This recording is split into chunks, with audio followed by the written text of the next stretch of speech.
little early, but good afternoon and welcome inside Regency Furniture Stadium. Andrew Barnstormers soon to be joined by a newcomer to this hometown real estate broadcast network, Matthew Hargrove, joining us in the third inning. We are thrilled to have him here today. Let's start out by talking about the game at hand. Of course, we're fresh off a rainout, but before that, a really tough loss to swallow for your Southern Maryland Blue Crabs. We look back just a few days ago at a game in which Southern Maryland looked like they were going to win their 12th out of 16. I mean, it's a team that is red hot right now, but it was their gloves that failed them on Tuesday. This is a Southern Maryland team that really jumped on the starting pitcher, Zach Smith. The Blue Crabs loaded the bases in the first. Josh McAdams singled in two.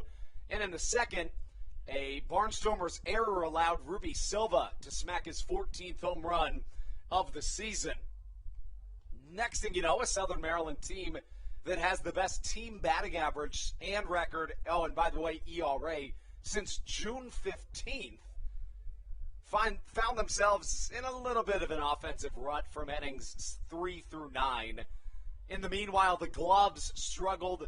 A couple of errors in the field, and then a catcher's interference allowed 5 unearned runs to score in innings 6 through 9, and Southern Maryland fell by a score of 8-5. But as I said to you in the series opener, this is truly a series that favors Southern Maryland in terms of a pitching matchup, right? So this evening, we obviously have a doubleheader. And in game one of the doubleheader for Southern Maryland, you've got a guy in Misiel Severio that has been nothing short of dominant over his last couple of starts right here in Southern Maryland. Of course, on the season has found some struggles, but since coming to the Blue Crabs, or should I say the Blue Cheeses, that's a guy that has been throwing the ball pretty well. Now he matches up against a right-hander, Augie Silk. Silk 3-4 with a 9.05 ERA on the year. And he's a guy that generally either hasn't or he doesn't. He's found some struggles, but that's been accompanied with great success for the right-hander. But if Southern Maryland's able to jump on him early, that is the key to a victory here today. And, of course, in Game 2, we've got two of the better pitchers strictly in terms of wins in the Atlantic League this season. And the right-hander for the Barnstormers, Dominic DeSabantino, facing off against the hometown hero, Daryl Thompson. Thompson on the season holds 2/3 of the Atlantic League Triple Crown as he finished the season in 2019 with that same grasp on that 2/3 of the Triple Crown. 10 wins, is now tied for the best in the Atlantic League. His ERA at 3.21 leads the league. He has 2 losses on the season. The right-hander finds himself hopefully with an opportunity to anchor a series win in a comeback effort after losing Game 1. Let's go through tonight's starting lineups right here on the Hometown Real Estate Broadcast Network here in Game 1 of a doubleheader. We'll begin with the visiting Lancaster Barnstormers. Batting first, the designated hitter, number 15, Caleb Gindel. Batting second, the second baseman, number 6, Blake Alleman. Batting third, a long-time MLB veteran, the center fielder, Alejandro De Aza. In the cleanup spot, one of the hottest bats right now in the Atlantic League, the first baseman, Kelly Dugan. Batting fifth, the right fielder, Ladarius Clark. Batting sixth, the center fielder, Trayvon Robinson. Batting seventh, the longtime Barnstormer, the catcher, Anderson De La Rosa. Batting eighth, the shortstop, Jake Hoover. And batting ninth, the third baseman, Nick Shumpert. Again on the mound for the Barnstormers is the right-hander, Augie Silk, and he'll face the Blue Crabs lineup that reads as follows. Leading off will be the left fielder, Cesar Trejo. Batting second, the second baseman, Ruby Silva.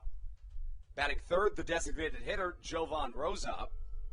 Batting fourth in the cleanup spot, the right fielder, David Harris. Batting fifth, the first baseman, Alex Crosby. Batting sixth, the third baseman, Josh McAdams.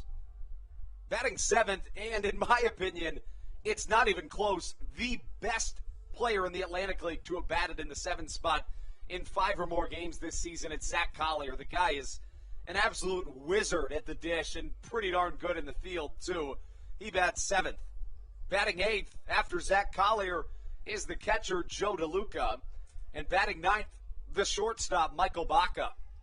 Southern Maryland, so far on the season, 12-10 in the second half, 43-39 on the season as a whole. And let's talk about that record in particular, because as we know in this Atlantic League, the winner of the Atlantic League North Division in the second half will secure a playoff ticket. No ifs, ands, or buts about it.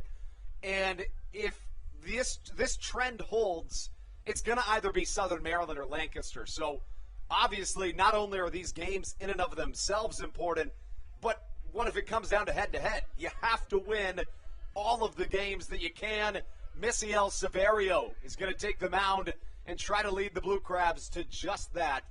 We're going to step aside for just a moment. When we come back, it's time for Blue Crabs Baseball on your home for Blue Crabs Baseball, the Hometown Real Estate Broadcast Network.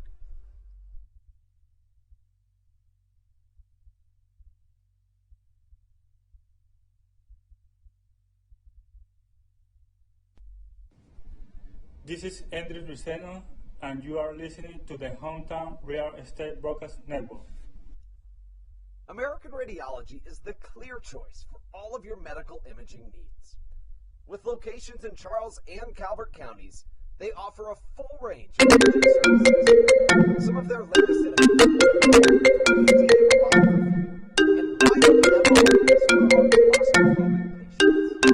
For your convenience, they even offer extended weekday hours and Saturdays. For more information or to schedule an appointment, visit their website at AmericanRadiology.com. 2020 was a year unlike any other for everybody. Quickly, the Southern Maryland Blue Crabs came to the realization that baseball must take a backseat to humanity. Immediately, the Blue Crabs staff and all of Crustacean Nation teamed together to provide COVID-19 tests and eventually vaccinations. Southern Maryland's hometown team also hosted food drives, blood drives, backpack drives, toy drives, and so much more, all to help their community.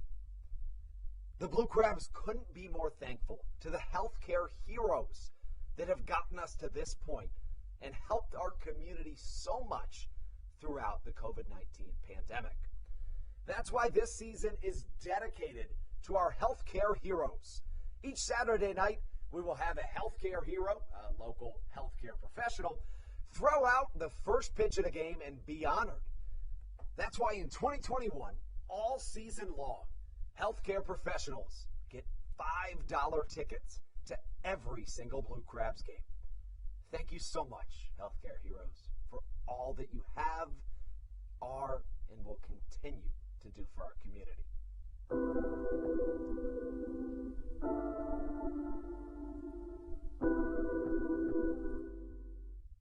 This is Coach Doug's, and you're listening to the Hometown Real Estate Broadcast Network.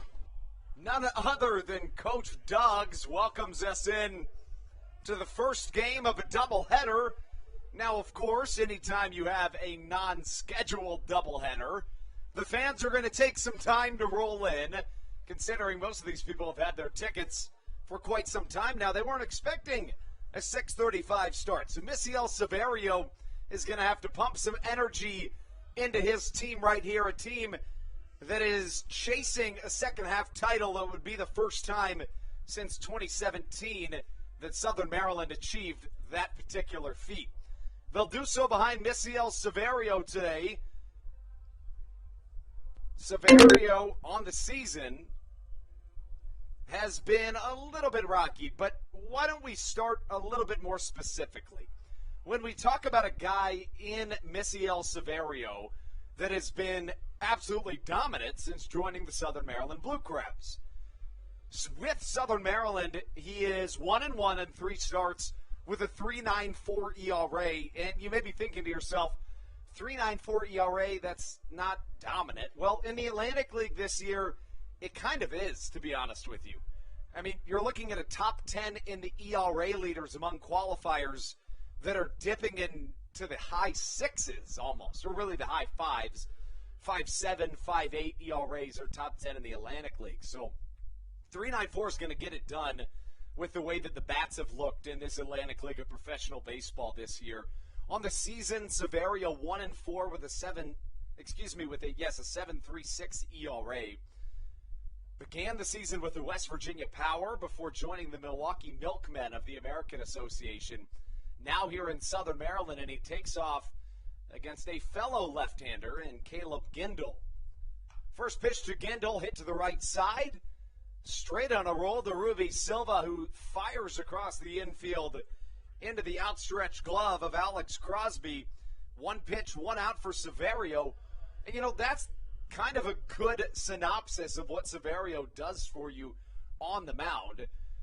Generally in this Atlantic League, guys that struggle mightily are going to struggle with control. And while Severio did struggle mightily at the beginning of the season with 4 starts in West Virginia, he had a 10.59 ERA.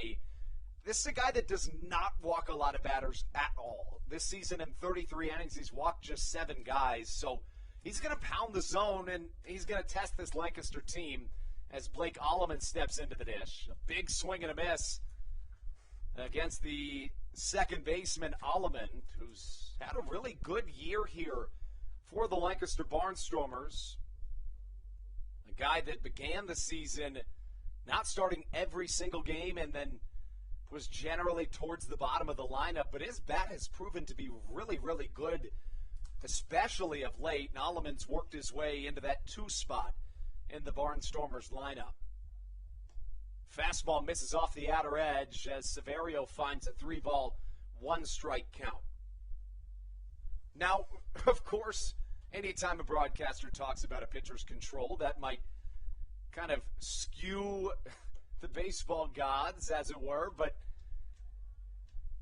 you see a rare walk from Misiel Severio, which is, in Severio's defense, the second time in a week that I've done just that, and then he's walked somebody in the first. But truly, outside of that, he has been spot on this year for the Southern Maryland Blue Crabs.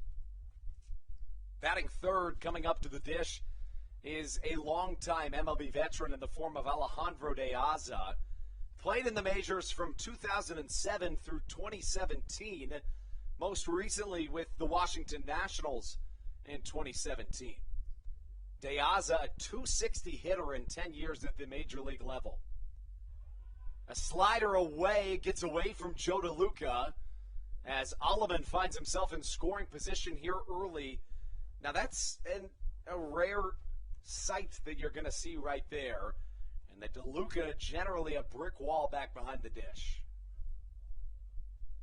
De Aza began his MLB career with the Florida Marlins, at the time the Florida Marlins, of course now referred to as the Miami Marlins. Couple seasons there before going to the White Sox from 2010 through 2014.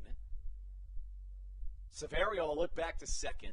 Now another. Here comes the pitch to De Aza. It's a changeup inside, but it clips the strike zone. The count, a ball and a strike. One away. Severio got a 1-pitch out to start this top of the first inning. Of course, we're looking at a 7-inning doubleheader here today in a pair of contests. The southpaw Severio looks back, issues another slider that also misses outside as he falls behind in the count 2-1.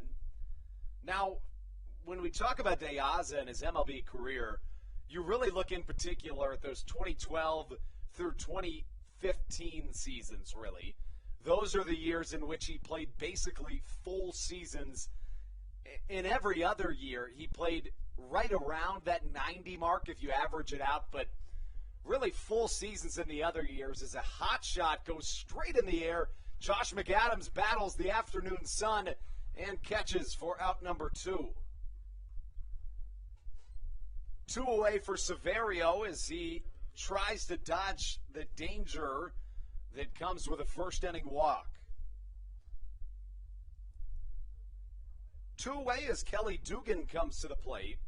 We mentioned the damage that Kelly Dugan has done at the plate this season in the second half. I mean, entering this series, Dugan's .387 batting average in the second half, 4th best in the Atlantic League. Yet another left-on-left matchup. First offering from Severio misses inside to Kelly Dugan. The count 1-0.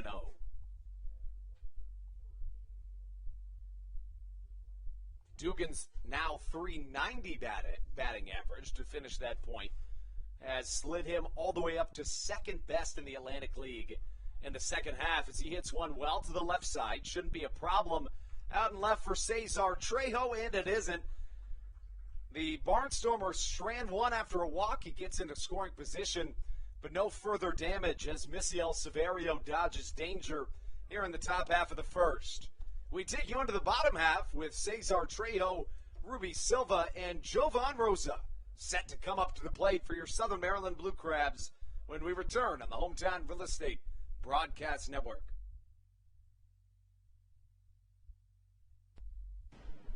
This is Joe DeLuca, and you're listening to the Hometown Real Estate Broadcast Network.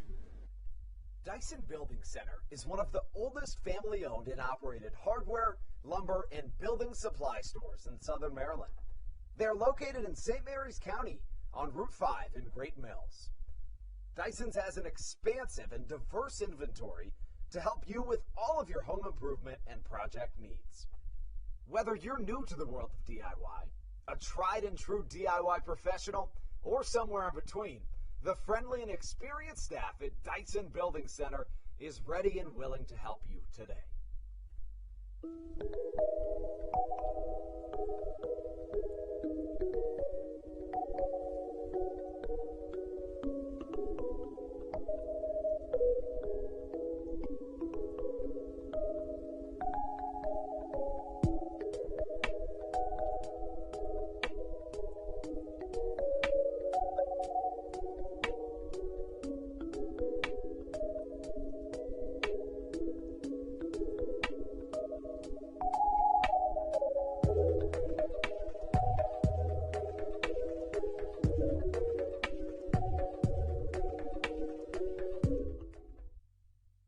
This is Blake Vivens, and you're listening to the Hometown Real Estate Broadcast Network.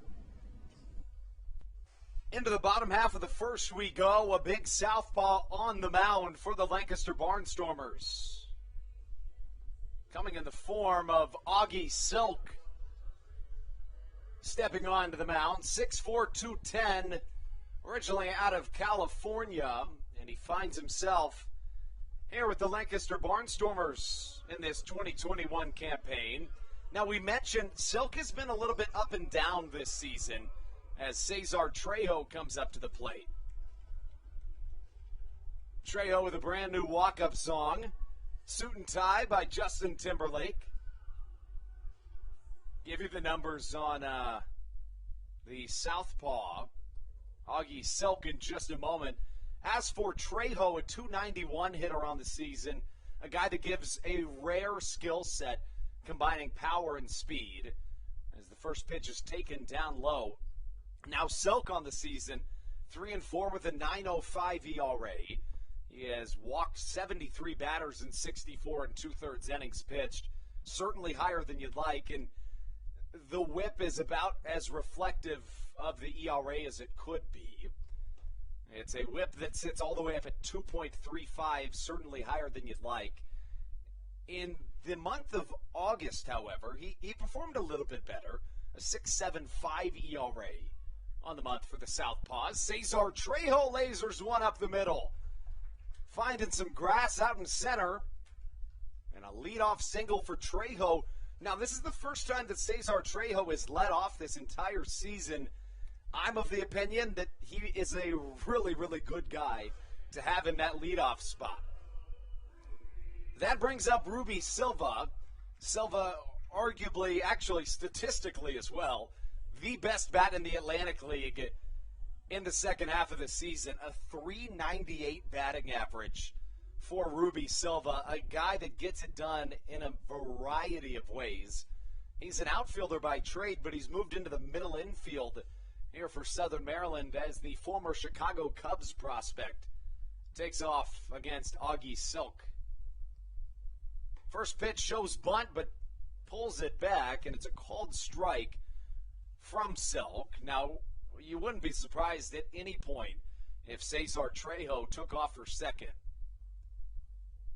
Not only does Ruby Silva have the best batting average in the Atlantic League in the second half, he also hits for a ton of power. His .639 slugging percentage in the second half, fifth best in the Atlantic League. Just a few days ago, Ruby Silva went 2 for 4 with a 3-run home run and a single.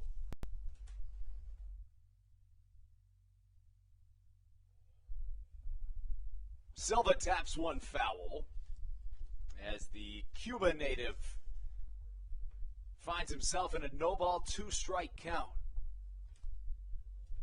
Silva first played for the Blue Crabs in 2019, began this season with the West Virginia Power, but has been really good since returning to Southern Maryland. Leads the Atlantic League in batting average since joining the Blue Crabs. Silk's 0-2 hit well to the left side, should get on top of the Legends Club, and I'll tell you that place will be booming here in about, 43 minutes. Of course, we're not the Blue Crabs today. We don't say that. We've transformed from crustacean form all the way, and this is a little bit of a stretch, but to blue cheese form, as here on a all-you-can-eat wings, all-you-can-drink beer night, presented by Lido Pizza here at the Southern Maryland Blue Crabs. I mean, for $30, and that includes your game ticket, there's no better deal than that. Soft chopper to the left side, gobbled up at short. Could be 2, but instead, Blake Allemond kind of double clutches it and gets stuck in gear, and that bails out Southern Maryland to put a good speed on the base paths in the form of Ruby Silva. Trades places with Cesar Trejo with now 1 away.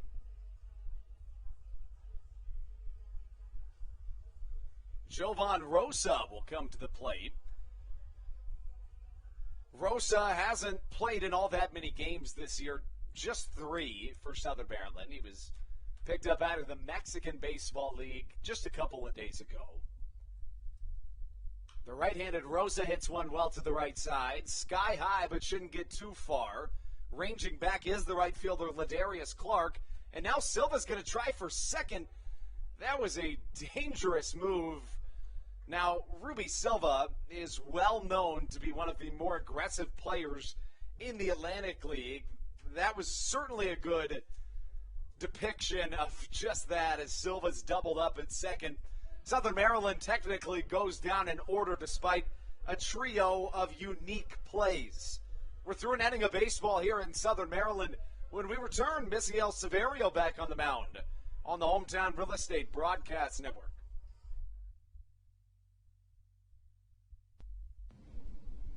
This is Daryl Thompson, and you're listening to the Hometown Real Estate Broadcast Network.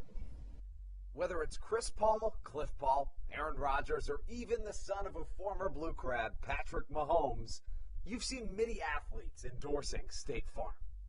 That's because your State Farm agent has your back through good times and not so good times. That's why all the Blue Crabs, Daryl Thompson and the whole team, trust State Farm with their insurance needs. State Farm is the company people have trusted for over 99 years to help life go right. Call your local State Farm agent, Greg Conklin, today at 240-776-4289.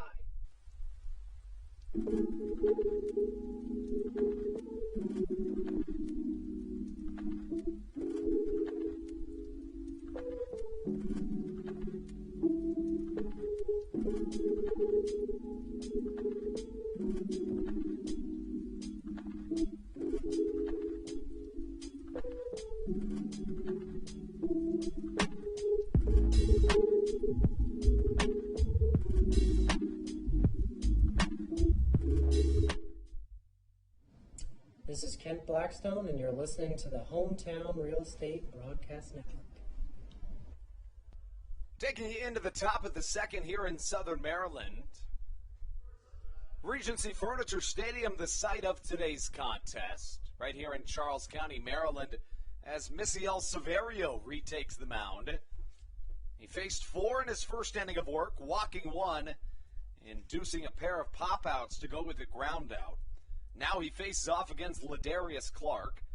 The right-handed hitting right fielder was a big part of that play that just happened, in which Ruby Silva was trying to tag on a fly out to right, and he was canned by the man at the dish, Ladarius Clark, who swings through strike number one, a fastball from Misiel Severio, and we're underway in the second. Severio not going to blow you away with velocity, rather is going to spot you up to death, basically. It's what Daryl Thompson does, too.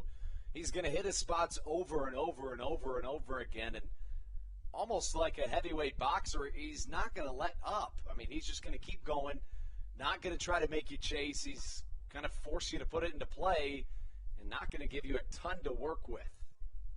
The count 2-1. Severio features a cutter that ranges from 83 to 87 and a curveball that sits low to mid-70s. Those his two primary pitches as he misses downstairs with an off-speed. The count now 3-1 to Ladarius Clark. Clark also a pivotal part of the series opener back on Tuesday as the 3-1 gets on the outside corner 3-2.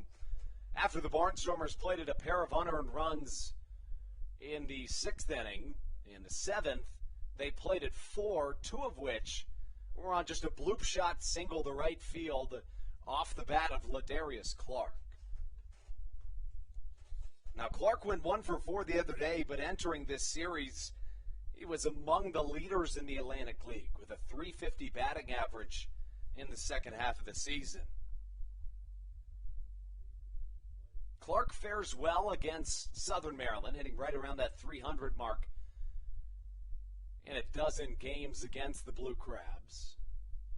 Severio's 3-2 once more. Clark won't go down without a fight. And we know this Barnstormers team, for a variety of reasons, is a team that is not going to play the short game, so to say. It's simply a team that's going to make for the longest games that the Blue Crabs will probably play in this season. As a curveball dodges its way back into the zone, a beautiful and daring off-speed pitch for the 8th pitch of the at-bat, and it goes down as a strikeout, looking the first of the day for Severio. Now with one away to finish that point, again, this is a team that plays in a lot of long games. Of the 77 games that have lasted 9 innings this season for the Barnstormers, only 5 have been under 3 hours, which is remarkable considering that in 2019, the Blue Crabs and the Barnstormers played a 2-hour and 1-minute game. I mean, that is unbelievable. They've had 7 games longer than 4.5 hours this season. As Trayvon Robinson steps in, swings and misses, and finds himself in an 0-2 hole. Robinson, a power bat on the right-handed batter's box. Wears number 21 on the back of his city-themed jersey. He fans on a curveball. That's back-to-back Ks for Severio, who seems to be dealing here early. And, of course, in a 7-inning doubleheader with 2 guys like Severio, and then certainly Thompson fits this mold, who knows? I mean, you might not have to use much, if all, of your bullpen, or if not all, I should say. These are a pair of starters that tend to work very deep into ball games and do so with ease. Up to the plate, the catcher, number 32, Anderson De La Rosa. De La Rosa, the longtime backstop for the Lancaster Barnstormers, as he takes a strike called on the outer half. A cutter cuts its way into the outer half of the zone. Today's start, the 166th of Misiel Severio's professional career. Fastball outside evens the count at a ball and a strike. He's in his 8th Atlantic League start. His 4th with the Blue Crabs after being traded to Southern Maryland back on August 13th. Off-speed bounces in the dirt, gets into foul play as the count now 2 balls and a strike.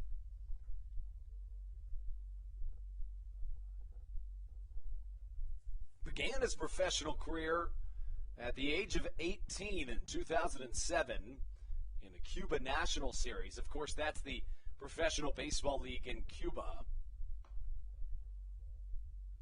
Breaking ball misses inside, and the count now a hitter's count, 3-1. Back in Cuba in the Cuba National Series, he was a team of Yandy Diaz, a teammate of Yandy Diaz for 3 seasons. Of course, Diaz now a core member of that Tampa Bay Rays team. Chopper to the right side, Silva picks it up slowly, fires to first, and a 1-2-3 inning for Misiel Severio, who seems awfully comfortable here this afternoon. We take into the bottom half of the second. For the Blue Crabs, it'll be David Harris, Alex Crosby, and Josh McAdams when we return on the Hometown Real Estate Broadcast Network. This is Patrick Baker, and you're listening to the Hometown Real Estate Broadcast Network. Hey, Blue Crabs fans, make sure to visit the All-American Steakhouse and Sports Theater at 35 St. Patrick's Drive, right here in Waldorf, for some great food with great friends. Their steaks are fresh, hand-cut, in-house daily, as well as many other fresh seafood, chicken, and beef options. They offer outdoor and indoor dining, available each and every day, along with the same great menu to go if you would like. Please visit them online at www.theallamericansteakhouse.com. That's www.theallamericansteakhouse.com. You can also visit them on Facebook or Instagram. They have daily specials that you just can't pass up. Thank you, Blue Crabs fans. When you need a win on the road, don't get left stranded. Make AAA part of your roster, and you'll always have someone on deck ready to get you home. AAA also offers car care, insurance, and travel services, and has stores conveniently located for Blue Crabs fans in Brandywine, Crofton, and Alexandria. Don't forget to ask them about membership discounts for military and first responders. Please visit AAA.com to learn more or to find a AAA location near you.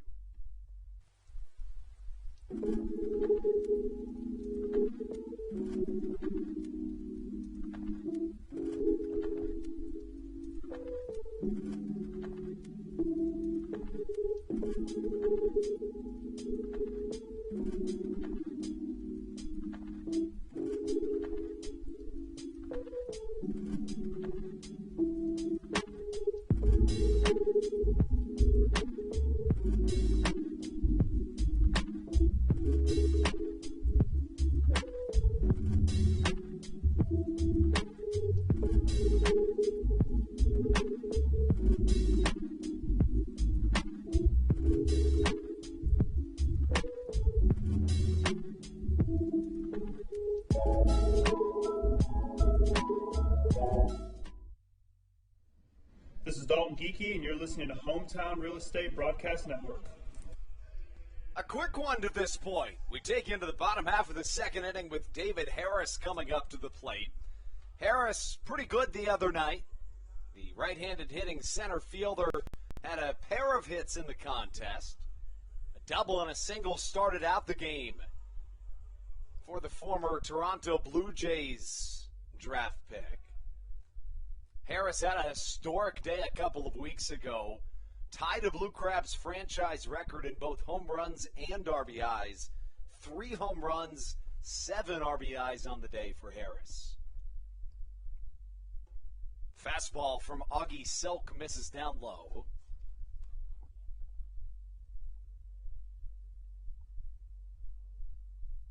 Harris awaiting in his right-handed batter's box. The Silk offering just a touch inside, but it scrapes the strike zone. So says the robotic umpire behind the dish. Silk looking for his sign. Comes home with a fastball that misses down low. The count 3 balls and a strike to David Harris, who finds himself here in a hitter's count. Game 1 of a doubleheader at Regency Furniture Stadium. Cutter misses inside. A 5-pitch walk to David Harris makes it back-to-back innings in which the Blue Crabs have sent their leadoff man to the base paths. We talked about that game the other day for Southern Maryland, a game in which, per Baseball Savant, in the fifth inning, the Blue Crabs had a 95% chance to win that contest. And then all of a sudden, the Barnstormers came storming back as Alex Crosby comes up to the plate.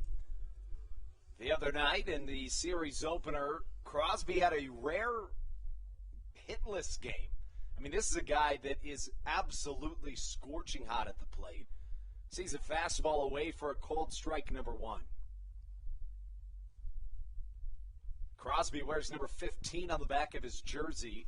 A .372 batting average in the second half, ranks fourth best in the Atlantic League. It's interesting, we're only in the second inning, and we've already seen the three of the four best hitters in the second half of this 2021 Atlantic League Championship season. A lot of left-on-left matchups here early in a right-handed dominant league. It's not something you see all that often as Crosby takes a pitch outside. The count, 2 balls and a strike to the left-handed hitting Crosby. Now, we said the same thing about Dugan, and it applies to Alex Crosby. He doesn't just get on base a lot. I mean, this is a guy that has a ton of power. 7th in the Atlantic League in the second half in power with a .628 slugging percentage. Additionally, his 21 RBIs, just 5 shy of the leader in the second half. The second most doubles since the break with 9. 4th most extra base hits. 3rd most runs scored. You get it. This guy, he's good at the game of baseball, and he's proved that all season long here in Southern Maryland. Gets a good piece of a ball, some good exit velocity, but it doesn't look like the right fielder Ladarius Clark will have to move all that much. He did seem to lose it a little bit there in that last second. It was sky high, but it's caught by the right fielder Clark for a long out number 1. So that brings up Josh McAdams. And if you want to talk about a guy that's been good over these last couple of months, look no further than Josh McAdams. I mean, since July 21st, so about 5 weeks, McAdams, he has 11 home runs. That's tied for the most in the Atlantic League. His 37 RBIs, those are the second most in the Atlantic League. 10th in batting average. He's been seeing the ball quite well lately as a off-speed misses upstairs. The count 1-0 to Josh McAdams. As for Josh McAdams, had a really good homestand a couple of weeks ago. Hit nearly 530 trips to the plate. Fastball upstairs, the count 2-0.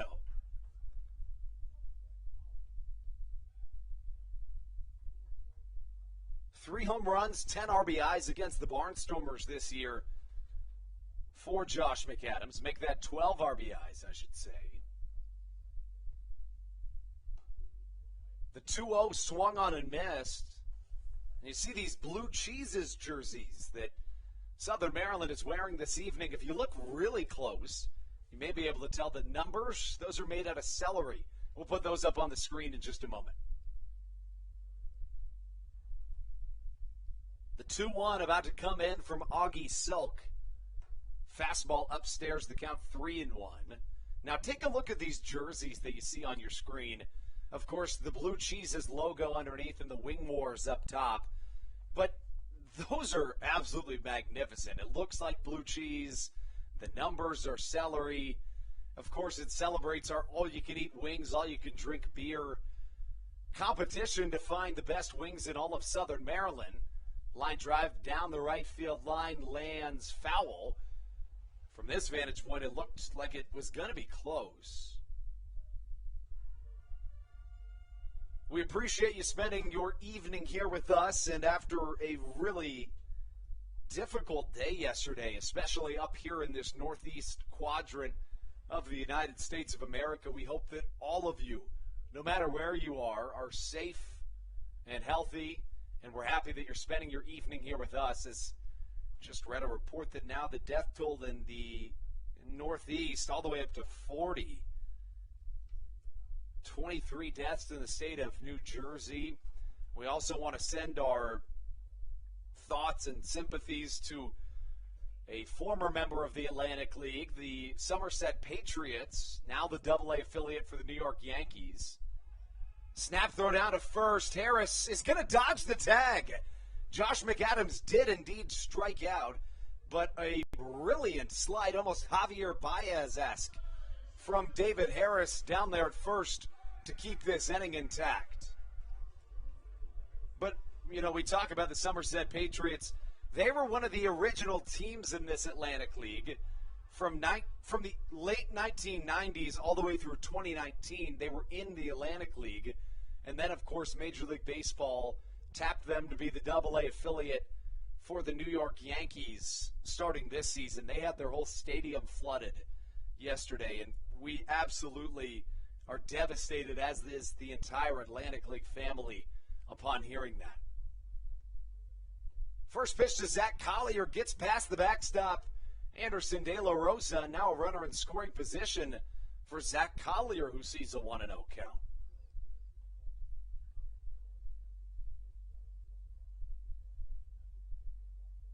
Collier 5 for 20 with a home run in 8 games against the Barnstormers this year. Top 10 in the Atlantic League in OPS. A 10-12 OPS for the left-handed hitting Chino Hills, California native. Fastball hit through the right side of the infield, may have a little bit too much mustard on it. David Harris is going to test it, and it did indeed have a little bit too much on it. Gets past or fumbled by the right fielder Ladarius Clark, and it turns into an RBI single from Zach Collier, as Collier knocks in his 32nd of the year. Southern Maryland on top early as the Blue Cheeses dip into the lead. The switch-hitting Joe DeLuca now comes to the plate. Now, DeLuca, as we mentioned, in a league that's dominated by right-handers, DeLuca hasn't seen a ton of left-handed pitching this year. In about 70 at-bats this season, DeLuca's been just about as good from the right side as the left.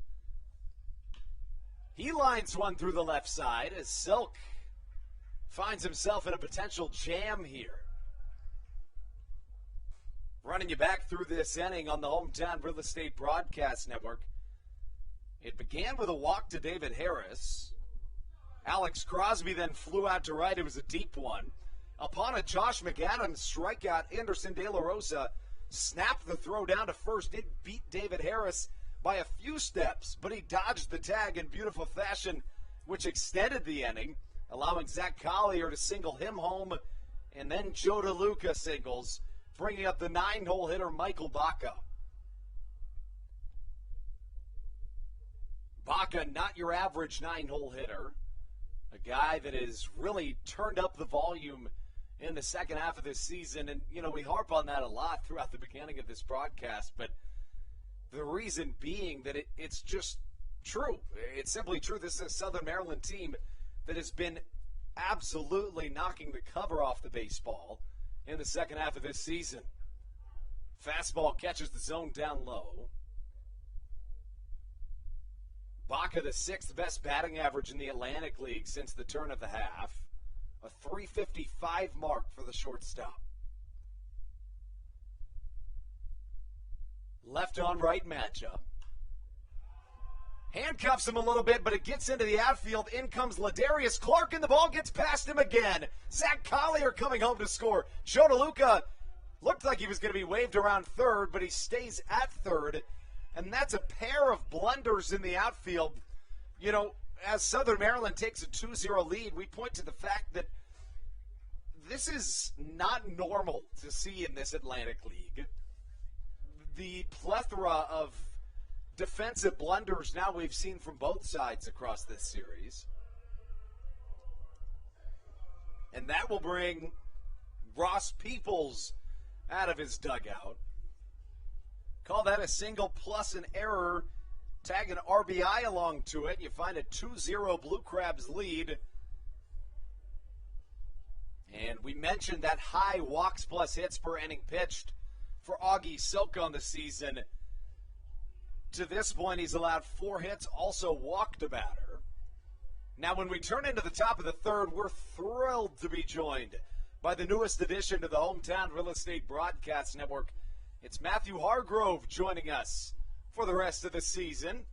We'll be thrilled to invite him onto the airwaves when Misiel Severio comes back onto the mound for the third. But first, here comes Cesar Trejo.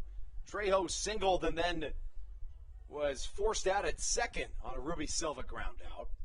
Southern Maryland with the chance to really put an exclamation point on the first few innings of this ball game. Chopper to the left side across the infield from Nick Schumpert, and a good scoop from Kelly Dugan. Leave 2 in scoring position for Southern Maryland, but not before they can tag a couple of runs on the line of Augie Silk. When we come back, we're thrilled to welcome Matthew Hargrove on this Hometown Real Estate Broadcast Network.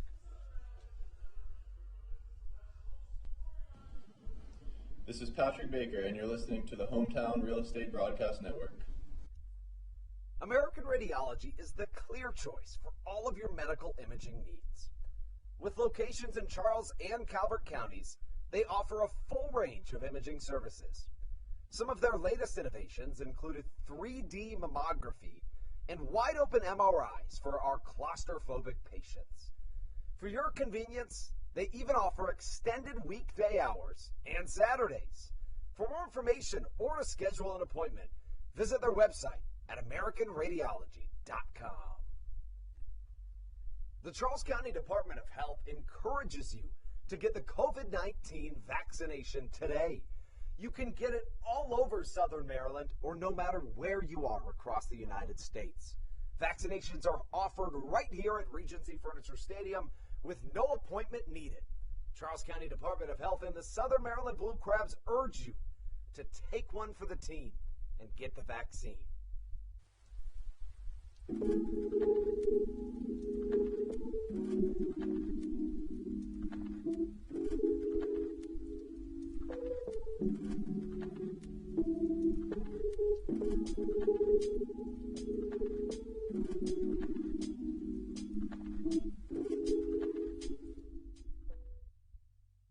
This is Dario Pisano, and you're listening to the Hometown Real Estate Broadcast Network. Dario Pisano welcomes us in to the top half of the third. He was just activated from the 7-day injured list just this afternoon. And speaking of people activated, Matthew Hargrove activated onto the Blue Crabs broadcast roster. Matthew, we are thrilled to have you here for the rest of the season. It's going to be a good one. Yeah, it is. I'm excited to be here and excited that I could be a part of possibly a postseason run for the Blue Crabs. That's exactly right, and you said it. That's the emphasis on today's doubleheader. These two teams tied for first place in the second half of the Atlantic League North Division, and then especially when you talk about a head-to-head record in the second half, which is the tiebreaker. So Southern Maryland hasn't fared all that well against the Barnstormers in the second half of this season. In limited opportunities, the Blue Crabs 1-3 against Lancaster this year. As a fastball is going to miss outside to Jake Hoover. Well, you've had a couple of innings to watch some Atlantic League baseball, and obviously you haven't even seen the Blue Crabs play yet, only the Blue Cheeses. What are some of your initial thoughts, Matthew? Well, talking about this series, first of all, you mentioned the pitching matchup, and obviously we're talking about playoff implications. And going into the doubleheader, the second game, Thompson's on the bump. So for Severio to come out here, be dominant, in control, like, again, you were mentioning early in the broadcast, would be huge for the Blue Crabs. Yeah, there's no question about it, and he's been good to this point in the game.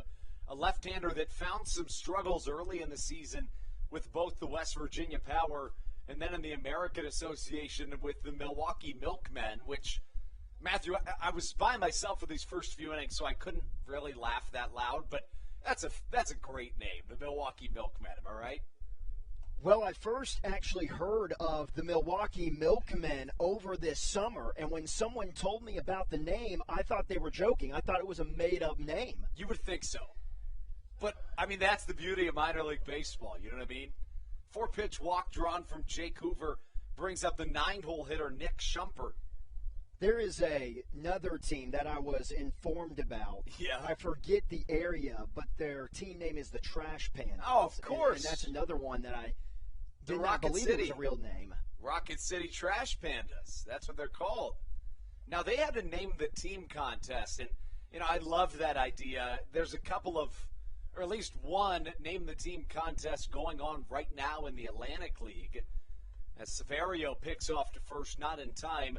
It was just announced a couple of days ago, Matthew, that the Atlantic League is going to have a couple of newcomers, one of which is in Staten Island, New York, where the Staten Island Yankees used to play. But probably more pertinent to us is for the first time ever, as Joe DeLuca's snap throw down the right field line is going to get outside the reach of Alex Crosby. And I tell you what, it may just be the dog days of summer, but we've seen some defensive blunders here of late. Stan Clyburn wants to talk about that a little bit. And Matthew, I think he probably has some grounds to speak on here. I don't know that he should get to third on that.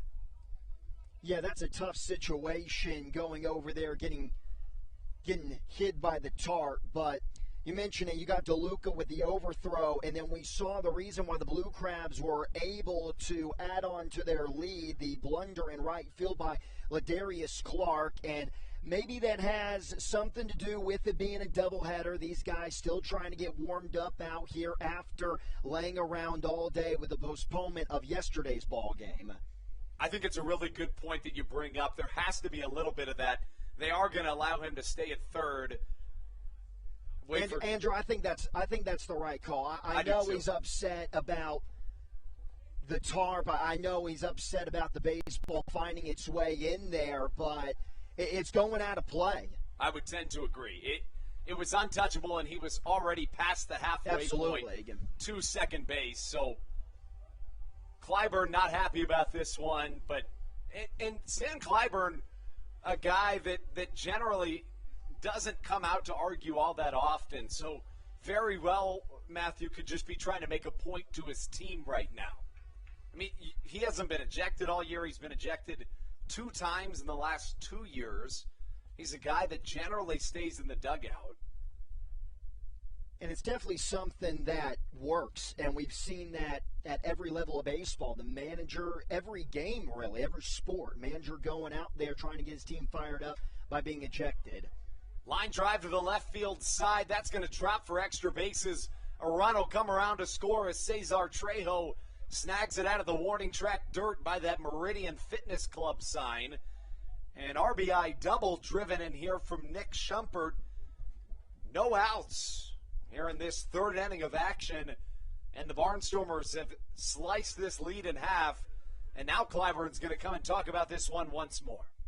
And real quick, if the Barnstormers are going to pick up a win in Game 1 against Severio, the bottom of the lineup has to come up clutch. And Severio has to make it an obligation to be really good against this top-heavy Barnstormers lineup when you have guys like Caleb Gindel and Alejandro Diaza in the 3-hole. So for Nick Shumpert, kind of setting the tone after a really sloppy bottom of the second inning, starting to set the tone, and maybe that will feed in to this top of the lineup for the Barnstormers. I couldn't have said it better myself. I mean, you raise a fantastic point in that the top of this lineup is indeed very top-heavy. I mean, Caleb Gindel, even Blake Alleman you could throw in there, but I agree, Alejandro Diaza and even Kelly Dugan, 4 really, really solid bats at the top of this Barnstormers order.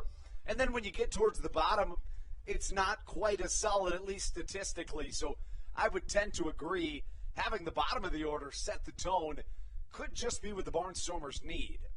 But, these great lineups are, you said it to begin the broadcast, these great lineups are all over the Atlantic League. There's not great pitching this season. It's true. The arms are hard to come by as they keep getting picked up by affiliated baseball, which, of course, in some ways is a catch-22, Matthew. You love it as an Atlantic League franchise because you want to see your guys succeed, right? But then at the same time, there's a little part of you very selfishly that thinks, man, I wish that very good player would stick around here. But, Southern Maryland and Stan Clyburn in particular, and the Blue Crabs general manager, Courtney Knischel, have done a fantastic job at rebuilding this roster as the season's gone on. As Severio induces a strike called on the outside corner. Left-on-left matchup. Gindel's first time up. He grounded out to Ruby Silva at second on the very first pitch. No outs. Nick Schumpert in scoring position. Fastball high, swung on and missed. A strikeout, the third of the day for Misiel Severio, who seems to be doing just fine against the top of the order, which is kind of unexpected. I mean, especially when you look at the statistics, but you know what? If you're a Blue Crabs fan, we'll take it. And there's also a lot of lefties in this top of the lineup for the Barnstormers. Just got the strikeout on Gendel. Alejandro Diaza is waiting in the on-deck circle, and you can't forget about one of the hottest hitters in the Atlantic League in Kelly Dugan. So Severio, he has to really make sure that he is dominating that lefty-lefty matchup if he wants to go far. You're right. I mean, even on both sides, we've seen a ton of left-on-left matchups, which is, again, rare for this Atlantic League. But you know what? The beautiful thing about this job, Matthew, and I know that you've, I'm sure, seen it in some of your past experiences, but the beauty of working in baseball is you just never know what you're going to see on any given day. I mean, you come to work every day, you don't expect the ball to be thrown into the tarp, and you never know what's going to happen as Ruby Silva ranges into shallow right field, catching for out number 2, and a really good job of Misiel Severio, who clearly found struggles in the beginning of this top of the third, but cooling things down against statistically the best part of this Barnstormers lineup. Just simply spotting his pitches better on that double into left center field gap by Nick Schumpert. It was just a get-me-over fastball, and then Caleb Gendel, fastball high and inside, got him to reach for it, and then off-speed pitch that just jammed him. So that brings up Alejandro Diaza. I beg your pardon. Yes, Alejandro Diaza. Diaza, number 37 on the back of his jersey, takes a strike. It's an off-speed, a called strike on the inside corner.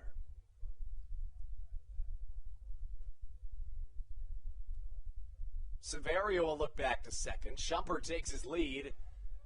This one should be playable for Josh McAdams at third. Ranging and backing up on the catch. A really good turnaround from Misiel Severio, who allows one in the third, but no further damage as he turns things back to his offense, trying to reclaim that 2-run lead when we come back on the Hometown Real Estate Broadcast Network.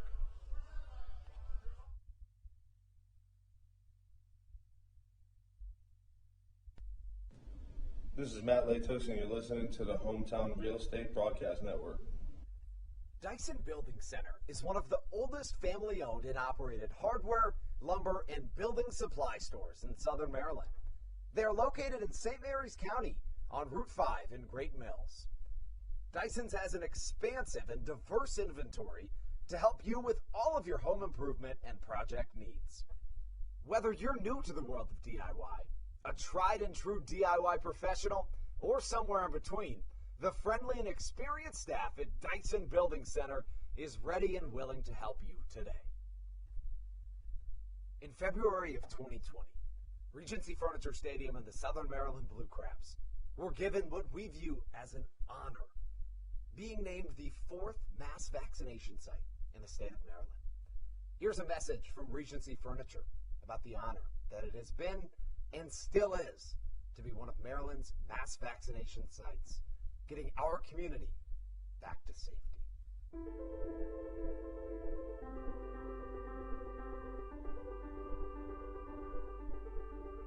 During these times of uncertainty, it helps to know there are things we can control to help ourselves and others. For me, it presents the hope that soon enough, my friends and family will be together again. This is Jake Marshall, and you're listening to the Hometown Real Estate Broadcast Network.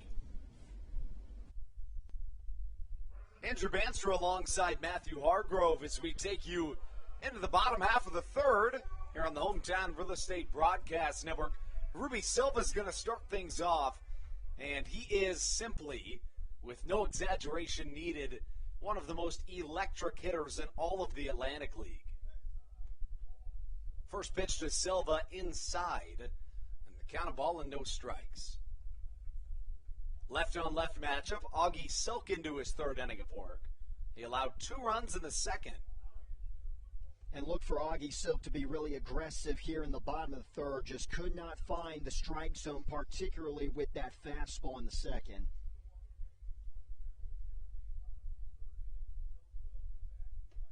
Fastball misses high and outside, and now the count 2 balls and a strike. And Silk has an advantage with the lefties because he's got a lot of cut action, and with the lefty-lefty side, if he can spot it right on that outside corner. Ruby Silva lines one to the left side, and the Sun is not going to allow Trayvon Robinson to field that baseball cleanly.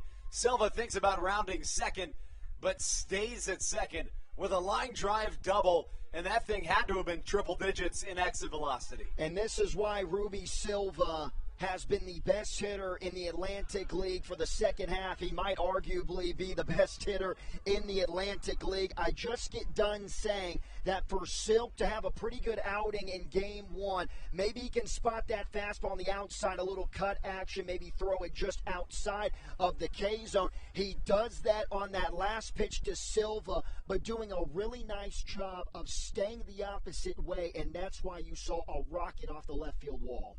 I think they're checking to see if Silva touched first. They're going to say that he did indeed do so.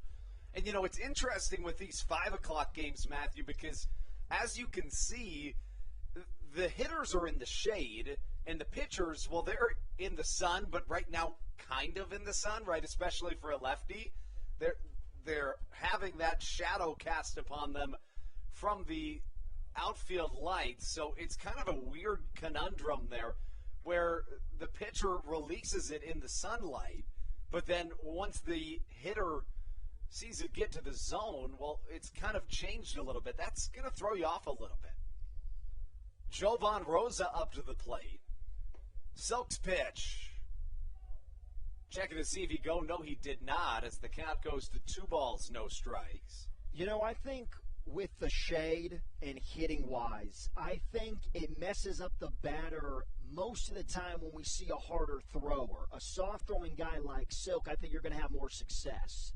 I would tend to agree. You have a little bit more time to react, and especially, of course, now that the mound is back at 61 feet 6 inches, you have even a little bit more room. As Rosa sees a strike, 2-1 the count.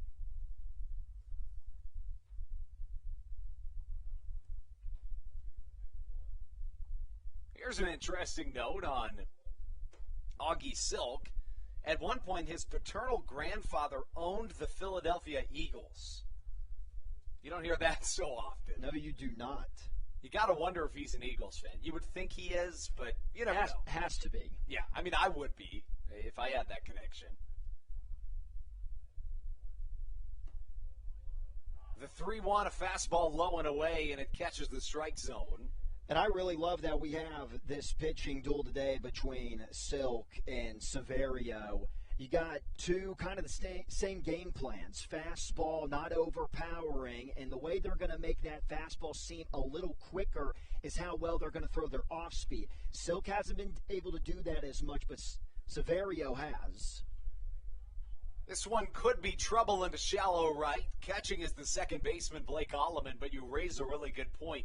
I do think that the X factor to this point has been the ability, and really in that curveball in particular, of Misiel Severio. He's gone to it every time he's found himself in a jam. And that's the thing, Silk, and we see in the second and now the third inning, we get the hard-hitting double by Silva. If you just, this is professional baseball. You keep throwing fastballs. It doesn't matter how hard you throw it. You just keep throwing fastballs and nothing off of it. You're not going to last long. Yeah, you raise a good point. We look back to the series opener in which Zach Smith was throwing 98 on the gun, but he was just getting lit up because he was leaving fastballs over the plate. You know, you look at a guy like even, let's talk about Greg Maddux. He proved without a reason of doubt that if you can spot up And now Greg Maddux, not everybody, really nobody else can be Greg Maddux. No, but point proven, yes, right? Yeah. And I think we're going to see more of that. It's my first chance to see Daryl Thompson, and he has been the best pitcher in the Atlantic League for the past 2 seasons, not counting 2020. Pitcher of the Year in 2019, and he has an average fastball velocity of 84 on the gun. Right, exactly. I mean, he's a guy that certainly gets it done in an unconventional manner. 84 miles per hour. I mean, there's sophomores in high school that are throwing that. Yet It's he true. is at a professional level dominating, controlling the league. It's true. And you know, what's interesting about Thompson is that, you know, he's a guy, as David Harris dribbles one to the left side, bounces off the cut, throw a little bit off center, but Kelly Dugan catches it for out number 2. The brilliance of Daryl Thompson is that he has the capacity to get up into 89, 90, 91, but you rarely see it. He does it every once in a while when he needs to, but he spots up so well that he doesn't really need to all that often. But you know what, Andrew, real quick, we need to appreciate the time that we are seeing Daryl Thompson in the Atlantic League, because the way that baseball is moving forward all across the country, all across the world, really, and I hate saying this, but you just see constantly guys only being recruited because of the miles per hour on their heater. It's true. It's very true. And we're getting away recruiting kids out of college who are throwing, you know, maybe mid-80s and not getting looked at for guys who are throwing, obviously, in the mid to high 90s. And it's crazy that high school kids can get up to that caliber. It's so true. And, you know, guys like Greg Maddux and even Daryl Thompson, for that matter, show you that there's a ton more to pitching than just velocity. Especially at the professional level, right? Like, absolutely. It doesn't matter how hard you throw unless you're throwing, like, 110, you know what I mean? Especially at the MLB level, which nobody is. The wind is blowing straight out today. We know that all too well, Matthew, from a tarp pull earlier this morning. But, you know, the hitters are going to like that. Now it's going basically straight towards right center, maybe a little bit more towards center. Definitely going to help the lefty-heavy lineups on both sides today. Crosby taps one to the left side. A dive from Nick Shumpert past his glove, and it brings home Ruby Silva. A 3-1 lead here for the Southern Maryland Blue Cheeses in the bottom half of the third. My guy, Andrew Banstra, that is a beautiful thing to see. Isn't it? And Alex Crosby, all he's trying to do there is get the run home. And you can't be playing selfish baseball when you're in a playoff push, facing a team that you're in a playoff push with. And that was a great pitch by Silk. Slider right on the outside corner. Might have caught the black if Crosby takes it. But he just goes with the pitch, made some hard contact. And even if that was a clean play by Shumpert, run would have scored. Yeah, you said it, especially with Crosby's speed. That's a really tough play to make for Shumpert. And, again, an unselfish move by Crosby, who generally is a pull hitter, and that's why you saw a little bit of the pull shift there. But he goes against the shift. And that's how he finds an RBI single here in the third. Josh McAdams sees a curveball. It's in there for a called strike. You have to be even more impressed because Alex Crosby has been on an absolute tear, and he's able to sit back, realize the situation. Yeah, you're exactly right. He's a guy that's been hitting .370 in the second half. As McAdams swings past the fastball here from Silk. I think that was a little frustration fastball there from Silk. A little extra juice on that one from the lefty. I agree. We'll have to check the radar gun, but I have a feeling that's going to be one of his fastest 5 pitches today. The pitch from Silk swung on and missed as McAdams goes down on strikes, but not before Southern Maryland can plate another run here in the third. We take things into the fourth with Misael Severio coming back on the mound on the Hometown Real Estate Broadcast Network.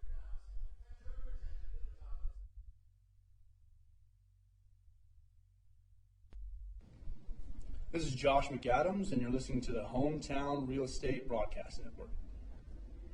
Did you know that the Washington, D.C. metro area is the 5th most expensive place to live in the entire United States of America?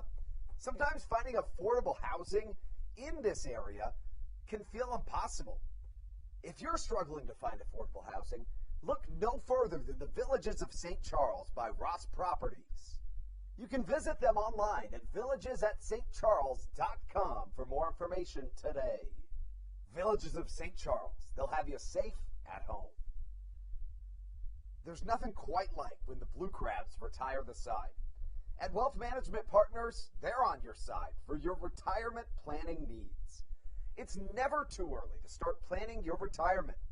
Talk to the experienced financial advisors of Wealth Management Partners located right here in Waldorf.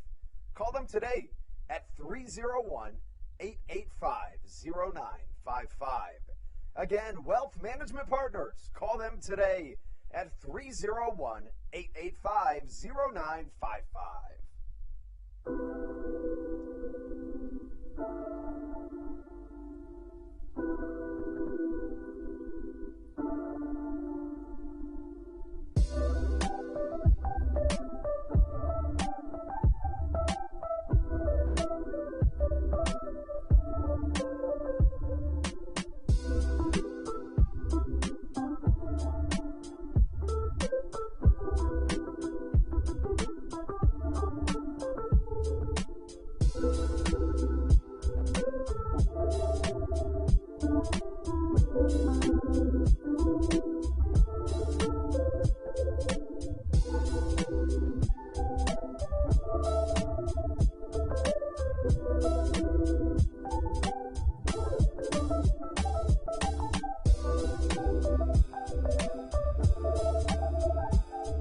This is Kent Blackstone, and you're listening to the Hometown Real Estate Broadcast Network. Into the top half of the fourth we go in Game 1 of a 7-inning doubleheader. Andrew Bandstra alongside Matthew Hargrove as Kelly Dugan steps into his left-handed batter's box. Faces off against Misiel Severio in his fourth inning of work, and he allows a rare free pass on the first pitch. That's the last thing you want to see, especially from somebody who has pinpoint control generally. Yeah, and also after your team just got you a run, an increase on the lead, now 3-1 Blue Crabs, and now you're helping the Barnstormers maybe catch some momentum. Yeah, exactly. This is a team in Southern Maryland that's generally going to score a lot of runs in the early going and then later in the game, but the middle innings tend to be definitive of what's going to happen in a particular game. As that brings up Ladarius Clark. Clark's been busy in right field to start off this game as he swings and misses on a strike. Of course, he had those couple of blunders in right, and then he threw out Ruby Silva back in the first. Clark struck out looking his first time up. Tries to lay down a bunt, but it's foul. The bat for Clark has really exceeded expectations in the second half of this 2021 season. On the year as a whole, he hits .272, which is good in its own right, but in the second half, he's hitting upwards of .330. Severio trying to signal something to his catcher, Joe DeLuca, out there on the mound. Couldn't quite tell what it was. Left on right matchup, a runner at first, no outs. Chopper to the left side and an 0-2 delivery.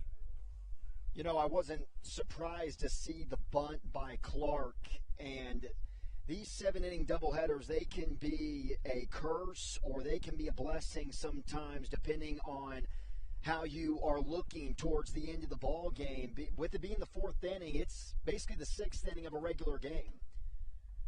Yeah, you raise a really good point. I mean, they go significantly faster, especially in games that have a lot more on the line, right? I mean, if Southern Maryland was to take 2 today from the Barnstormers, they'd be 2 games up in the Atlantic League North Division. Yeah, and you're already in the later innings. It's crunch time immediately. Off-speed outside corner looks like maybe the first time you've seen this particular phenomenon The human umpire thought it was probably strike 3. The robot umpire disagreed, however. Yeah, all I can do is smile at that one. That is something that I definitely have to get used to, and it's just weird not seeing the players really having to be able to argue with the umpire. That's the big thing, as a high fly to the right side has a chance to get out of here, and does. Severio immediately showing his dismay as he hits a batter, and that allows a 2-run home run from Ladarius Clark, giving the Barnstormers their first lead of this game. I beg your pardon, tying this thing up. This looks like it was a rare changeup from Severio, and man, the swings that we have seen from both sides, talking about the Blue Crabs and the Barnstormers offense, a little off-o-taco action here for Clark, but it was a changeup, not a pitch that was spotted all that great. Probably wanted to get it a little bit lower, a little bit more low than the strike zone. Yeah, I agree. I think he probably took a little bit of a chance there issuing the changeup, and Clark took every advantage of it that he could. You know, Matthew, it's interesting. The Barnstormers have 2 hits in this game, an RBI double from Nick Schumpert, and now a 2-run home run from Ladarius Clark. But sometimes, if you play the long ball game, that's all you need. Still no outs here in this 4th inning. Severio issues his pitch to Trayvon Robinson. A challenging fastball upstairs, swung on and missed. We just got done talking about the trend of how really college recruits and MLB scouts are looking mainly at velocity other than the ability to pitch effectively, if you will. And that's kind of a trend going into the future of baseball, is the home run, swinging for home runs, having that pop. Yeah, exactly. I mean, you're talking about just power and velocity, basically, is 2 of the biggest indicators of potential success, right, at that scouting or collegiate level. And then even, you know, you could take that a step further and say every once in a while in the Atlantic League, they're going to look at guys to pick up based off of a couple of things, one being, of course, the velocity and the spin rate and things of that nature. But then, you know, oftentimes you'll see, as Severio issues a pitch, chopper to the left side, battling the sun, Josh McAdams, a throw across the infield, good for out number 1. But, you know, you see it quite often in this Atlantic League that somebody with maybe not the best stats or even the best velocity or even the best spin rate is going to find himself getting picked up by a major league club, because generally they're going to go with a guy that, even though he might not have quite as good of stats this season, if he's been at the MLB level before or even a long time at the AAA level, those are going to be the first guys that are generally looked at. So yeah, most of the time the power and the velocity is only going to help you get picked up. Exactly. But when it comes down to the game and you're not performing, especially here in the Atlantic League, then you have no shot of going to an affiliated team. The 1-0 from Severio incoming for Anderson De La Rosa. Fastball away, and it misses. And that's maybe one of the more dramatic misses that we've seen from Severio this evening. Maybe a frustration pitch in and of itself. He's a guy that generally keeps his emotion in check quite well, but you saw it all come out after that 2-run shot. Yeah, kind of the similar thing that we saw from Augie Silk back in the 2nd inning after allowing 2 runs. Both of these guys know just how pivotal these games are for their teams.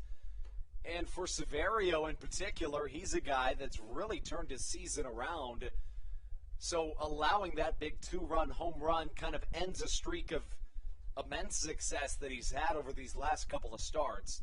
Not to say that this is no longer a good start. In fact, he could still achieve a quality start. The 3.74 ERA coming into this outing is a good ERA, but in most leagues that won't give you a top 10 ERA, and that just shows how dominant the hitting has been all summer in the Atlantic League. But you can really look at the numbers and say that Severio is indeed one of the better pitchers and is going to be crucial in this last month for the Blue Crabs. He misses down low on this pitch, however, but you're right. I mean, you talk about the importance of pitching depth in general, but especially in a league in which you never know when one of your pitchers might get picked up by affiliated baseball. So having a guy like Severio in the latter stages of your starting rotation is nothing short of incredibly important. And you can go further with the conversation, and you get into a series. You have Severio going to possibly game 2 or 3. It's right. You're exactly right. It's a beautiful drag bunts pulled off. It didn't really look like Jake Hoover.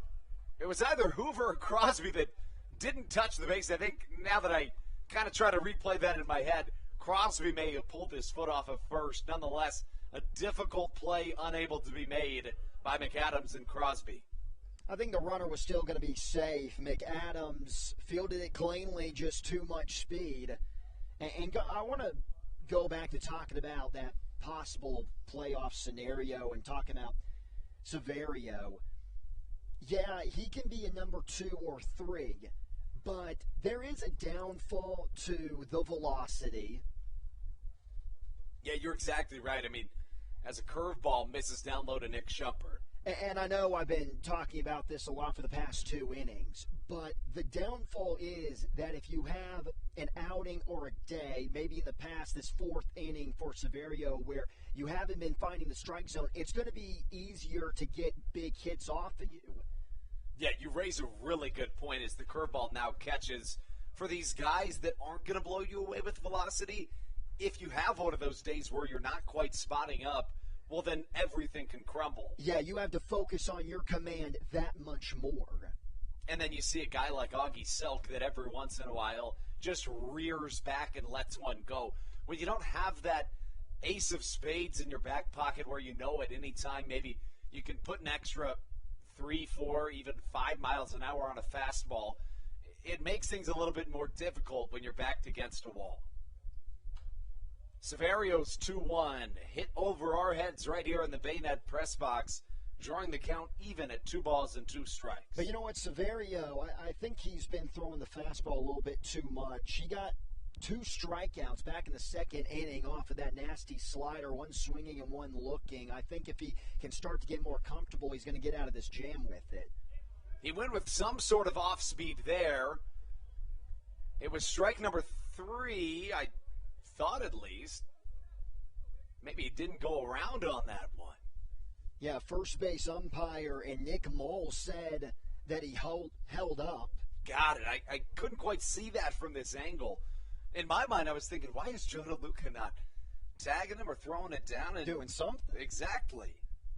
But you know what? I still, even though it was a ball and there's runners on 2nd and 3rd now for the Barnstormers, I still like the decision because now you got the hitter guessing a little bit more up there in the box.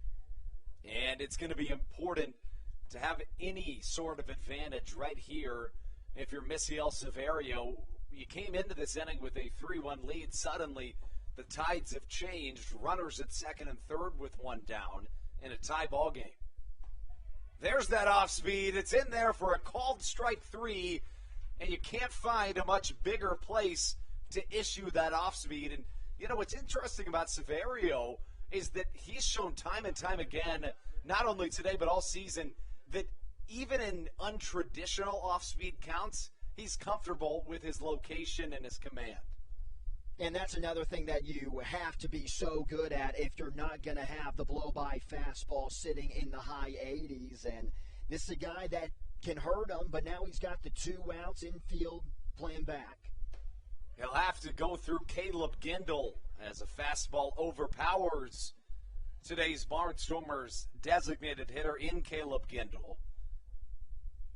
Gindel 0 for 2 today with a ground out and a pop out. Left on left matchup, well struck to the right side. Back goes David Harris, getting to the warning track in front of the Silver Diner sign and catching.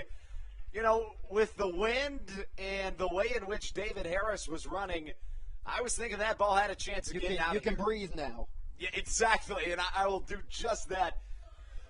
Take a big deep breath, and we'll take you into the bottom of the 4th. We're halfway through this thing on the Hometown Real Estate Broadcast Network. first of 2 7-inning games right here at Regency Furniture Stadium.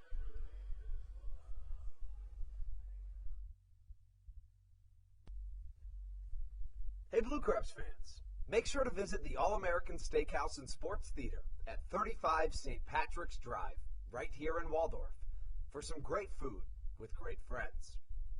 Their steaks are fresh, hand-cut, in-house daily, as well as many other fresh seafood, chicken, and beef options. They offer outdoor and indoor dining, available each and every day, along with the same great menu to go if you would like.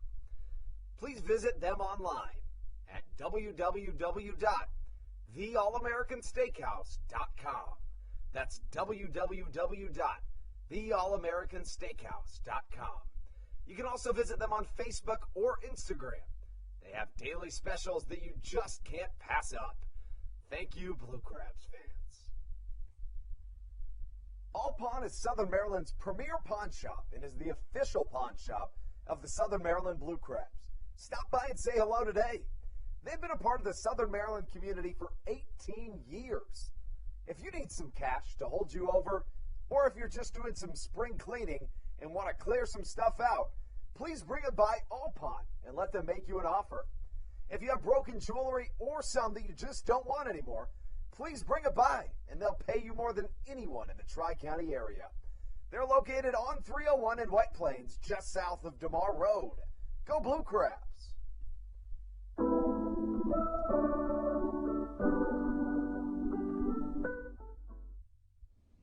This is Patrick Baker, and you're listening to the Hometown Real Estate Broadcast Network. Into the bottom of the fourth we go, and suddenly a tie game. Now, it could be an even different story had Misiel Severio not have induced back-to-back outs with runners at second and third. That right there could turn around to be one of the more significant plays in this ballgame. Yeah, that was a huge confidence booster. And speaking of a confidence booster, if you're Augie Silk on the mound right now for the Barnstormers, you're back in the game, back to 0-0. And if you can get a clean fourth inning, Barnstormers get a couple of runs, go back out there for a fifth. We're talking about a possible win for the lefty. When you go back to the second inning, it was not looking good for the lefty. It's true, and you could say the same thing about the series opener. Southern Maryland scored 5 runs in the first 2 innings back on Tuesday in what ended up being an 8-5 loss. The Barnstormers put up 8 unanswered, including 5 unearned, as Zach Collier comes to the plate. First pitch he sees misses the strike zone. Left-on-left matchup. Silk's pitch, chopped back into the netting. That would definitely be the frustrating thing. I know we still have, around 3 innings left to play, but if the Blue Crabs were to go on, eventually lose this game, you drop the first 2 to the Barnstormers, when you could argue that they should have been wins, and they lost them late in the game because it is the 4th inning of a 7-inning game. You can say that we are in the later innings. Collier sees a strike down low, 1-2, but you raise a good point because Southern Maryland, when scoring first this season, is 29-15. So generally an indication that success is to come, but that was not the case in the series opener, as Collier hits one high in the sky to the left side. In comes the third baseman, Nick Shumpert, who comes under and catches for out number 1. I wonder, talking about the shadows, I may sound like an idiot right now, but on the pop fly, you think that it's affecting the infielders, maybe the outfielders, going up high, being into the sun, and then when it's dropping down, getting a little shade thrown on the baseball. No, I completely agree, especially if you look at Shumpert right now. About every pitch he's changing where he's standing, so sometimes he's a little in the sun and in the shade, and your eyes have to adjust to that change in light dramatically. So anytime you do that, it's going to adjust your line of sight. So I think you raise a really good point. One away as Joe DeLuca comes in from the right side. I think it definitely can affect the ground balls of the middle infielders. Certainly, especially, I saw Michael Baca, the Blue Crabs shortstop, when he was in on the grass earlier, you could see he too was about half in the sun, half in the shade, It's just not an easy circumstance to deal with. DeLuca sees an 0-2 count. His first time up, Joe singled.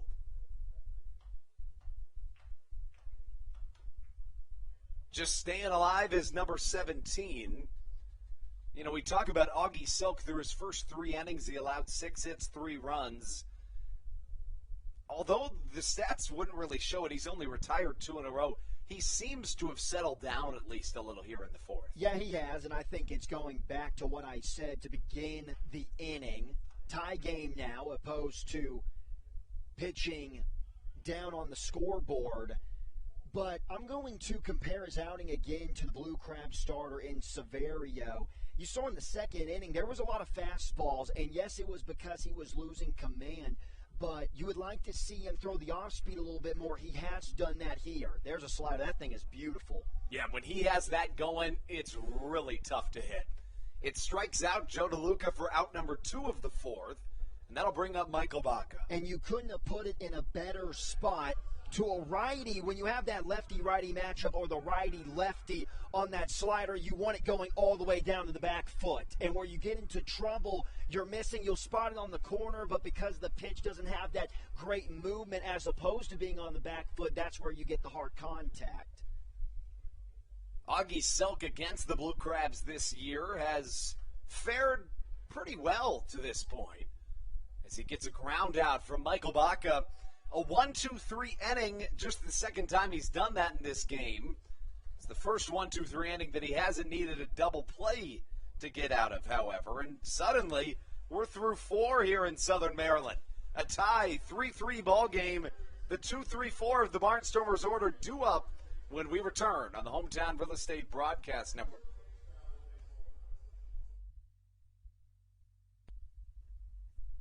Hey, Blue Crabs fans. Make sure to visit the All-American Steakhouse and Sports Theater at 35 St. Patrick's Drive, right here in Waldorf, for some great food with great friends.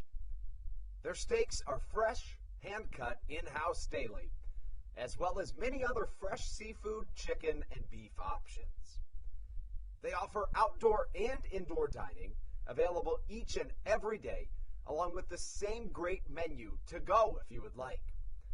Please visit them online at www.theallamericansteakhouse.com. That's www.theallamericansteakhouse.com. You can also visit them on Facebook or Instagram. They have daily specials that you just can't pass up. Thank you, Blue Crabs fans. All Pawn is Southern Maryland's premier pawn shop and is the official pawn shop of the Southern Maryland Blue Crabs. Stop by and say hello today. They've been a part of the Southern Maryland community for 18 years. If you need some cash to hold you over, or if you're just doing some spring cleaning and want to clear some stuff out, please bring it by All Pawn and let them make you an offer. If you have broken jewelry or something you just don't want anymore, please bring it by and they'll pay you more than anyone in the Tri-County area.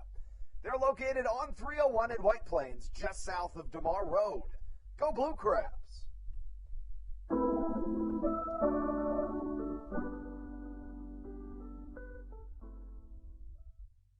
This is Brandon Barker, and you're listening to the Hometown Real Estate Broadcast Network. As we take you to the top of the 5th, you just heard from Brandon Barker, who started this season with the Blue Crabs, now pitching for the AAA affiliate of the Kansas City Royals in Omaha, I should say, with the Storm Chasers. First pitch misses outside from Severio, who takes on Blake Allemand. He rips one down the left field line, but it's foul, and Matthew, something that you'll quickly become accustomed to.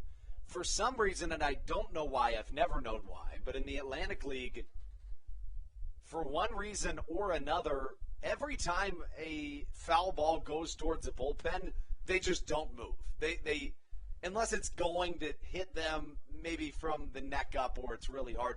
Sometimes they'll even let baseballs just hit them. It's a strange thing, but it's something that happens here. Well struck from Blake Allemand. Light power tower to the left side, but well foul as he finds himself in a 1-2 count. Well, you've been with the Blue Crabs for a while. This is my first day, so I have a feeling that I will not know for a while either. Severio's curveball beautifully issued. I mean, with how confident Blake Alleman had to be after 2 near extra base hits to turn around and issue a curveball that in many ways fools Blake Alleman. That's a special talent. We saw Severio get out of a 4th inning jam because he started to implement the off-speed pitch a little bit more. Runners on 2nd and 3rd got the huge strikeout. And now going back to it here in the 5th inning, has to keep going with it, especially here in the meat of the order. 4th strikeout of the day for Misiel Severio. Now faces Alejandro De Aza, who takes a fastball high and away. Talked about it earlier, but De Aza is a guy with a ton of MLB experience under his belt. Played for the Marlins, the White Sox. I mean, really a ton of teams. I'll list them all. 5 years with the White Sox, 2 years with the Orioles. Had a year with Boston, if Certainly. I'm correct, yeah. In, let's see, in 2015 with Boston, he had 292 in 60 games. Now, he didn't play the whole season with Boston in 2015. Yeah, I want to say he was a pickup towards the end of the year. And a good one at that. Fastball high and inside. In fact, he played with 3 different teams that season.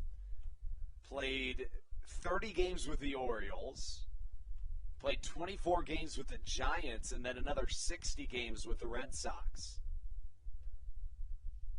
Left-on-left matchup continues. Well struck to the right side. If it's fair, it's gone. And that ball's out of here. A solo shot from Alejandro De Aza puts the Barnstormers ahead here in the top of the 5th. Well, Alejandro De Aza going back to his 2015 days with the Boston Red Sox. That was an absolute no-doubter. You know, Andrew, I wanted to bring up the conversation. People see in the Atlantic League and independent leagues when they have a former MLB player on the roster, everybody thinks, oh, man, that guy's going to be good because of his MLB experience. That's not always the case necessarily. It also helps a ball club win just because of all the years in baseball, that leadership that he brings. Exactly. For having been at the show, as Kelly Dugan lines one up the middle on a couple of bounces past the outstretched glove of the shifted Michael Baca for a single. But, you know, you raise a good point. They very often say the difference between a AA, a AAA, and a major leaguer generally doesn't have as much to do with talent as it does to do with somebody's mental approach to the game. Of course, Yogi Berra with the all-time quote. I can't even think about it exactly what it is off the top of my head. And, of course, that doesn't lead to a great ending to a quote. The quote is 90%. Just make something up. 90% of baseball is mental, and the other half is physical. So that's the quote, and it makes you think. Obviously, it's 110% correct. Real quick before we get back on it, I'm really surprised that they're gonna leave in the lefty Severio, because going into this inning, you saw that you had De Aza and Dugan, back-to-back lefties, and hoping that he can get them out. You get the home run and the hard hit single, and now I think we're going to have the change. And I think Stan Clyburn must have... It just makes sense. Yeah, it makes too much sense to not make happen. And, if this is a 9-inning game, I think maybe he doesn't come out, right? Because that would be a situation in which maybe you don't have to put as much strain on your bullpen and you have more time to come back. But Severio, in this particular instance, is going to exit after 4 1/3. Can't give you the final line on him yet because he's still beholden to Kelly Dugan over there at first base. So we'll step aside for just a moment. And when we come back, it's Andres Briseño, the fire-throwing Venezuelan righty on the mound on the Hometown Real Estate Broadcast Network. This is Andres Briseño, and you are listening to the Hometown Real Estate Broadcast Network. American Radiology is the clear choice for all of your medical imaging needs. With locations in Charles and Calvert counties, they offer a full range of imaging services. Some of their latest innovations included 3D mammography and wide-open MRIs for our claustrophobic patients. For your convenience, they even offer extended weekday hours and Saturdays. For more information or to schedule an appointment, visit their website at AmericanRadiology.com. 2020 was a year unlike any other for everybody. Quickly, the Southern Maryland Blue Crabs came to the realization that baseball must take a backseat to humanity. Immediately, the Blue Crab staff and all of Crustacean Nation teamed together to provide COVID-19 tests and eventually vaccinations. Southern Maryland's hometown team also hosted food drives, blood drives, backpack drives, toy drives, and so much more, all to help their community. The Blue Crabs couldn't be more thankful to the healthcare heroes that have gotten us to this point and helped our community so much throughout the COVID-19 pandemic. That's why this season is dedicated to our healthcare heroes. Each Saturday night, we will have a healthcare hero, a local healthcare professional, throw out the first pitch of the game and be honored. That's why in 2021, all season long, healthcare professionals get $5 tickets to every single Blue Crabs game. Thank you so much, healthcare heroes, for all that you have, are, and will continue to do for our community. This is Coach Doug's, and you're listening to the Hometown Real Estate Broadcast Network. Well, Stan Clyburn is going to turn to the big guns here early. Generally, Southern Maryland's setup man, Andres Briseño, comes onto the mound, and he is a tough task to face as a hitter. This is a guy that throws 96 plus with spot-up control, a high strikeout thrower, and by the way, a 1.60 ERA in 39 and a third innings pitched this season, especially in a year in which ERAs are inflated dramatically. A 1.60 ERA is basically the equivalent of a 0.6 or a 0.7 ERA in a normal season. Yeah, unbelievable stuff. And during the break, you just saying a couple of words on the righty. Very interested to see him throw with that hard fastball. He's got a fastball, a changeup, a slider in the arsenal. Line drive to the right side. First pitch from Ladarius Clark fouled away. And it was a good call by you to, especially in your first day here, be able to say, yep, Stan's going to go to a reliever right here, a good call. And I would tend to agree with the move. I think that was a wise move in that particular situation. Matching the pitching velocity with exit velocity is Ladarius Clark. He singles back up the middle. Well, I also want everyone to know that by leaving Severio in there to face the 3 and 4 batters in Diaza and Kelly Dugan, maybe you're thinking, well, why would you leave him in there? Because you're facing arguably the best hitters in the lineup. Well, you have the lefty matchup, and Severio has been really good against Diaza and Dugan prior to the home run and the single. So we talk about the velocity from Andres Briseño. As a hot shot to the right side, has a chance of getting out of here. David Harris watches it bounce over the wall in one of the more rare instances, really in all of the Atlantic League this year. You just simply don't see Andres Briseño get hit like this. You just don't. No, you don't. And the Barnstormers, give credit where credit is due. Second day of September, these are playoff games. You really can say that they are. But that fastball there, it was just plated right down the middle. A really good swing by Robinson. Back-to-back fastballs that we have seen hit into the outfield grass that were just put right down Broadway. And the Barnstormers, this is what you're going to get in the last month of the season. Barreling down, focusing up just a little bit more than you would maybe in the first couple of months of the year.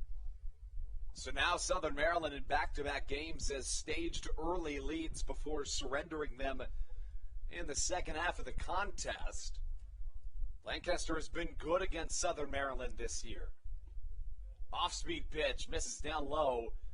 We talk about that velocity, which, to our point from earlier, is not always the end-all, be-all, but the hardest 3 pitches thrown in this entire game have been thrown by Andres Briseño, and he's thrown 4 pitches. That's incredible. 1-0 chopped foul from Anderson De La Rosa. Now, Briseño, really love that he started this AB to De La Rosa with the slider, trying to change his pace. But because his fastball has been good all year, he can't be, because he gave up the single and the RBI double, he can't get away from that fastball and just go off speed. The 1-1 maybe touches the strike zone, but TrackMan says not quite. The count, 2 balls and a strike to the veteran catcher Anderson De La Rosa. And you could argue that this is one of the situations where you're not all that concerned with allowing a base on balls, considering it would put a force at every base, but it's certainly also not a situation in which you're going to pitch around a batter. No, but I don't love the idea. You have Nick Shumpert batting in that 9 spot. He does have a hit in this one, but yeah, I mean, bases are loaded hypothetically, and you have your 8 and 9 hole hitters facing one of the best relief pitchers in the Atlantic League. You like your odds if you're sitting in that third base dugout, but I wouldn't be trying to work around De La Rosa. Couldn't agree more as the 2-2 comes in from Andres Briseño, line down that third base line, and you see the bullpen catcher, Bronson Butcher. I don't think they're going to let that ball hit him. It's true.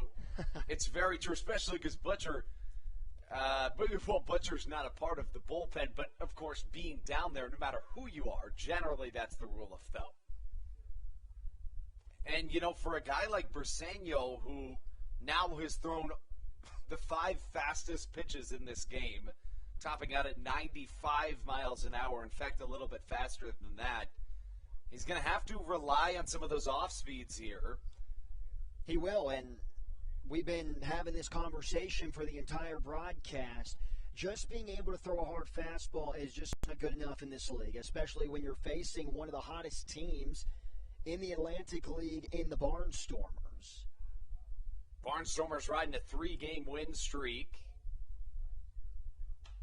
Trying to overpower him with a fastball here as it squeaks foul. This is a Lancaster team that just, like you said, has been really good all year, but every time they get hot, they can't just absolutely break out of their shell. Their longest win streak of the year is 4. They've had a ton of 3-game win streaks, but getting over that hump has been a challenge for them. And if they're going to get into this playoff push, they need to do that, especially in these critical games against the Blue Crabs. Maybe a little bit more consistency. But certainly. Slider has to come here, back-to-back fastballs. He goes with the fastball, and it's lined to the left. It drops in front of Trejo in left. The runner sent a beautiful throw from Trejo. It is fielded by Joe DeLuca, and Trayvon Robinson thrown out at home. A strike thrown in from left is going to peg the second man. But the first makes it a 6-3 lead as the Barnstormers get on top here. Now, obviously, I'm going to take it and not complain about it, but in some ways, it kind of looked like he got under that tank. I was just about to say, Andrew, I think the Blue Crabs are very lucky that Thomas, the home plate umpire, was not on the other side. He would have had a clearer view. And going back to that pitch, back-to-back fastballs to De La Rosa that he's hit pretty well in foul territory. You got to go with the slider. He goes back with the fastball. It's drilled in the left field. See what he starts off Jake Hoover with, who is 1 for 1, also walked once. It is an off-speed, and you mentioned it. After allowing 2 singles to his first 2 batters, he started to go to the off-speeds early and often, but not necessarily consistently through the entire at-bat.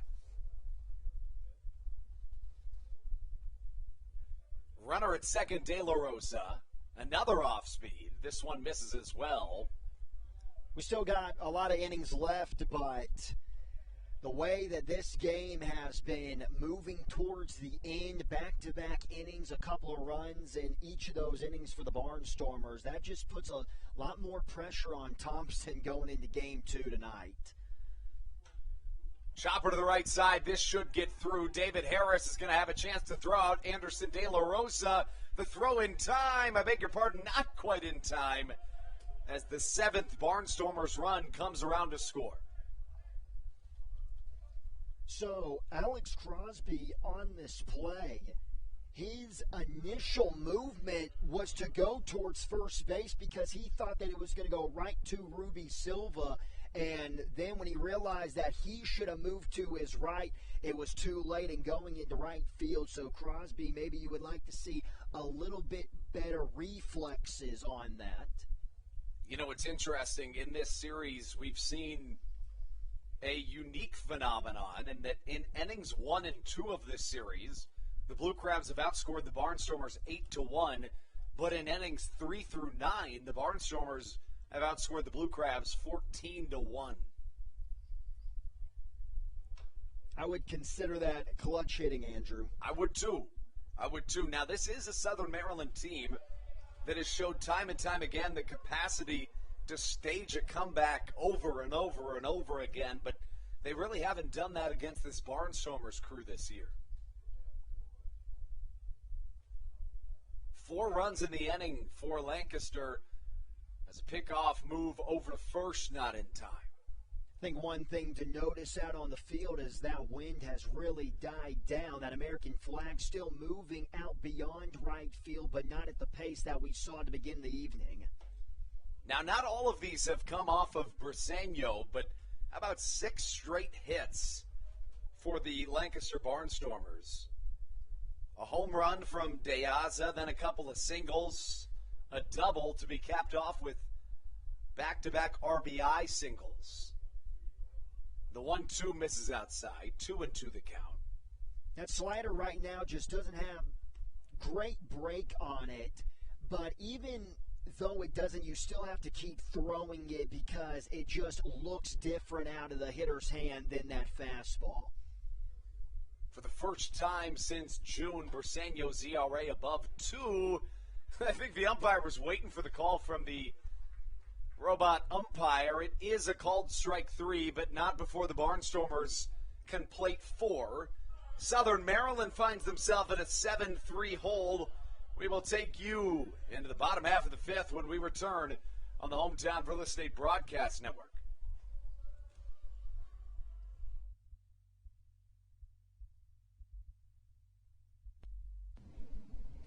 This is Daryl Thompson, and you're listening to the Hometown Real Estate Broadcast Network.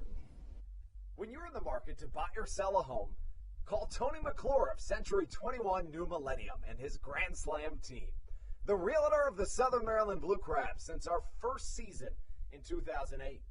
Tony and his team of preferred partners includes Tim Murphy of CNF Mortgage and Steve Scott of the Scott Law Group.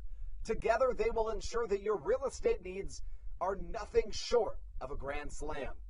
The quality service you will receive is Hall of Fame worthy.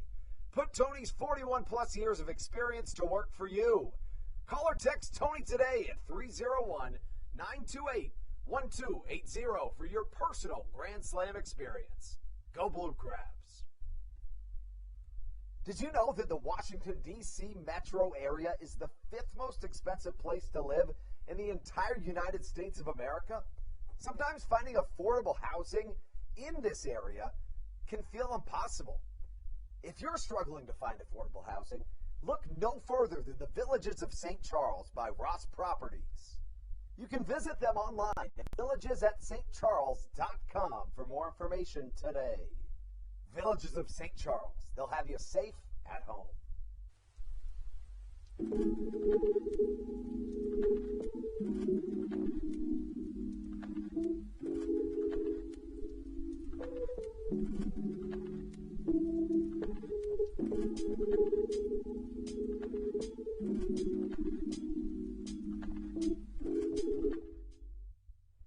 This is Joe DeLuca, and you're listening to the Hometown Real Estate Broadcast Network. Augie Silk finds a newfound 7-3 lead, but he's not out of the woods yet. He's allowed 3 earned 6 hits over 4 innings, and he faces the top of the Southern Maryland Blue Cheeses order. Comes in the form of Cesar Trejo, Ruby Silva, and then a pinch hitter.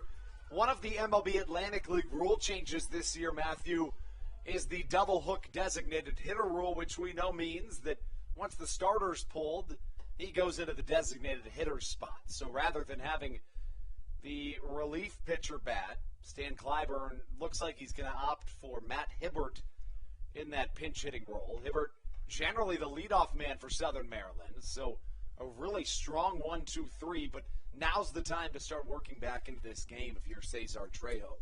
Yeah, I noticed that in the press release, the DH rule, and talking about Augie Silk.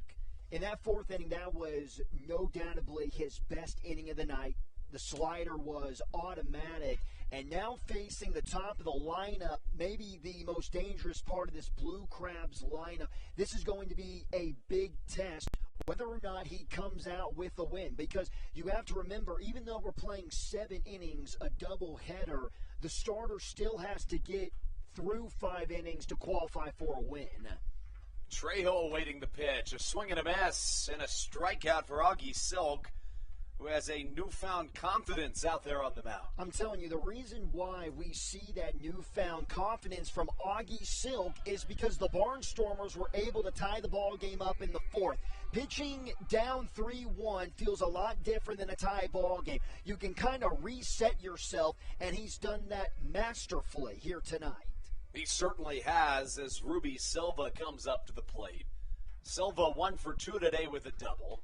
First pitch outside, the count 1-0. Even the fastball just looks a little bit more crisp out of the hand. It has some more zip on it. There's no question to it. Silk has looked better the deeper he's got into this game, which is always impressive to see. You know, guys like Justin Verlander, and that's always the first guy I think of when you see guys getting better as the game goes on. It's always really impressive. 2-0, well struck to the left side, but well foul, and the count 2-1. The best guy, when you want to talk about the major league level at keeping that high velocity for innings 1 through 9, the best guy to do it is no doubt Garrett Cole. It's true, and that's coming from a Red Sox fan. So then you know it has to be true if it's about a Yankee. Has to be true. The count 3 balls and a strike, a dangerous count to have against the power bat of Ruby Silva. Left on left matchup. Southern Maryland trying to claw back and avoid a series sweep here.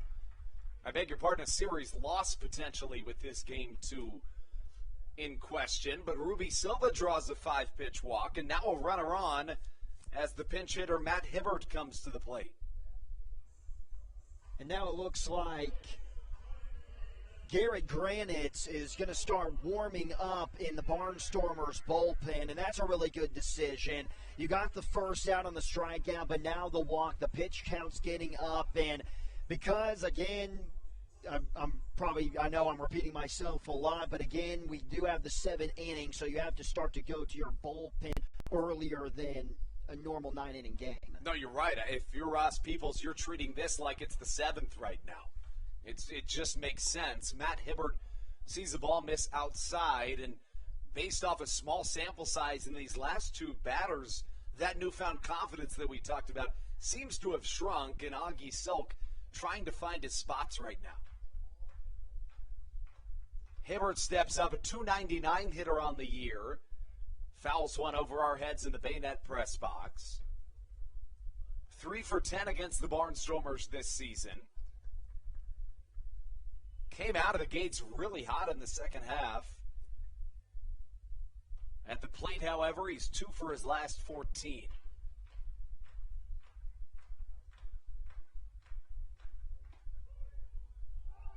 Fastball called, I beg your pardon, curveball called strike, 1-2.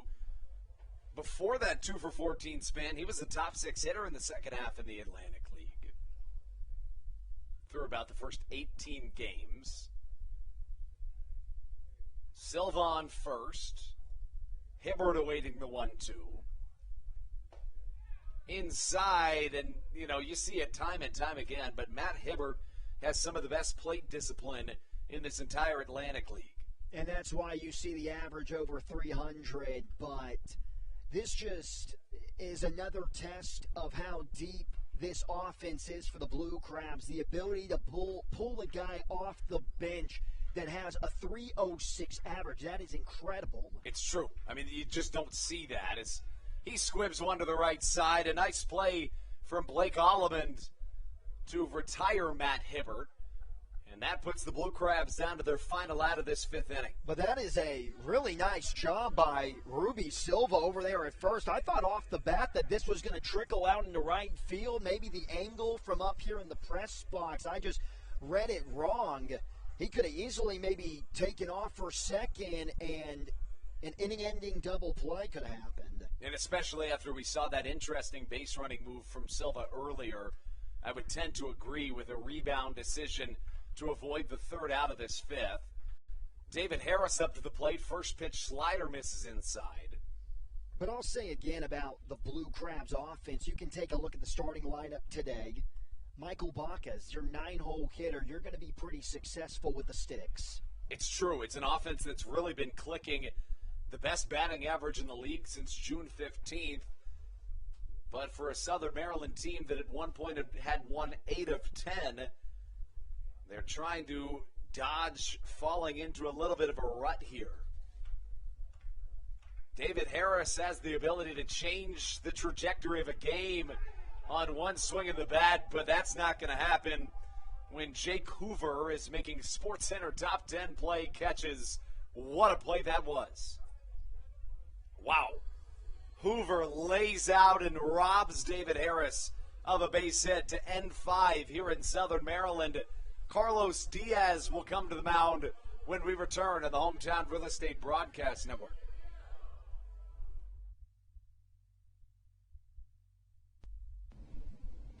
This is Daryl Thompson, and you're listening to the Hometown Real Estate Broadcast Network. Chick-fil-A of Charles County has been a proud supporter of the Southern Maryland Blue Crabs since their inception in 2008.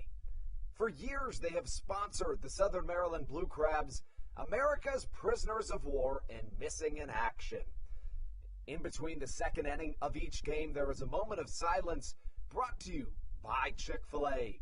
The Southern Maryland Blue Crabs appreciate and respect not only Chick-fil-A, but all of those that have served our great country.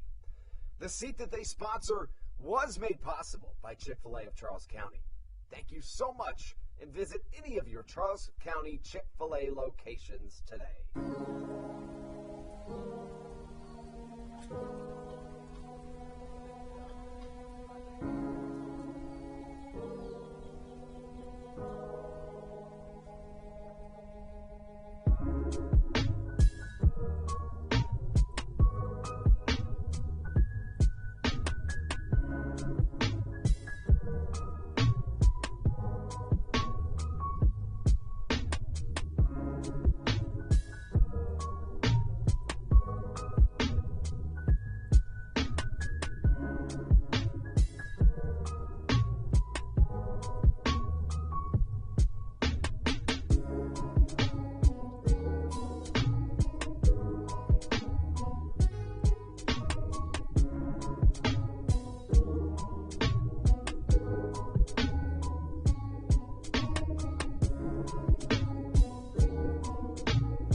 This is David Harris, and you're listening to Hometown Real Estate Broadcast Network.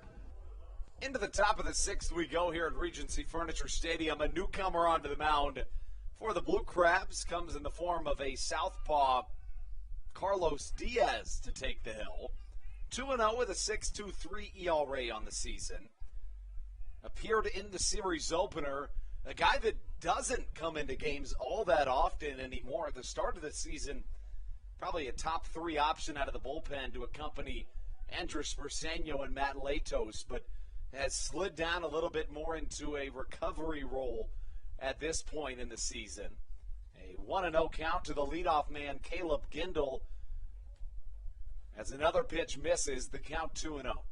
And the reason why Carlos Diaz has maybe lost some trust from that Southern Maryland Blue Crabs bullpen, not only because the ERA is at 6.23, but because in the month of August, his ERA was at 10.50, and it's really been an up and down year. You can go back. His May ERA was 6.48. The next month it's at 3, and then you have July not getting much better. Yeah, you said it exactly right. It has been a little bit of an up and down year for the left-hander. Diaz in his 10th season of professional baseball, his first outside of affiliated baseball, however. The left-hander joins the Blue Crabs after being in the San Francisco Giants organization from 2011 through 2018. Fastball well struck to the right side. Zach Collier has a beat on it and makes this one look easy as he catches out number 1. Caleb Gendel, it always looks like he's going for the home run with every swing he takes. Just out in front on that fastball, hit off the end of the bat. And actually with those numbers, June he had the 6.48 ERA, and then July he had the 3, but the August still remains at 10.50. But even when you look at the numbers, you can tell the up and down season indeed for Diaz. We'll see if Diaz can continue here on this Thursday evening, Game 1. Last time out, Diaz allowed an earned run in an inning pitched. His appearance before that, he struck out the side. That was back on August 24th against the West Virginia Power here at home. You know, I didn't get a chance to mention it during his last AB, but Caleb Gendel, I am no stranger to seeing that guy play baseball. Is that right? Spent some years with the Nashville Sounds, AAA affiliate.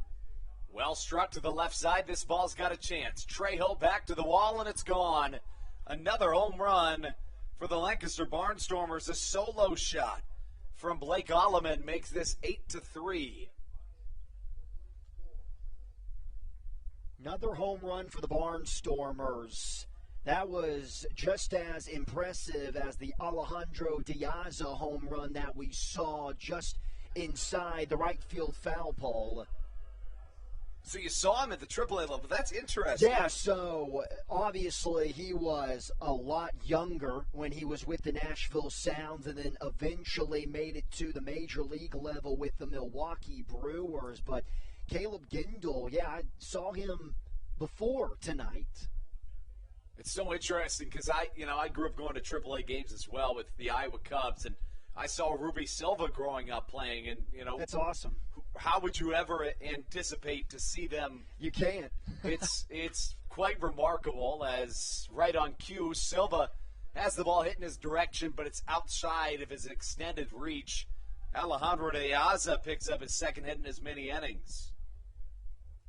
Even if Ruby Silva was able to get a glove on that baseball, I think it would have been a tough out. Alejandro Diaz with a lot of speed, and it looks like Silva would have had to do a little spin move. Would have been a close play, but I think it still would have been a single if it was a clean play by the Blue Crabs second baseman.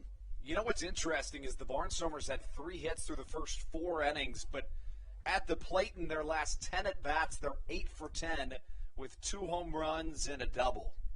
It really, even though the loss a couple of days ago for the Blue Crabs, it's been different kind of losses in the same manner. Yes. And what I mean by that is the Blue Crabs so far have blown the lead late in the game, but by different ways. Tonight here in Game 1 of the doubleheader, you see the home runs, you see the hard contact, but it was the errors, particularly talking about 2 by McAdams in that game. Left-on-left matchup here as Kelly Dugan steps in. He finds himself fanned. The second out recorded from Diaz. Still 1 on, though, and, Southern Maryland's certainly got some offensive work to do with their last 2 innings of this game. They do, and I don't think the offense has been bad. 3 runs, 6 hits through 6 innings. It's just, like you mentioned, the 11 hits, and that's without us playing 9 innings. Very impressive stuff by the Barnstormers Stormers offense. You know, and it's interesting in this heavy offense that we see in the Atlantic League in 2021, it almost feels like if you're not scoring maybe 3/4 of a run for every inning played, you're not going to be in the game. That's quite remarkable and almost a style of baseball that nobody's accustomed to seeing, you know? Usually, yeah, if you can consistently put up, 4 or 5 runs in a baseball game, then you have a pretty good chance of winning. But here in the 2021 season in the Atlantic League, that is not the case. And personally, I hate that because I'm more on the traditional side of watching baseball. I like the pitching duo. And, the Atlantic League, when you talk about the revenue and the GMs, they probably are kind of liking that side. It brings more fans out to the game with high-powered offenses. But for guys like me, essentially, I like it better watching, a 3-2 baseball game. And I think you're going to like what we have in store in Game 2. Yeah. As a 4-pitch walk is drawn. You've got 2 of the better pitchers in the Atlantic League. Certainly, at least when you talk about Dominic DeSavantino, a guy that has 9 wins on the year, but especially Daryl Thompson. Well, yeah, and I apologize if I've annoyed you with the questions today, but Daryl Thompson, I've been asking you, not only on the broadcast, I've been asking a lot about him, and that's just because I'm so excited to watch him, and not only, again, with the velocity, but what he's been able to do with the 84 average on the heater. Yeah, and especially, a guy in his 18th season of professional baseball. It's incredible. He's, for the first time in his life, throwing from 61 feet 6 inches, and in the Blue Crabs' first game at that distance, he made it look pretty easy in 7 scoreless innings. The 0-1 on its way, right over our heads in the Baynet press box. I've only seen one ball come up here in my whole time here, and it bounced off the seating bowl level and came all the way up here. Yeah, I feel like you would have to be pretty lucky to get one directly into the press box with the net so high behind the backstop. We talked about the Somerset Patriots earlier in 2019. Their broadcaster, when they were in the Atlantic League, he caught a foul ball and got on SportsCenter for it and all this stuff. So, maybe a ball should come up here one day. A strikeout ends this one, but not before the Stormers can add another run here in the 6th inning of a 7-inning game. When we come back, Southern Maryland sends up 5-6-7 on the Hometown Real Estate Broadcast Network.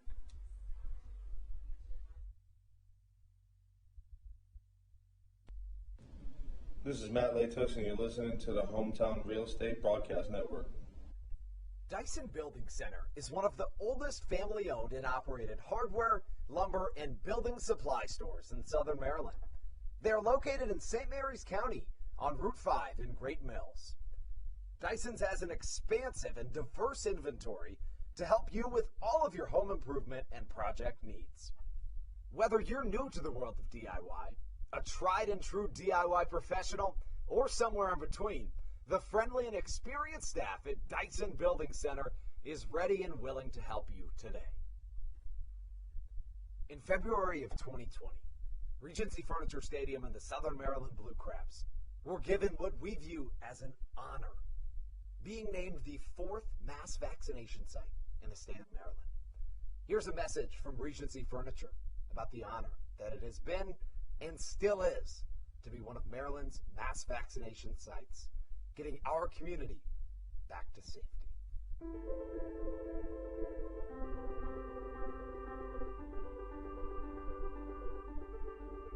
During these times of uncertainty, it helps to know there are things we can control to help ourselves and others.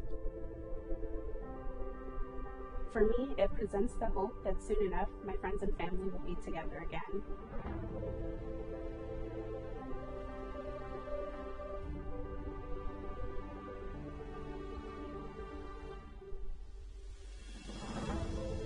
I want to take this moment to thank the Maryland National Guard for their support in helping to facilitate and manage the vaccinations here at the Regency Furniture Stadium. We just think it's so important for everyone to do their part, and we're just grateful for your support. Thank you for some of your support we're just honored to be a part of the vaccination effort out here and to serve the community.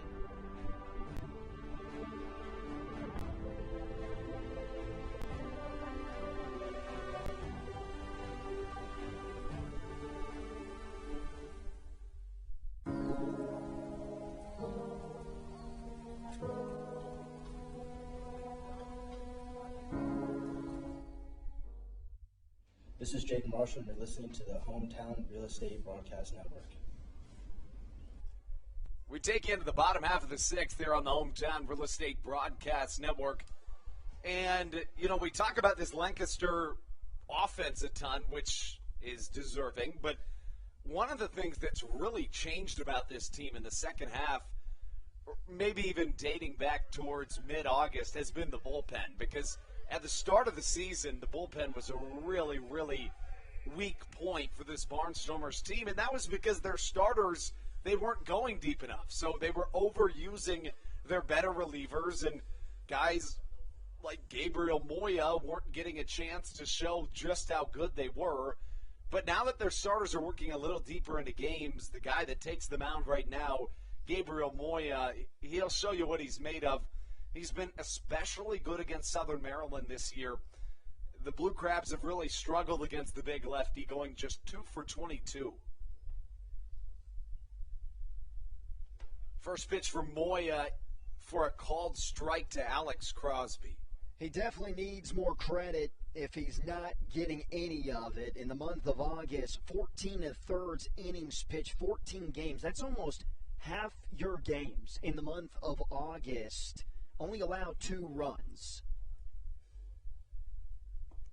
If there was ever a time for it all to unravel, if you're Southern Maryland, in terms of Gabriel Moya's impressive stretch, it would be right now in a game that's certainly not must win, but you said it earlier, and I think you said it very well. It almost has a playoff feel to it. The 1-1 on its way to Crosby. He gets on top of it, rolls over to the right side. Moya covers, a foot race to the bag in time. It looked initially like the first base umpire might have been signaling safe, but I think he called them out, and I think he called them out, and I think he was probably right on that one, but it was close. It was close, but I think Nick Mull, the first base umpire, did make the correct call. And going back to Moya, this scenario that he's in has been the scenario that he has been entering the ball game in the entire season. He comes into a setup role, pitches that 1 inning, and then the Barnstormers hand it off to their closer. The longest he went in an outing in August was an inning and a third. All the other innings were exactly 1 inning, trying to do the same here in September. Let's see if Josh McAdams can tap into some of that power that we know he has. Leads the Atlantic League in home runs since late July. As he hits one well to the left side, this ball's got a chance. Back goes the left fielder, and it's out of here. Bye-bye baseball. Right on cue, Josh McAdams sends a moonshot to the left side, giving some energy to this Southern Maryland crowd. And for McAdams, it's his 19th of the year. And because runs are not hard to come by in the Atlantic League, when you are down late in the ball game by a score of 8-3, now 8-4, you have a better chance of having a comeback because the pitching has not been strong. And McAdams in this one, his 2 first plate appearances were not that great. He makes up for it with the long ball. It's interesting for McAdams, a guy that his career highs in home runs before this year in his 7th year of professional baseball, his career high was 9 home runs. That's his 19th, and he's almost doubled his RBI career high as well. A guy that's really tapping into his power, and he's still certainly young enough to get picked up in the affiliated systems. Oh, definitely. And he hit it off of a guy that is not accustomed to giving up any runs at all. McAdams only 27 years old. And you raise a really good point. I think I was so caught up in the enamor of the Josh McAdams home run that I forgot that a very rare run allowed by Gabriel Moya. And when a pitcher's on a streak like that, you never know what little thing could kind of turn the tides and make him start missing his spots or thinking a little bit more. Yeah, at the end of the day, you could maybe make the argument that Moya was due to give up a run. The last time he did give up a score back on August 19th, that is just incredible stuff. Yeah, and you mentioned earlier how often he's appearing, so, you know. All the time, yeah. Right, so back to August 19th is a lot of time for a guy that is used in almost every other game. He's had 6 appearances after that run given up on the 19th. Here in his 7th, he allows a solo shot. Now a 3-1 count to Zach Collier, who generally draws very deep counts. Sees a changeup, swings over it, and the count 3-2. And just after seeing that pitch by number 2-7, that's got to be his best one. Dropped off the table, looked like it stopped in midair, a beautiful thing. And all lefties, they just got to have a changeup. For some reason, they just throw it better. I don't know what it is. You're exactly right. I don't think there's any science to it, but any baseball fan can tell you it is a thing. I don't know why, but it is. For me, it's the best pitch in baseball. I think everyone has to have it, even righties. But, yeah, if you get a lefty who can be dominant with the circle change, it doesn't matter how hard you throw, you're going to be successful. So now, all of a sudden, things are kind of moving very slowly into Southern Maryland's direction, and that brings up Joe DeLuca. If we want to get to the point, you could technically say the tying run is on the on-deck circle in the form of Michael Baca. The 8-hole hitter, Joe DeLuca, up to the plate.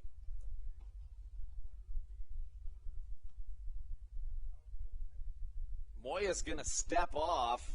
Seems to not quite be on the same page as his battery mate. DeLuca's hit from the right side all day today, facing the left-handers that Ross Peoples and the Barnstormers have put on the mound. Man, it would be huge to get Diaz out of this game. I think Garrett Granite is still warming up in the Barnstormers pen, and that is a guy that you want to get to. He's got a 5.11 ERA on the 2021 campaign. Yeah, and if you can, honestly, I'm almost thinking that if Moya walks another batter, it would at least induce a mound visit. And for a guy like Moya, who really, you can just tell by the way he pitches, he does the exact same thing every time. He's all about his rhythm and his momentum, and that's the type of thing that can throw him off. The 1-1, chased upstairs, 1-2 goes the count. But I do think that Peoples, if Diaz starts to get into some more trouble with still one out, I think that he's going to allow him to try to work out of the jam because he does have a guy in the bullpen that has a 5.11 ERA, and he is going to trust Diaz like he has been the entire year, that even when he's struggling, he's going to find a way to work out of it because of the pitcher that he is. Moya awaiting the 1-2 instead. A pickoff move to first. Zach Collier over there at first after drawing the walk. On deck stands Michael Baca with Cesar Trejo in the hole. Here on really a beautiful night in Waldorf, Maryland. One of the coolest days we've had in a long time after one of the hottest summers on record. You know, Matthew, you came at the right time in terms of dodging that heat, because I'll tell you, and I'm sure you saw it in Tennessee too, but boy, was it hot this summer. And maybe in Duluth, probably wasn't quite as hot up there.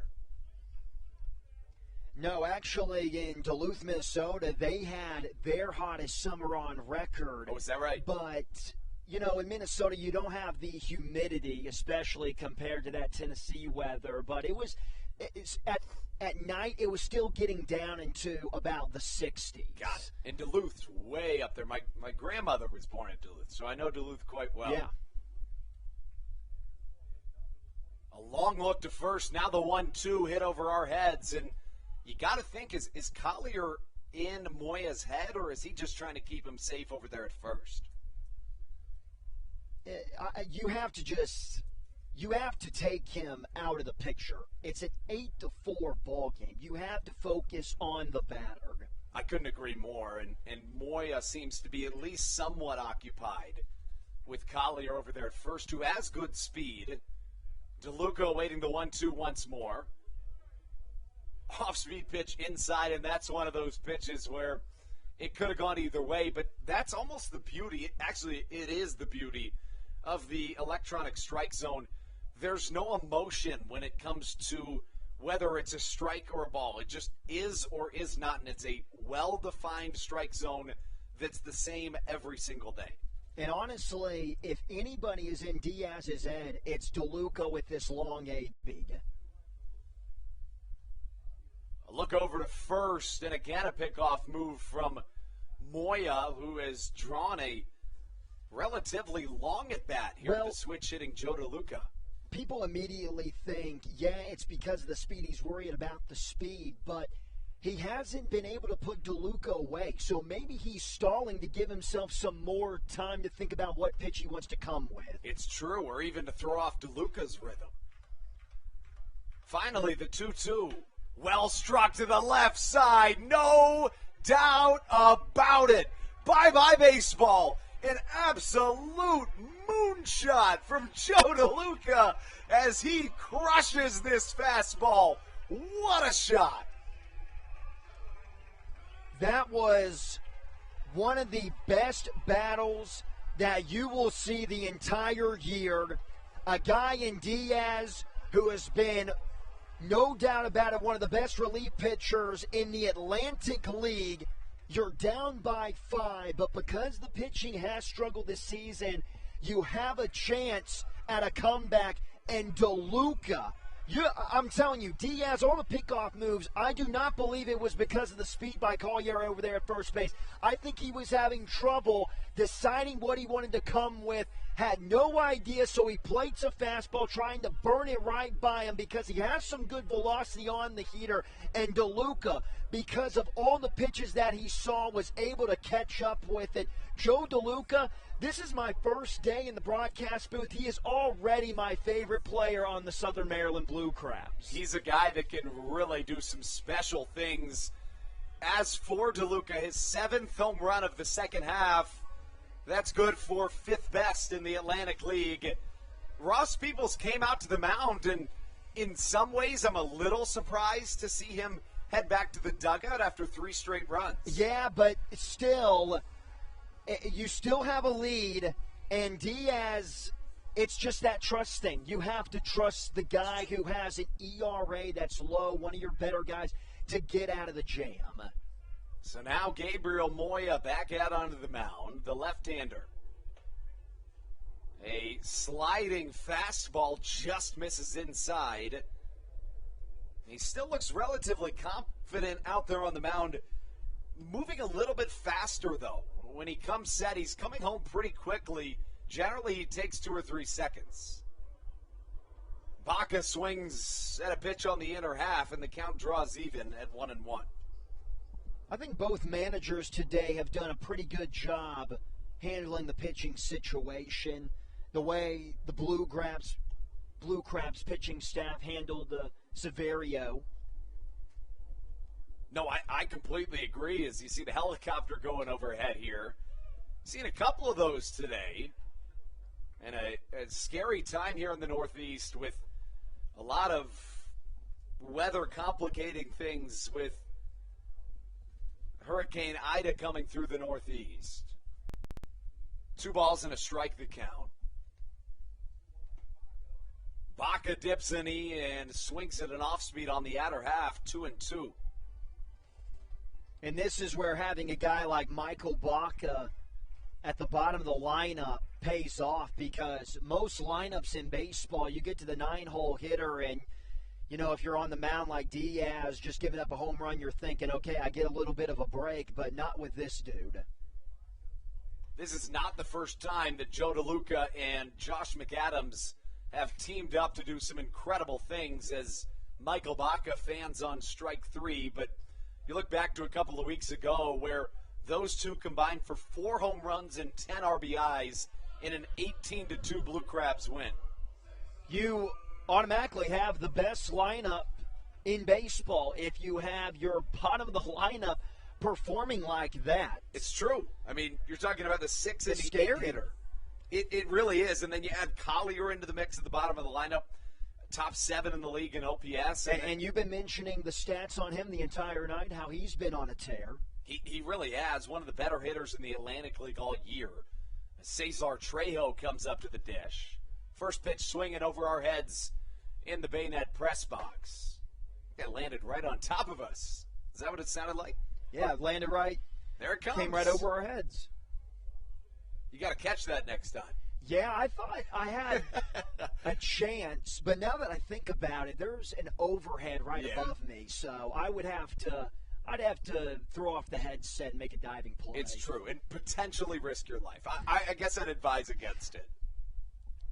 The count 0-1. Maybe for the baseball. Yes, yeah, that's true. It'd be worth it. That's true. Trejo sees an 0-1 count. Well struck to the right side, but right at the second baseman, Blake Allemond, who finally gets out of this Gabriel Moya inning in which he allows 3 Blue Crabs runs coming on 2 homers, a solo shot from Josh McAdams, and a 2-run homer from Joe DeLuca. Southern Maryland, however, still chasing 2 runs as we bring you into the 7th on the Hometown Real Estate Broadcast Network.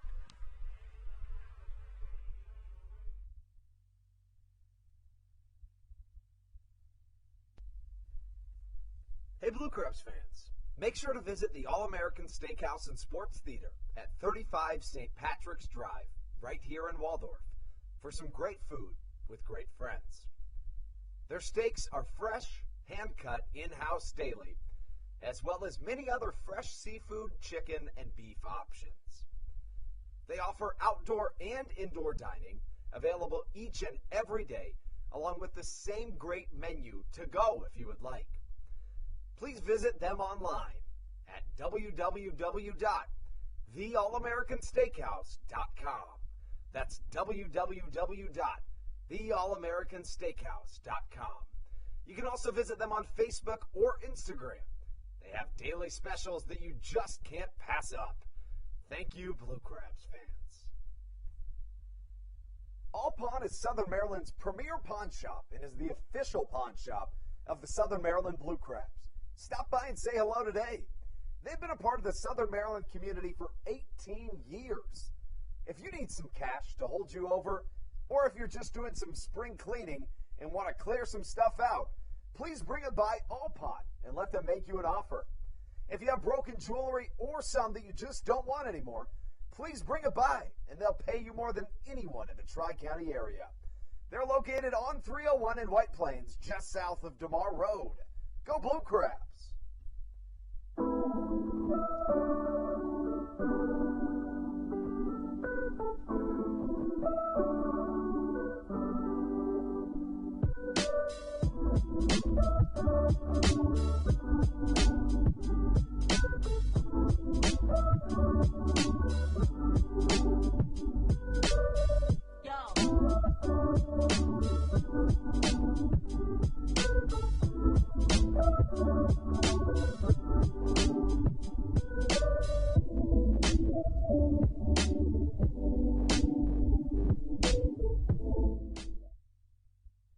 This is Patrick Baker, and you're listening to the Hometown Real Estate Broadcast Network.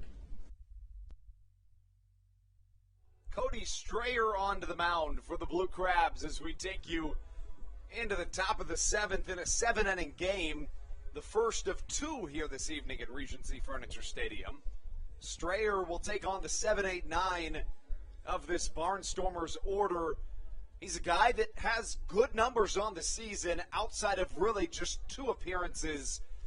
You look back a couple of weeks ago, at the time he had something like a 2 ERA, but he allowed 2 runners on and then was pulled, and then both of those runners came around to score. So can't hold that against him, but you kind of have to hold against him his very last appearance. Yeah, if you haven't been following the Southern Maryland Blue Crabs the entire year, like you said, the ERA has been pretty good, really solid in the month of August, except for that last outing, the 29th, an inning, gave up 5 runs, all of them earned. And it was a rare sight from Cody Strayer, who, since joining the Blue Crabs a couple of months ago, has been a really Solid arm, generally not in really high-pressure situations, but you could argue that this is a relatively high-pressure situation now. Now, Strayer was warming up when it was still an 8-3 game, and Stan Clyburn, in my opinion, wisely stuck to the script. But you can even, going through his August numbers, see the ERA start the month at 3.52. It goes all the way down to 2.40 before that really bad outing. Strayer, an 0-2 count to Anderson De La Rosa.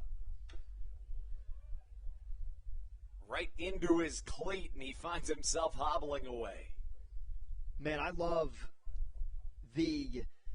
I don't know why. I think it just maybe it shows the passion that they have out there on the bump. But the grunt that we see from guys, I just love it. It energizes me. You see guys in the major leagues do it. You can hear it through your TV screen. And I think when you're able to hear it in front of thousands of fans, it's really cool. But from sidearm pitchers, you don't really see it. And that's true. why it's a rare thing seeing it now here tonight from the righty Strayer. Yeah, Patrick Baker, another guy in this Blue Crabs bullpen that you'll hear do that a lot. He throws 98 on the mound, a former Orioles prospect. But, you know, Strayer, to your point about the sidearm piece, you see this more often than you used to. Sidearm pitchers that every once in a while will go over the top, as if it was almost an off-speed pitch. With that being said, you see significantly less sidearm pitchers than you did even 10 years ago.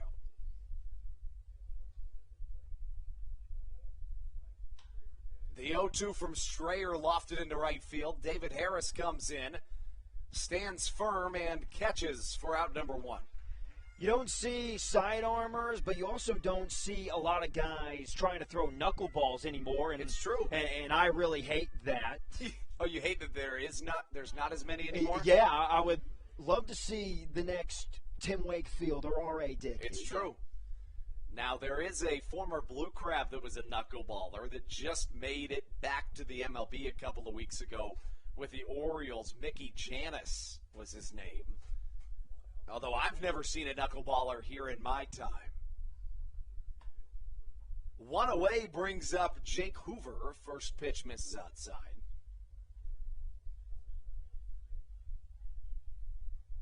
For the Barnstormers, to this point in the game, 8 runs on 11 hits. As for Southern Maryland, 6 runs on 7 hits. And it's very important for Strayer to have a very quick shutout 1-2-3 7th inning, because this is the 9th, and after you score 3 runs in the bottom of the 8th, essentially, you can carry that momentum into maybe a walk-off. Yeah, I would completely agree. I mean, if you're the Blue Crabs right now, and Cody Strayer in particular, your number one goal right now is to get your offense back out there. They're ready to swing the bats. They're ready to go. Exactly. The last thing you want to do is pull that momentum away from them.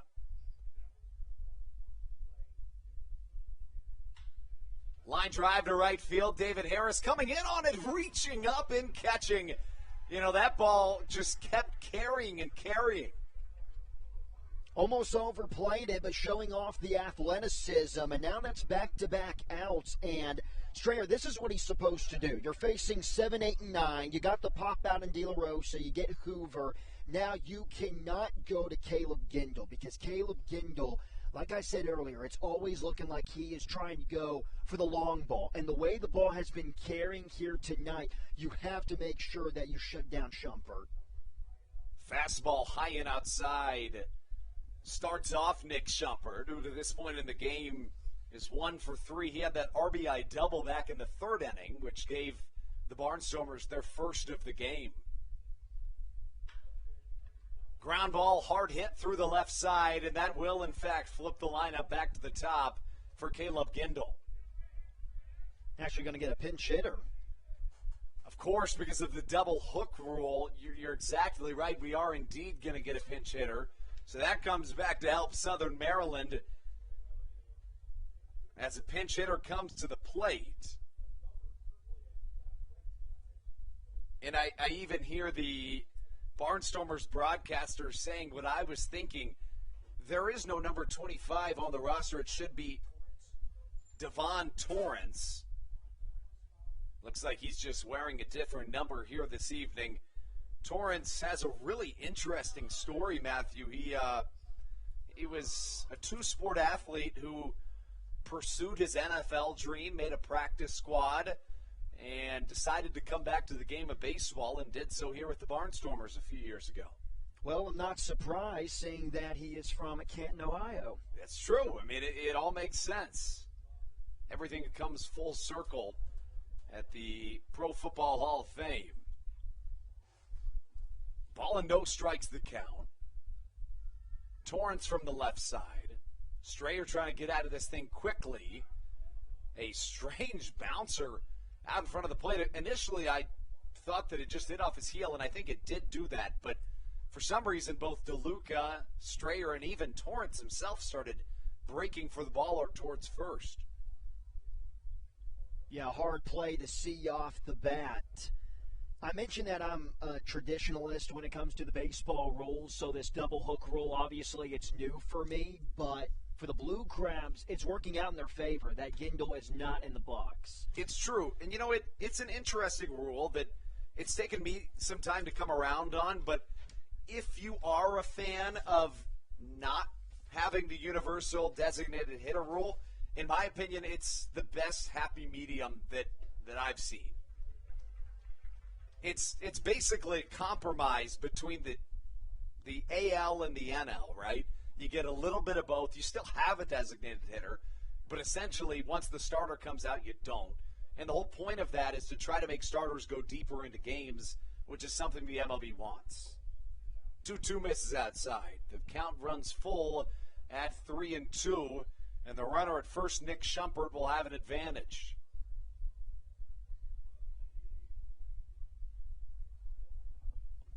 Critical pitch in this game upcoming. The right-handed Cody Strayer, number 19 on the back of his jersey, aligns on the first base side of the rubber. Whew. And a good play there from Devon Torrance, Matthew. That was a strike on the outside corner, but calling time at the last moment was Torrance. Yeah, and he's lucky that home plate umpire and John Thomas was able to award him the timeout. And this is another big performance here by the Sidewinder in this battle with the guy in the box right now, because the guy on deck, he's got a home run in the box score tonight. You said it, and that came in the sixth. So, I mean, he's fresh off a solo shot back in that sixth inning. Payoff pitch on its way from Strayer, swung on and missed. A really good job, and a fist bump from the right-hander turned things back to the Blue Crabs bats. They'll send up 2-3-4 when we return on the Hometown Real Estate Broadcast Network.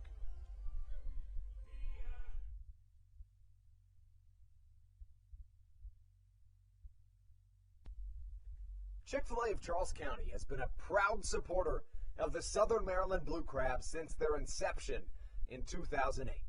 For years, they have sponsored the Southern Maryland Blue Crabs, America's prisoners of war and missing in action.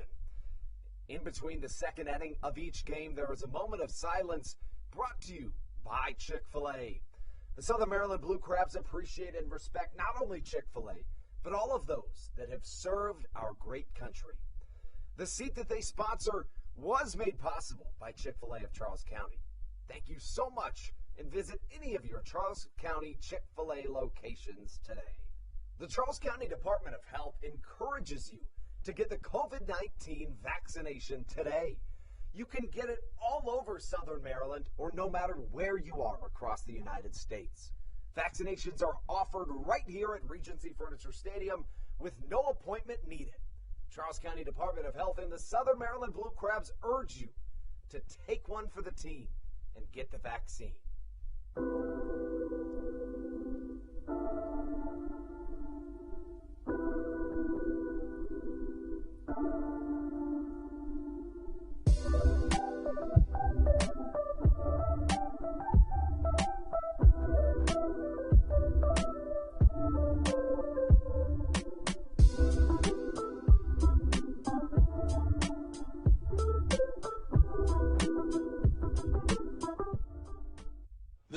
Coach Doug's, and you're listening to the Hometown Real Estate Broadcast Network. Generally, we'd be coming out of the seventh inning stretch, and I guess technically we are, but normally things aren't as intense as they are right now. An 8-6 ball game in the final inning of regulation here in the first of two in a doubleheader today. It's a scary part of the lineup to face if you're Scott Schumann, but Scott Schumann's not a guy that shows a ton of fear out there on the mound, and deservingly so. He's got great numbers. He does, and he is a scary guy himself. Had a .75 ERA in August. On the summer, 1.70. He's got 15 saves. This is the ice in the veins guy, if you will, for the Barnstormers. Ruby Silva of the same mold as he steps in to the left-handed batter's box.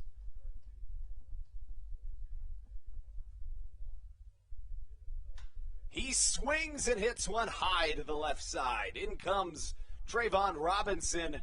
Off the bat, it looked like it may have had some more distance, but instead, it's a fly out on the first pitch as Dario Pisano comes up to the plate.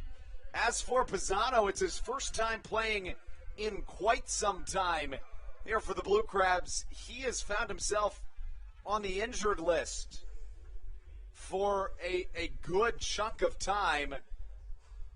It's a really good bat to have back in the lineup if you're Stan Clyburn and the Blue Crabs. A guy that gets on base a ton, and he has a 300-plus batting average on the season. Pisano, a left-handed hitter, facing Scott Schumann. First pitch outside, but a called strike. 0-1 the count. And I think that's the biggest reason why we see the pinch hitter to get that lefty-righty matchup. Pisano settling back into his left-handed batter's box. Schumann's 0-1. Looked to be a touch inside, but it scrapes the strike zone and a count 0-2.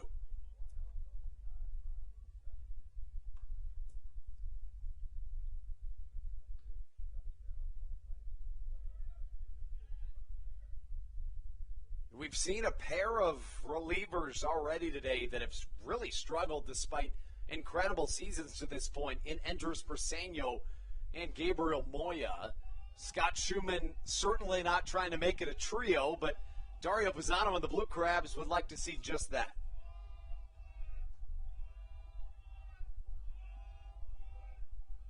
Looks like some sort of chant. Is that a ball one chant? I guess I'm not familiar with such a chant, but, you know, maybe it gets in the pitcher's head a little. I like to see it. Ball two. Well, for a guy like going back to, we saw from Diaz, a guy the ERA is very low. We talked about the numbers last inning. He was just sticking with the fastball too much. He didn't use that changeup and slider, and I thought the changeup was his best pitch. But for Schumann, he's being aggressive. He's spotting better than Diaz. There it is, Dario Pisano in his first game in quite some time. Dribbling a ball down the third base line for a single, and you'd have to think that maybe those chants were working. Maybe. I mean, can't count it out. The Blue Crabs are batting 1,000 since those chants. It's but true. Talking about the spot, it wasn't a bad idea to go up the ladder, giving the eye something to deal with a little differently, because the previous pitches were all around the knees, but he didn't get it high enough. It was still in the strike zone on the outside corner, but a really nice job to stay with it, go the opposite way. Again, the swings from both sides. I know we've seen the home run power, but the ability to go the opposite direction and then the unselfishness, this is what you said an inning ago. This is playoff baseball. Right. I like the Crosby and Pisano singles just about as much as I like those home runs. A pinch runner in Ken Blackstone to run for Dario Pisano. In Pisano's first game since July 28th, he singles. As David Harris fans on a fastball. One away, one on, and a 2-run deficit for the Blue Crabs in this bottom half of the seventh. First game of a doubleheader you're having to think that once a ball's thrown, those chants are going to start again. Not yet, though, as the count goes to 0-2. Harris fans on an off speed. And obviously, you see Harris just maybe trying to do too much. You get the overpowering swing on the fastball and the slider. He was way out in front. Now you're down 0-2. Start thinking the opposite way, like we've seen everybody do tonight. Schumann's 0-2, settling back into a groove. 3 straight strikes to David Harris. Put Southern Maryland down to their final out here in this bottom half of the 7th. And that brings up Alex Crosby. If I'm Alex Crosby, I see who I have behind me. And being down by 2, if you can just find a way to get it to the next guy, Josh McAdams, we have seen it already. He's got the pop to maybe have a heroic game 1. Now, you raise a very good point because Josh McAdams has already hit a walk-off home run this season in game 1 of a doubleheader, but that's not going to happen today. A line drive straight up the middle, but right at Jake Hoover, who catches that line drive for out number 3. Now, Southern Maryland had a really good comeback in this one, but not quite enough to make it happen. No, they didn't, and the offense looked really good, obviously, in the bottom of the 6th, and even in the 7th. That was a really hard-hit ball by Alex Crosby. It just went right to the shortstop, and Jake Hoover, who was really good defensively. We saw some phenomenal plays by Jake Hoover today, and now if you're the Blue Crabs, you cannot, because we are in September, a beautiful time to be playing the game of baseball. You cannot, when you are in a playoff push, especially with the team in the Barnstormers, you cannot afford a sweep. And going into game 2, you have your ace, Daryl Thompson. He needs an ace outing in about 30 minutes. And with that being said, you know, these doubleheader broadcasts are always weird. We generally have a post-game show. We'll have it after game 2, but as for right now, we simply cannot, as we have to go get the lineups. But when we come back, we'll go over everything we saw in game 1 and so much more when we return on the Hometown Real Estate Broadcast Network. This is Andres Riceno, and you are listening to the Hometown Real Estate Broadcast Network.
This is Edric Riceno, and you are listening to the Hometown Real Estate Broadcast Network.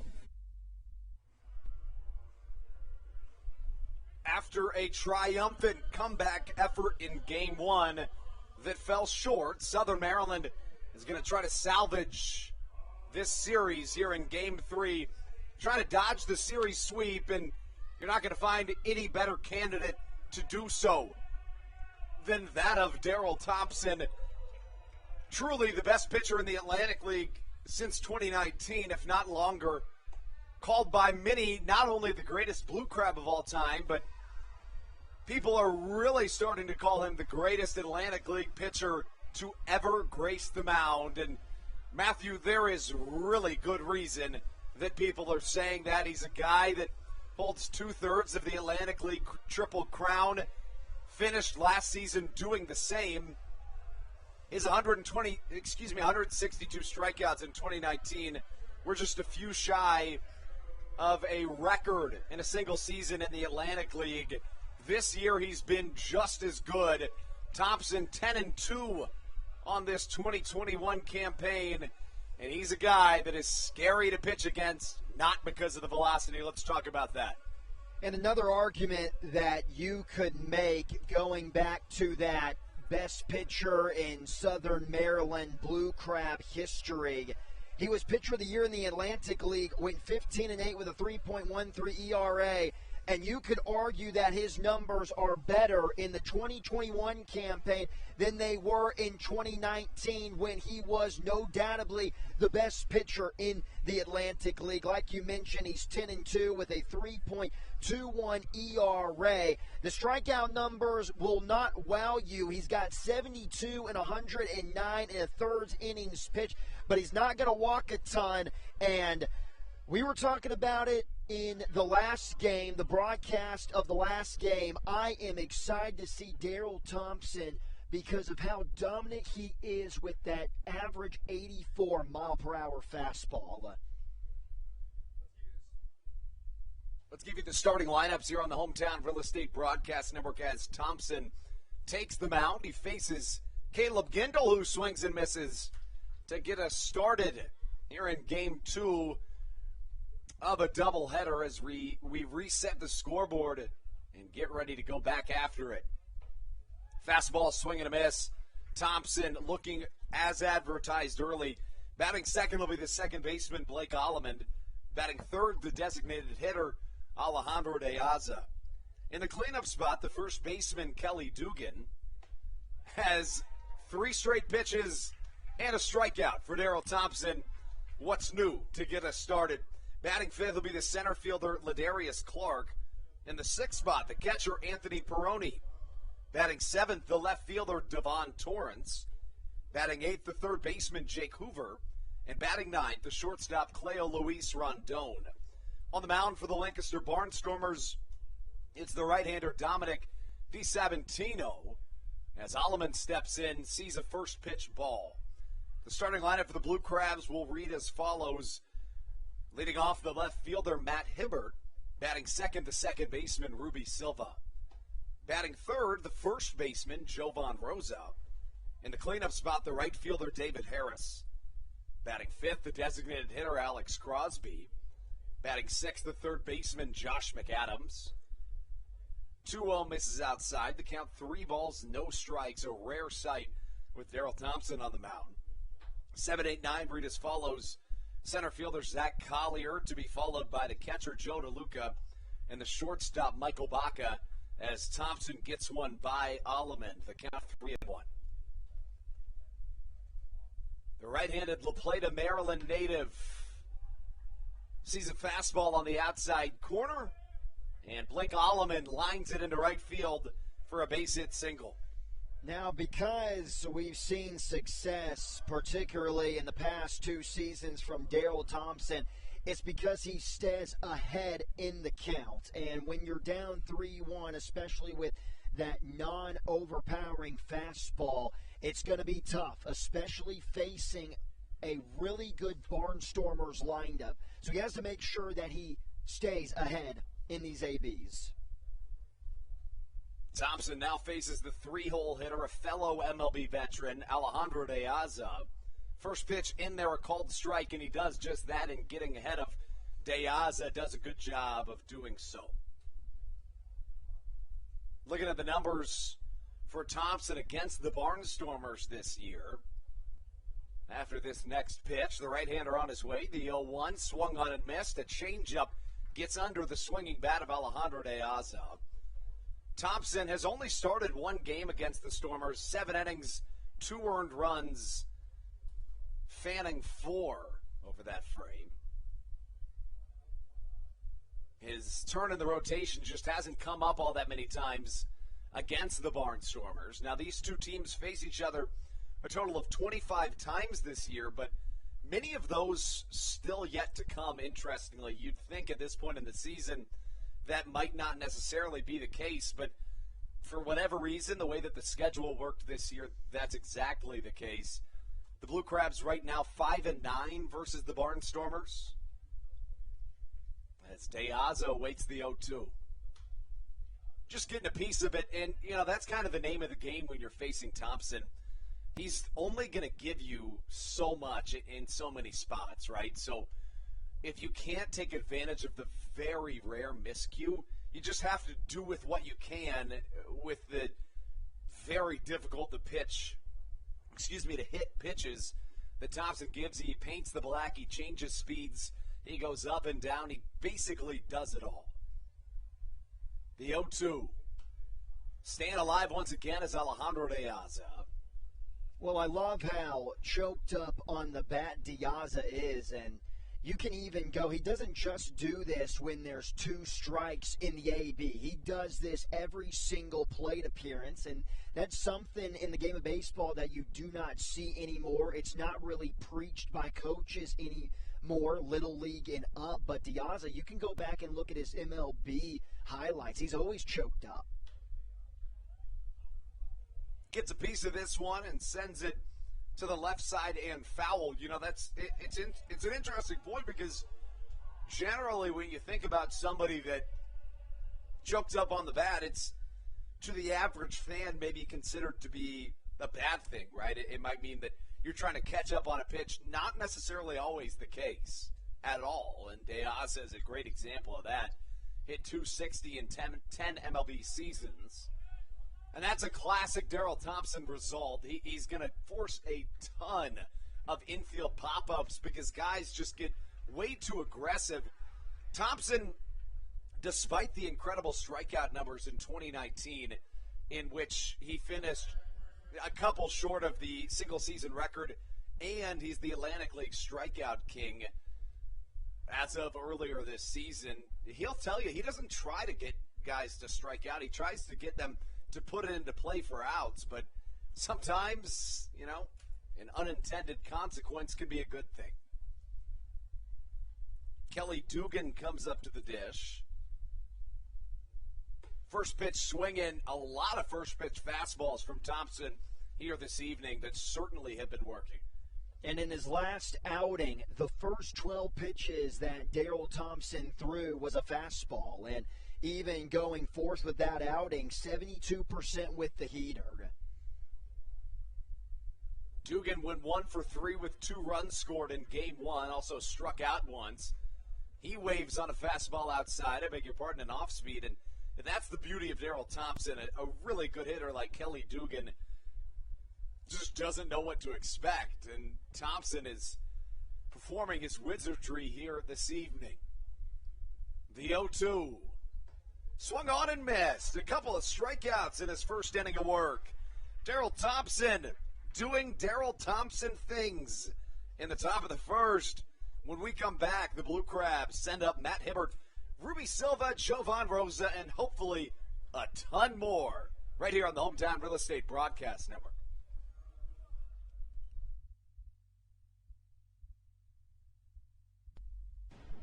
This is Joe DeLuca, and you're listening to the Hometown Real Estate Broadcast Network. Dyson Building Center is one of the oldest family-owned and operated hardware, lumber, and building supply stores in Southern Maryland.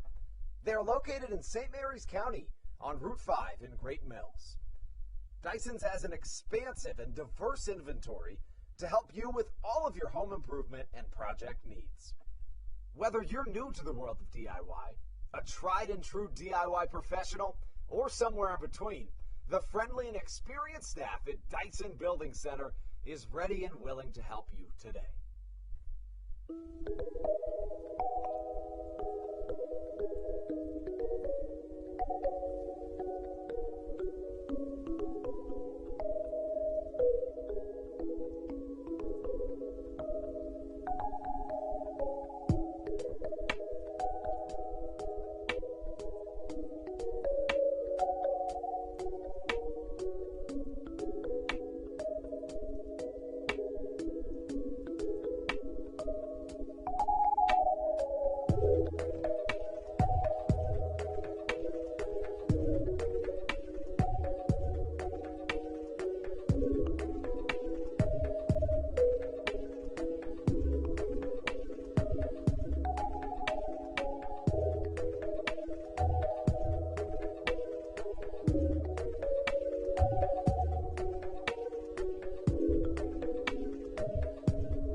This is Blake Vivens, and you're listening to the Hometown Real Estate Broadcast Network.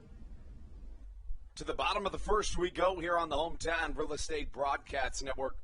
It'll be Matt Hibbert, Ruby Silva, and Jovan Rosa to start things off. And Matthew, what does this Southern Maryland offense need to do here in the early going? We know that they can score runs early. Do they need to absolutely pile it on early or just be more consistent throughout? I think they need to do more of the same that we saw in Game 1. We saw the pop, but the ability to go the opposite way and the unselfish baseball by just moving runners over. Here comes Dominic DeSabantino. His first pitch down low and the ball one chance. Start here early. This could be a long game, too, for the right-hander on the mound. Dominic with his next pitch. Chopper to the left side. Could be fair. Backing up on it. Jake Hoover, the throw-off line. Matt Hibbert swivels and turns towards second. In there. Standing up after what's likely a single. A good job by Hibbert to get on early. Now, Matthew, let's talk about the right-hander on the mound. DeSabantino, he's a guy that has a ton of wins on the year, but the ERA doesn't necessarily match that mark. No, it doesn't, but if you are a Barnstormer fan, you have to be feeling pretty optimistic about his start against the Southern Maryland Blue Crabs tonight. In 2 starts, he's been phenomenal. Back on July 16th, he went a 6 1/3 innings pitch against the Blue Crabs, only gave up 3 runs, a quality start there. And then on August 7th, 7 innings, allowed 2 runs. He got the win. So he's been pretty dominant against the Blue Crabs. Other teams, not the case. So here comes Ruby Silva. We know what he can do up at the dish. He's got a runner in scoring position, no outs, first pitch swinging, gets past the catcher, Anthony Peroni. I mean, honestly, that's just an unfortunate bounce. And just like that, Southern Maryland finds themselves 90 feet away from scoring here in the early going. Unfortunate bounce indeed. It was really rare to see Hoover make that throwing error across the diamond after seeing him play a phenomenal shortstop in Game 1 of the doubleheader. I agree. I mean, Hoover clearly showed himself to be a phenomenal defender. The pitch on its way to Ruby Silva. Swung on and missed on the outside corner. And you just got done asking me, what do the Blue Crabs need to do to have another successful offensive game and not do that? Chasing changeups, you got to let them come to you and drive it the opposite way. Silva waiting the pitch, low and away. And now, you know, something I've always noticed about Silva, and you'll probably notice it too, is that always has stood really far away from the plate. Now, he's changed that a little bit of late, but you can tell he starts a little closed and then he'll come open. Even now, he's pretty far away from the plate, yet he goes to the opposite field a lot. Swing and a miss. That's strike number 3 to Ruby Silva. Well, he's got a lot of jerkiness in his swing. Anybody that has any jerkiness at all, you instantly think of Gary Sheffield, and it's not to that extent. Gary Sheffield, obviously, we know it was a little over-exaggerated, but with Silva, you wonder if that has something to do with him standing well away from home plate. It's true. It's true, and I've always thought about it, but at the same time, every time I have one of those thoughts, I think to myself, there's a reason that I'm up here and they're down there. Especially with a guy like Silva that finds himself hitting over 400. I was thinking the same thing when I was, critiquing the pitches last game, thinking, we should have went with a slider there, and in the back of my head I'm thinking, these are professional baseball players right, I'm talking but it's about. A natural inclination to do that, especially as a color guy. I mean, that is... It's a little bit of the fan in us. Exactly. No, you're exactly right. The ball 2 chants coming. Do you like these ball 2 chants? They're very interesting, I will say that. That's certainly one way to put it. I kind of enjoy it, to be honest with you. I like the energy. And in a game like this, where there's not a big crowd at all. Exactly. Definitely helps. You're exactly right. I'm holding the crowd mic out to the ball 3 chanters as Jovan Rosa rips into a baseball. See you later. Bye-bye baseball. Straight away center field. That was an absolute missile, Matthew. Well, you were right, Andrew. The fans ended up helping out, I guess, getting into the mind of the righty. And, wow, Rosa, fastball, inside part of the plate, tried to jam him, but just left it over the heart. And you saw the center fielder and Clark take a couple of steps back. And if you have the center fielder, if you're hitting a ball to dead center, the center fielder is just kind of strolling back out towards the fence, you know that you cranked it. Yeah, you did something right. Now, per Baseball Savant, currently, Southern Maryland already has a 75% chance of winning this game. That Matt Hibbert single by itself gave Southern Maryland a 14.5% chance in addition to winning this game. And Jake Hoover's going to be kicking himself. I know he didn't allow the home run, but it could just be a 1-0 game if he makes a clean throw. Yeah, that's a really good point. 0-1 jams up David Harris just a little bit. The count, no balls, 2 strikes. Back in game 1, David Harris went 0 for 3. He scored a run after walking, though. Southern Maryland lost that one 8-6. Slider hit pretty well to the right side. Here comes the chase from the right fielder. Goes into the bullpen, and Caleb Gindel tracks that baseball down for out number 2. So I have a few more numbers on DiSabatino. His last outing, he only went 2 innings, allowed 6 runs, all of them earned, walked 7. But when you really dissect the numbers down, he threw his sinker 75% of the time, his slider 19%, and his changeup only 6%. When he's had success against the Blue Crabs, he's thrown his sinker around 62%, but the changeup 23% and 20%. That is talking about both his outings. So I think for DiSabatino to have another really good night against the Blue Crabs, he needs to throw his changeup often and maybe early to keep the hitters off balance. No, I completely agree, especially now that he finds himself in a hole here so early. Fastball, Crosby, today's designated hitter, fouls it to the left side. And, the problem with DiSabatino getting ahead in these counts is there cannot be any ball 1 or ball 2 chance.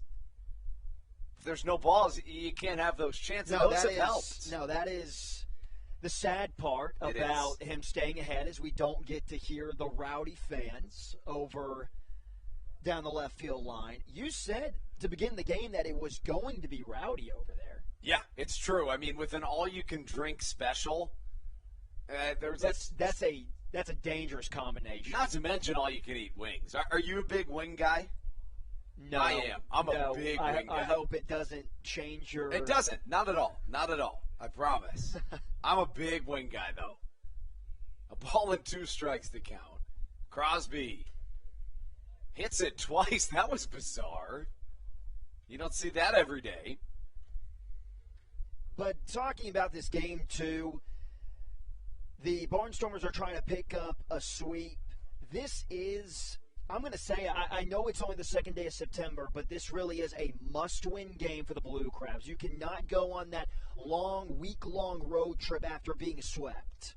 I agree. I mean, it's a very important game. As a fastball swung on and missed, DeSavantino gets out of the inning. We head to the top of the second. We'll be right back on the Hometown Real Estate Broadcast Network. This is Daryl Thompson, and you're listening to the Hometown Real Estate Broadcast Network. Whether it's Chris Paul, Cliff Paul, Aaron Rodgers, or even the son of a former Blue Crab, Patrick Mahomes, you've seen many athletes endorsing State Farm. That's because your State Farm agent has your back through good times and not so good times. That's why all the Blue Crabs, Daryl Thompson and the whole team, trust State Farm with their insurance needs. State Farm is the company people have trusted for over 99 years to help life go right. Call your local State Farm agent, Greg Conklin, today at 240-776-4289.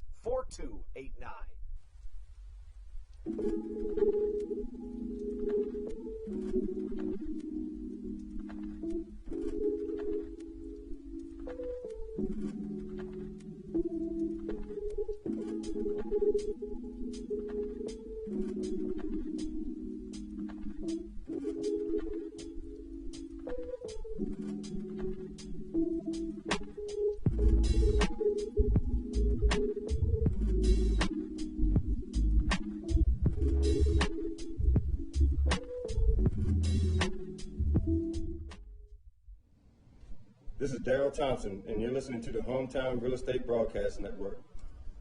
Whether it's Chris Paul, Cliff Paul, Aaron Rodgers, or... Daryl Thompson welcomes himself into this top of the second inning. He struck out 2 in his first inning of work. Now into the second, and he faces off against Ladarius Clark. Clark to be followed by Anthony Peroni and Devon Torrance. A little bit of a wait here as the right-handed hitting Clark goes. And, you know, one thing that you notice pretty quickly about Daryl Thompson, there is few people in all of baseball, professional, collegiate, what have you, that work as fast as he does. I mean, he moves out there on the mound. And, you know, Matthew, that's something position players love out of a pitcher. They do, and maybe it's the traditionalist side in me talking about the movement of Thompson out there on the bump. But I get frustrated when I'm watching an MLB game and maybe you have a guy who's moving slower out there on the bump of jet. That's just the way he works. And if he's being successful, MLB broadcasters, they'll be so frustrated with a guy that's moving so slow. And I'm like, listen, this is the way that he operates. Why are we trying to diminish his style? Yeah, you know, I always, as Ladarius Clark hits one sky high to the right side, Ruby Silva calls off the right fielder, David Harris. Silva is a right fielder by trade. I've got a stat you're going to like on Ruby Silva. You ready for this one? Yeah. Well, in 2019, Ruby Silva, mind you, in my opinion, and I exaggerate not, has a top 10 arm in all of professional baseball, and I'm not exaggerating. This is including Major Leagues, everything. And really? Here's why. Ruby Silva, 7 times in 2019, as a right fielder, threw out a runner at first. That is maybe the most incredible stat I've ever Twice heard. in one game.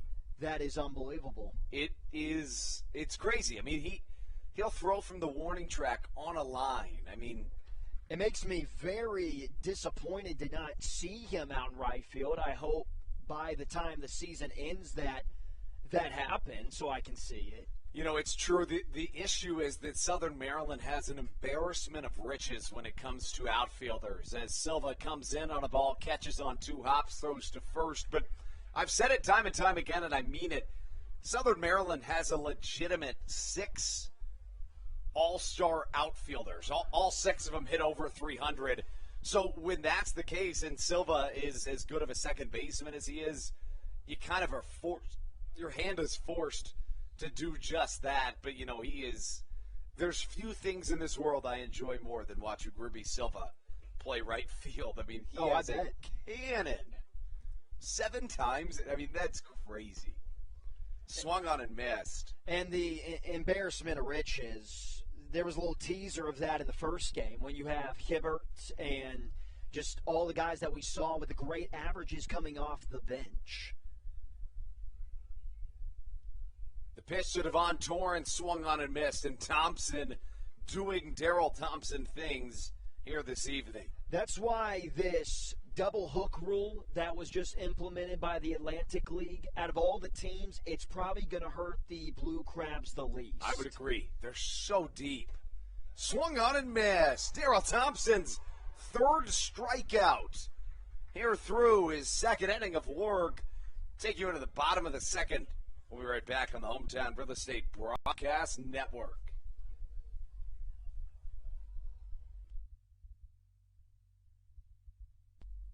This is Coach Doug's, and you're listening to the Hometown Real Estate Broadcast Network.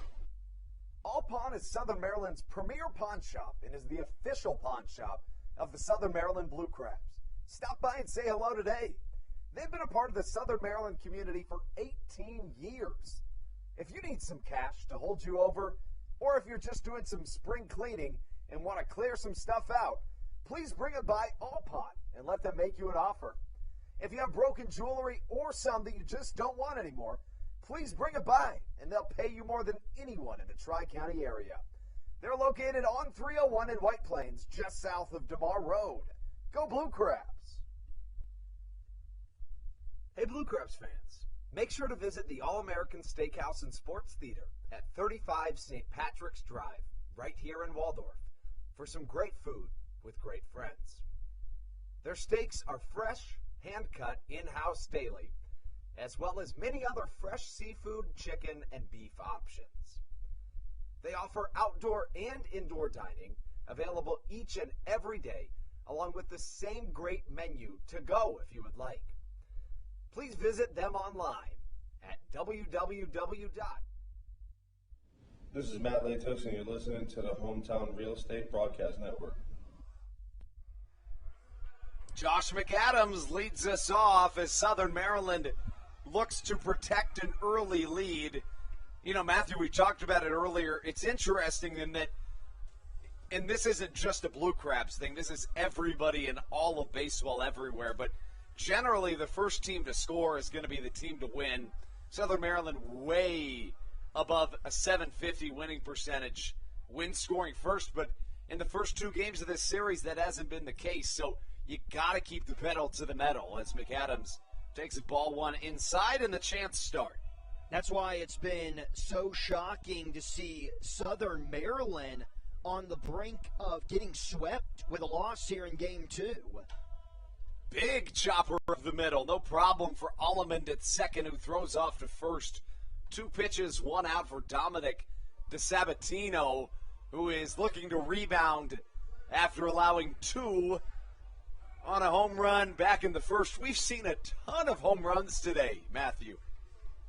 Man, most notably the DeLuca home run. Oh, my. But in my opinion, the home run wasn't the best part of that plate appearance. It was the taking of just all the pitches in that AB, the battle to get to that monster slam. Collier swings and misses to start off. DeLuca, one of the most humble guys you're ever going to meet. I saw him in between games, and I said, that was an absolute moonshot. I said, it landed in the parking lot. It probably did. He said, honestly, I just put my head down and started running. I didn't even watch. As this ball's got a chance, too. Back goes Caleb Gindle. Probably stays in play, though. Gets to the warning track, but no further than that. Out number 2 caught. But if I ever hit a ball that far, you bet your bottom dollar I would be watching it until it landed. Yeah, but, I would expect a bat flip from you. I would think so. And back to that last hit by Collier. Every single ball right now, because of all the home runs that we saw in Game 1, every single ball that's hit in the air, we just kind of get a little antsy, like we think it's gonna go out. And for a second, I thought that ball definitely had a chance, close to the warning track, but no cigar.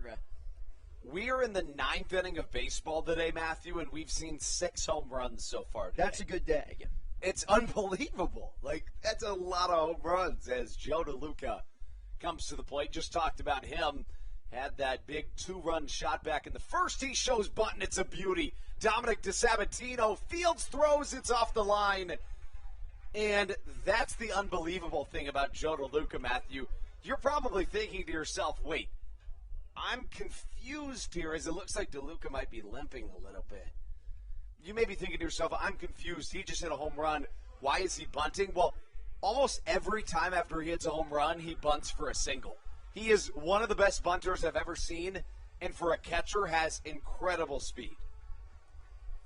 And you said it, you usually don't see that kind of skill set from a catcher. And talking about the bat, when you look all across any league in the game of baseball, there has been some problems finding really good catchers who can hit as well. Exactly. Particularly in the MLB. You really can only name 3 guys who are consistent with both the defense and the offense. But finding a catcher who can put together really good at-bats all the time has been a problem. You're exactly right. I mean, and DeLuca is a guy that provides you with just that. He's 3 for 4 today, is DeLuca, with a home run and 2 RBIs. 2 away for Michael Baca as Peroni blocks the first pitch. And guess what? Ball number 1.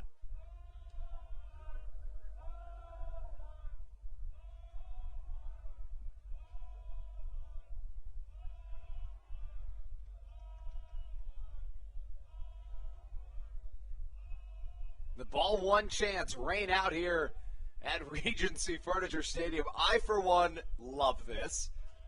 Runner at first, Joe DeLuca. The 1-0 to Baca, fouled to the left side. And, you know, if nothing else, Matthew, it makes sure that you don't forget the count. Yes, or at least the ball side. It's true.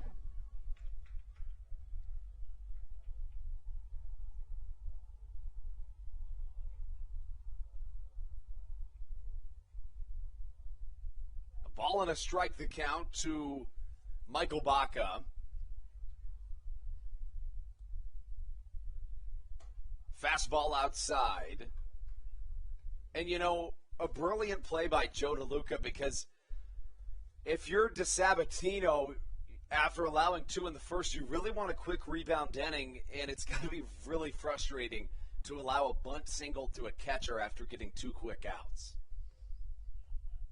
2 balls and a strike the count. Baca at the plate, choking up on his bat. Inside in the count 3-1. And DeSabatino, I don't think he would have gotten DeLuca on a clean throw, but with Jake Hoover running in and DeSabatino kind of felt his presence in the area, I think that was the main reason for the bad throw. But yeah, it just kind of throws your rhythm off. It was called a single, so DeLuca stays hot at the plate, and now the count full. DeLuca will be going on the pitch. Anything that's in the gap should probably score him. He's got good speed. You know, to add to that skill set, I mean, you talk about DeLuca. He's got great speed. You know, Stan Clyburn told me a couple weeks ago when he found DeLuca. So Stan used to coach at AAA, and he coached Joe Mauer for years. And he said his build, his frame, his skill set reminds him of Joe Mauer, which is high praise. DeLuca goes on the pitch. Broken bat, looping, line drive to left. DeLuca will try to go first to third. And you don't see that from catchers. You just don't. No, you don't. And to be compared to one of the best catchers that we have seen, a Minnesota Twins Hall of Famer. I don't know if he is a all-around Major League Hall of Famer, but Joe Mauer is one of the best catchers that we have ever seen in the game of baseball. And to be compared to him by your manager, yeah, that is high praise. And just the speed, I know he was stealing, but still, most catchers in every league in baseball is just not being able to move up into third. Yeah, he would still be into scoring position if he made it to second, but now a pass ball by DiSaventino, who's starting to struggle here later in the second inning, a pass ball because of the speed by DeLuca, you get an extra run. Let's see what Matt Hibbert can do now as the pitch misses outside, but almost. Yeah, exactly. You know, and it's interesting because anybody can say that he reminds him of Joe Mauer, but for Stan, who coached him for many years, and not to mention, I don't think you knew this, Stan played in the MLB, and he was a catcher. So to be a catcher in the MLB and then manage Joe Mauer, that's really high praise. As Matt Hibbert almost gets one through the left side. Wow, what a play from the third baseman, Jake Hoover. Trying to go first to third was Michael Baca. Another run will score, though, but let's just take a moment to talk about that play. That was unbelievable. It was, yeah. Hoover with the diving stop. Just too much speed, took too much time, but not a great decision by Baca to try to move over to third. He's thrown out into the inning. When we come back, it is Matthew Hargrove on the reins right here on the Hometown Real Estate Broadcast Network.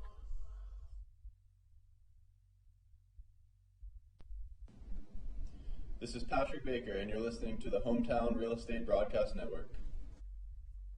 Hey, Blue Crabs fans, make sure to visit the All-American Steakhouse and Sports Theater at 35 St. Patrick's Drive, right here in Waldorf, for some great food with great friends.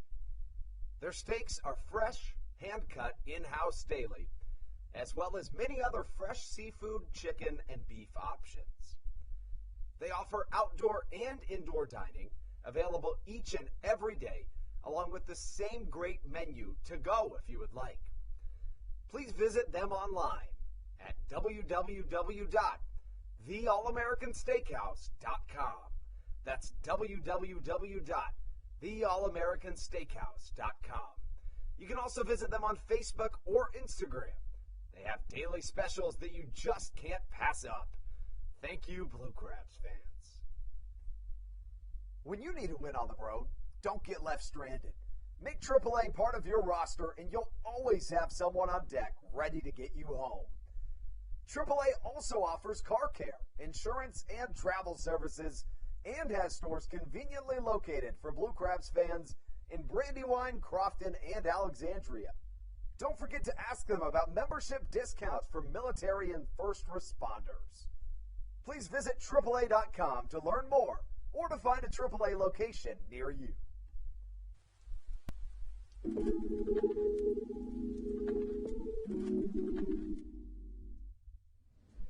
This is Dalton Geeky, and you're listening to Hometown Real Estate Broadcast Network. Into the top of the third we go. Hand things off to Matthew Hargrove for the middle innings of play-by-play. Thank you, Andrew. Yeah, third inning, and the Southern Maryland Blue Crabs with a pretty nice lead over the Barnstormers. Score 5-0. Leading off the inning for the Barnstormers is going to be the third baseman, and Jake Hoover, batting .242 this season. No home runs, 14 RBIs, but he has been very impressive today in this doubleheader as the first pitch is going to be fouled back into the backstop 0-1. He has been very impressive with the glove. He has had an error here in Game 2, but if you were still with us, prior to the top of this third inning. Made a really nice diving stop, but was unable to get the speedy Hibbert at first base. So no balls and 2 strikes. Daryl Thompson, who is pitching like the ace he is this evening. High pop-up on the infield near the home plate area. DeLuca having to do a little dancing there, but he makes the catch for the first out. That was unbelievable, and it doesn't look like that great of a play off the bat, but if you watch DeLuca, he didn't find that ball, or for that matter, even drop his mask until the ball was on its way down. So a really, really good catch from, again, a very athletic catcher. Cleo Lewis Rondon, the 9-hole hitter. So Daryl Thompson, first time through the lineup, has been very good. On the score, it's actually 3-0. My apologies. 2 runs in the first, 1 in the second for the Blue Crabs. And Daryl Thompson, something that I've also noticed with his numbers, talking about his last outing, he had 5 strikeouts. And the strikeouts has not been big in the arsenal of Thompson's game this year. But when he does have the K enter the box score, he adds a little mustard to his fastball. And out of those 5 strikeouts in his last performance, a big swing and a miss there by Rondon. 4 out of the 5 punch-outs came from the heater, and 3 of them were above 87 miles per hour on the gun. And obviously, with 2 strikes, he gets a little amped up. Swing and a miss. He got him a little amped up on that one. Quickly 2 up and 2 down for Thompson. Yeah, that's his 4th of the day. You mentioned it. Not a guy this year, at least, that generally strikes out a lot of batters. In fact, over the course of his career, he's never really been somebody that strikes out batters other than last year, which is one of the biggest anomalies that I can think of in baseball.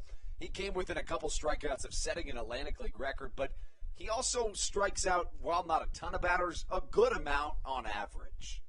There's that slow curveball. We have not seen that a lot tonight. He's been very aggressive with the fastball, able to find the strike zone.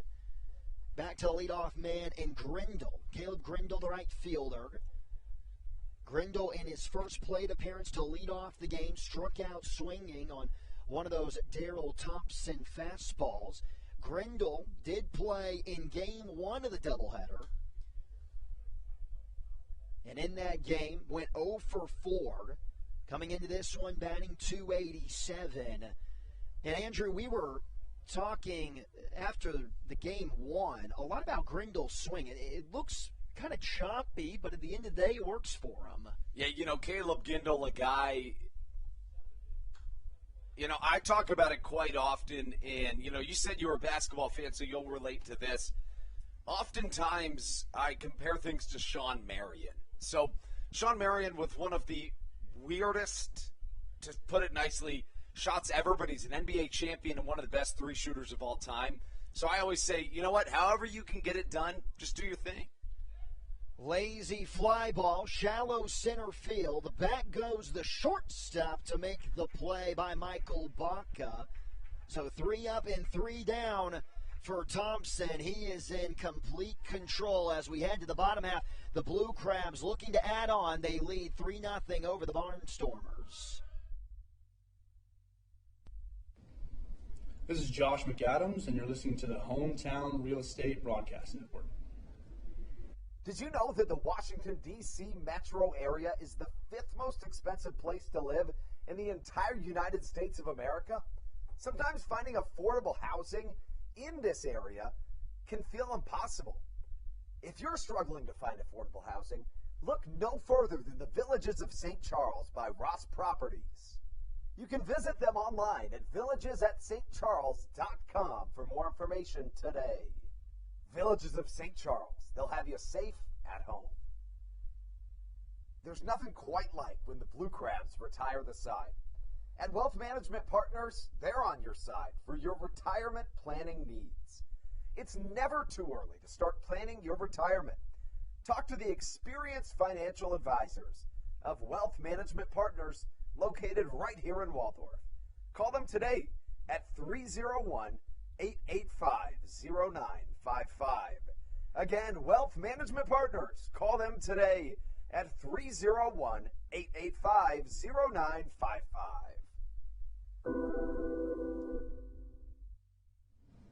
This is Kent Blackstone, and you're listening to the Hometown Real Estate Broadcast Network.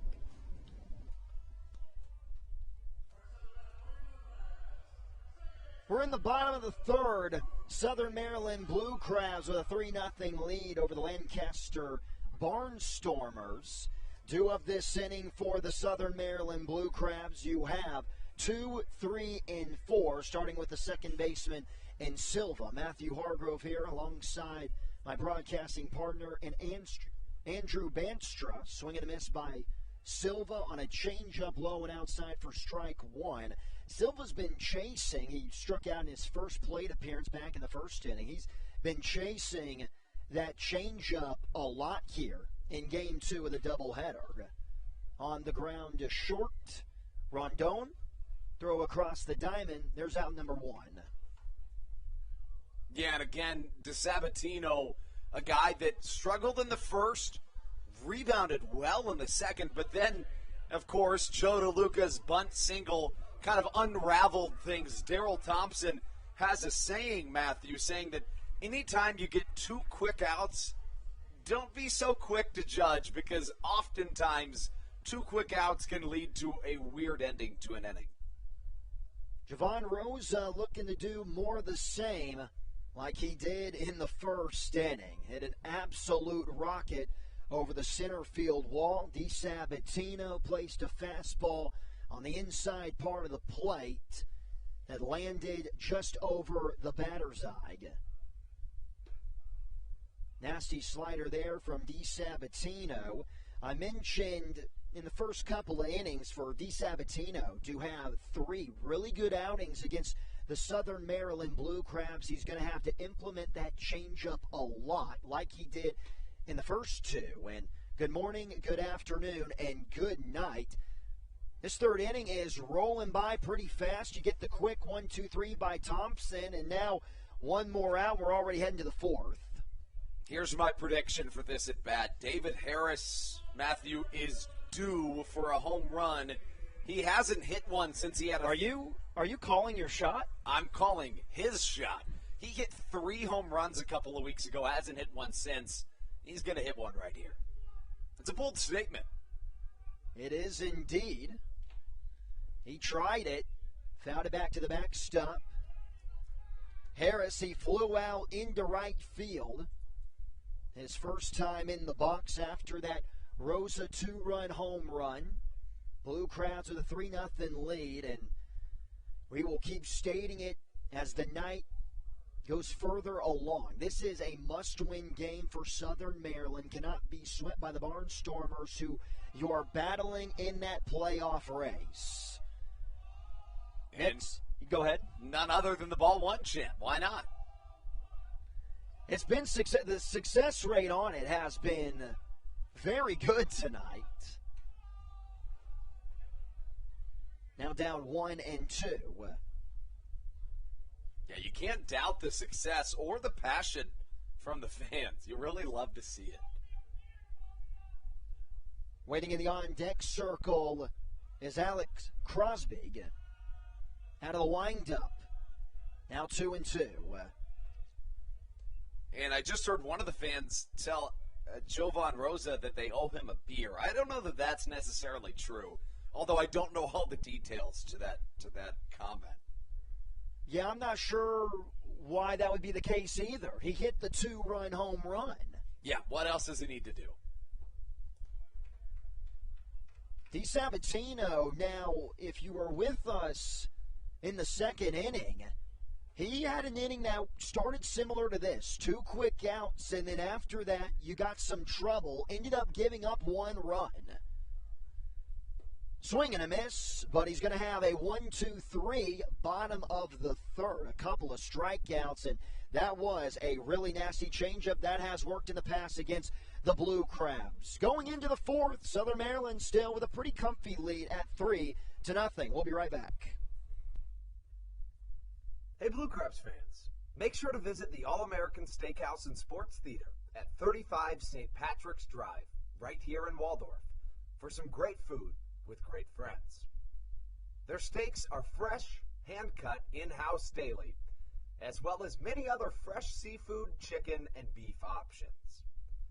They offer outdoor and indoor dining, available each and every day, along with the same great menu to go if you would like.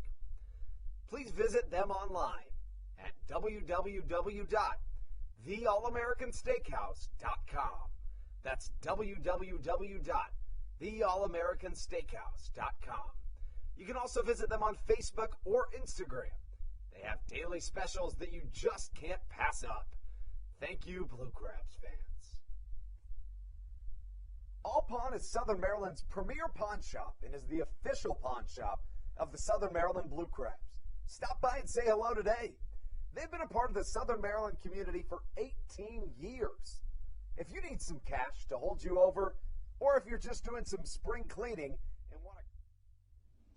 This is Patrick Baker, and you're listening to the Hometown Real Estate Broadcast Network.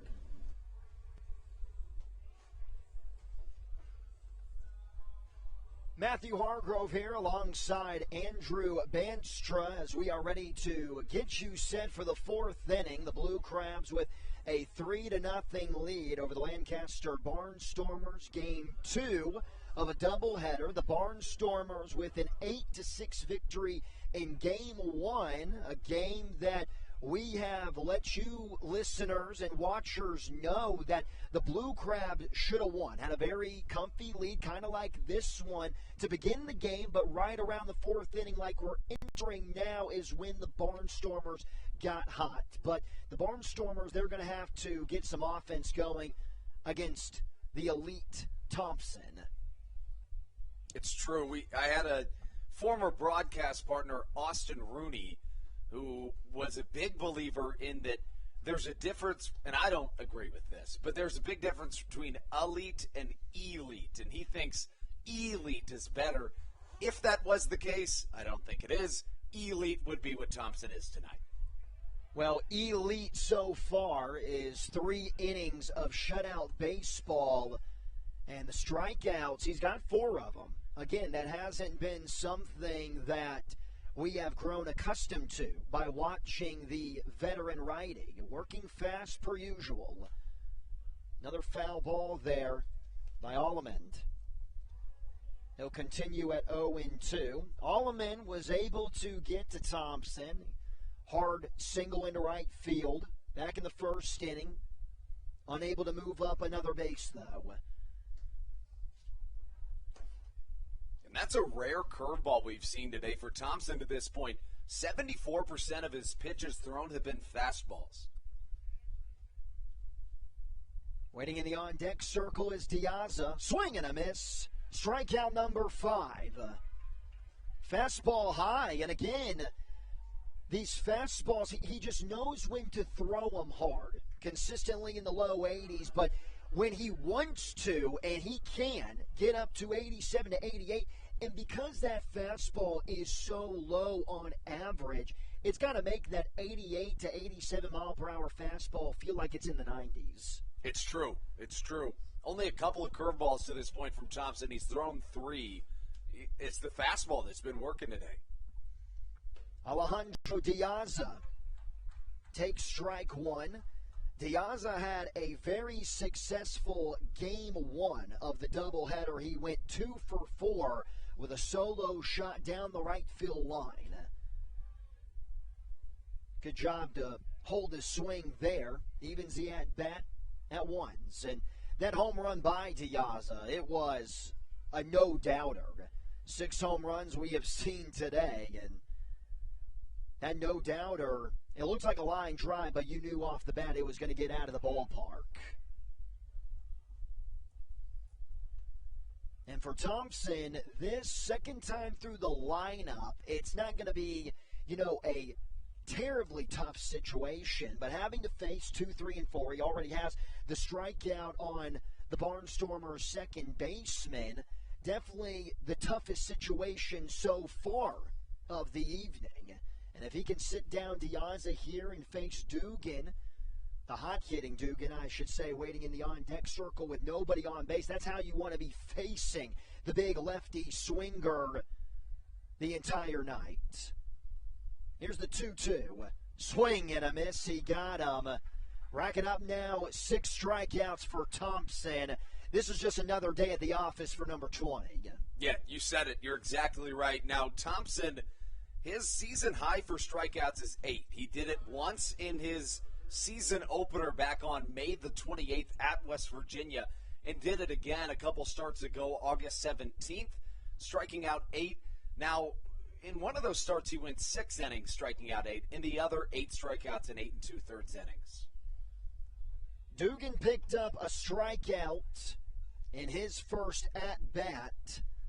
In game 1, he went 1 for 3, scored a couple of times. He also had another strikeout.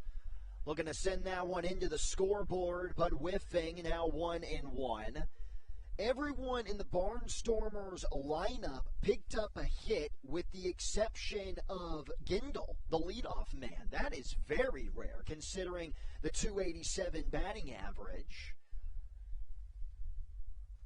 And generally kind of the ringleader for the Lancaster offense, a guy that really hits the ball well, consistently swinging, and he keeps going back and forth between AAA and the Atlantic League, so clearly an elite talent. Looking to strike out the side, the 1-2. Misses high.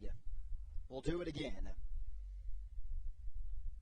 Thompson with already 6. He has strikeouts on Allman and Diaza prior to the AB here. Curveball, a little blooper right into the glove of the third baseman, McAdams, who was playing the shortstop position on the shift. Man, Thompson is rolling. We're halfway through. You could say that. Bottom of the 4th, Blue Crabs on top, 3-0. This is Daryl Thompson, and you're listening to the Hometown Real Estate Broadcast Network. When you're in the market to buy or sell a home, call Tony McClure of Century 21 New Millennium and his Grand Slam team. The realtor of the Southern Maryland Blue Crabs since our first season in 2008. Tony and his team of preferred partners includes Tim Murphy of CNF Mortgage and Steve Scott of the Scott Law Group. Together, they will ensure that your real estate needs are nothing short of a grand slam. The quality service you will receive is Hall of Fame worthy. Put Tony's 41-plus years of experience to work for you. Call or text Tony today at 301-928-1280 for your personal Grand Slam experience. Go Blue Crabs. Did you know that the Washington, D.C. metro area is the 5th most expensive place to live in the entire United States of America? Sometimes finding affordable housing in this area can feel impossible. If you're struggling to find affordable housing, look no further than the Villages of St. Charles by Ross Properties. You can visit them online at villagesatstcharles.com for more information today. Villages of St. Charles. They'll have you safe at home. This is Joe DeLuca, and you're listening to the Hometown Real Estate Broadcast Network. Matthew Hargrove here, joined alongside Andrew Banstra. Bottom of the 4th at Regency Furniture Stadium in Southern Maryland, as the Southern Maryland Blue Crabs are taking on the Lancaster Barnstormers. 3-0 lead.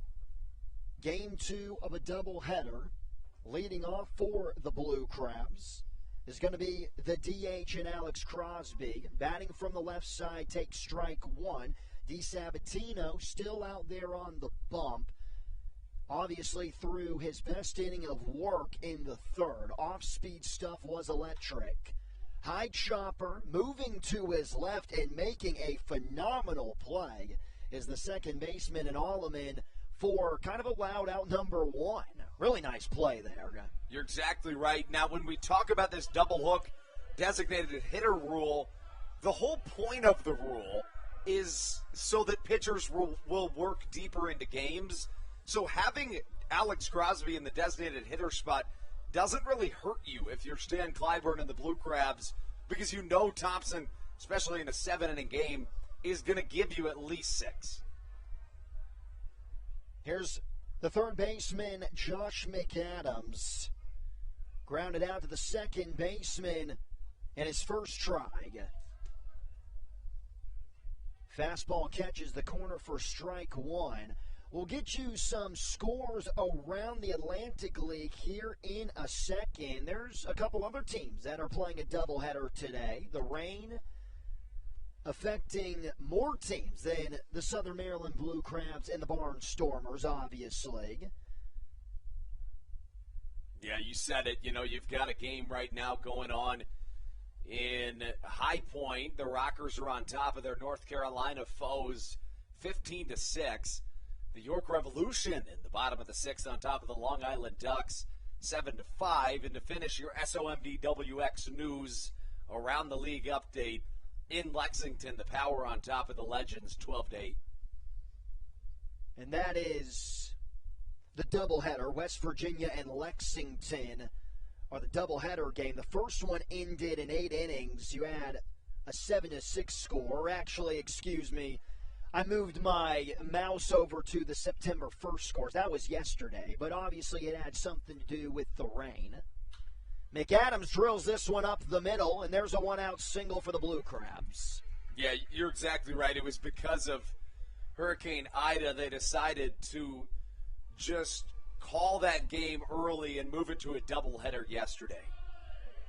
And speaking of the Lexington Legends, some big news with Roberto Baldoquin. First player in the Atlantic League to get 100 hits. And the Lexington Legends, they've been making a lot of noise in the Atlantic League this summer. Yeah, they certainly have. You know, their first season in the Atlantic League, of course, the first time that a legend has achieved that feat. It's been an electric summer for them. They lost a lot of guys coming into the second half. They already have their playoff spot secured, though. Zach Collier, another lefty in this Blue Crabs lineup, choked up on the bat like we saw from Diaza, or we always see from Alejandro Diaza. Big cut, fouled back in the backstop net 0-1. Collier flew out the first time he was in the box. Double play depth for the Barnstormers. Looking for an inning-ending double play. Waiting in the on-deck circle, you get the power-hitting catcher of DeLuca, who's already made his presence felt in both games of the doubleheader. Collier, originally a first-round draft pick back in 2008 by the Philadelphia Phillies. The 30-year-old has made it to the AAA level a ton of times. He originally fell out of the affiliated ranks going to the Barnstormers in 2015. He then appeared in 3 seasons at the AAA level before returning to the Atlantic League.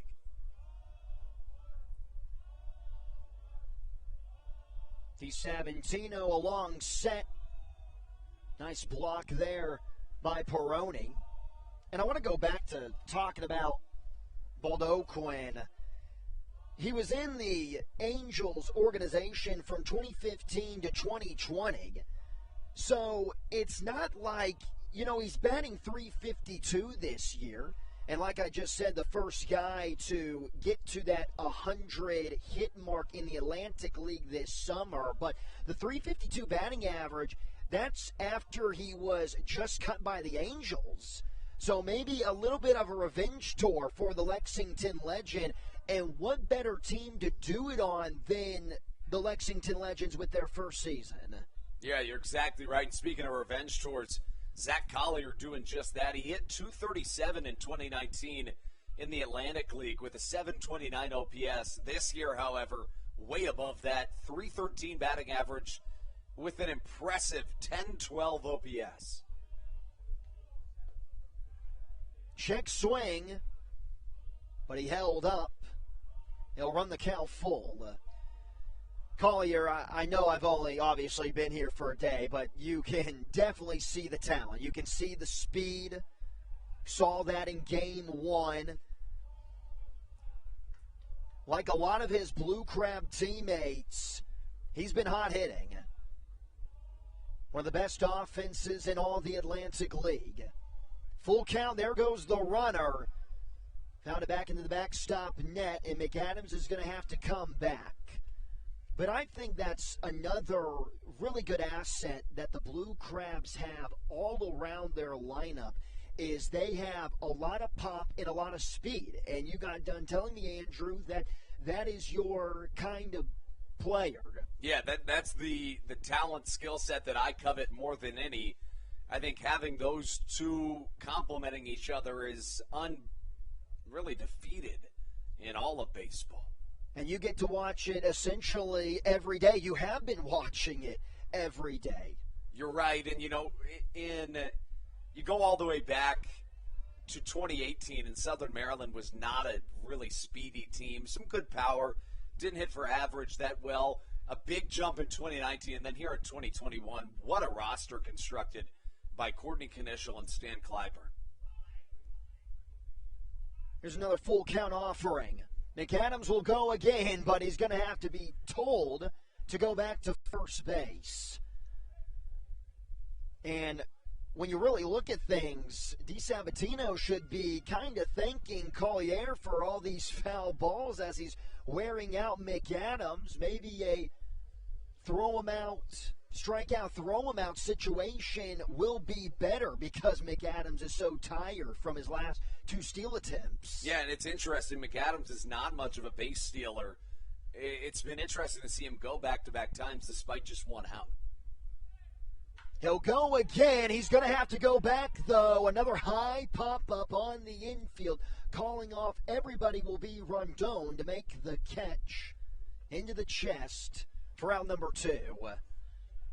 And did you see how smooth Rondon made that look? Oh, my gosh. That ball was hit sky high, a mile up, and he just caught it at the hip like it was nothing.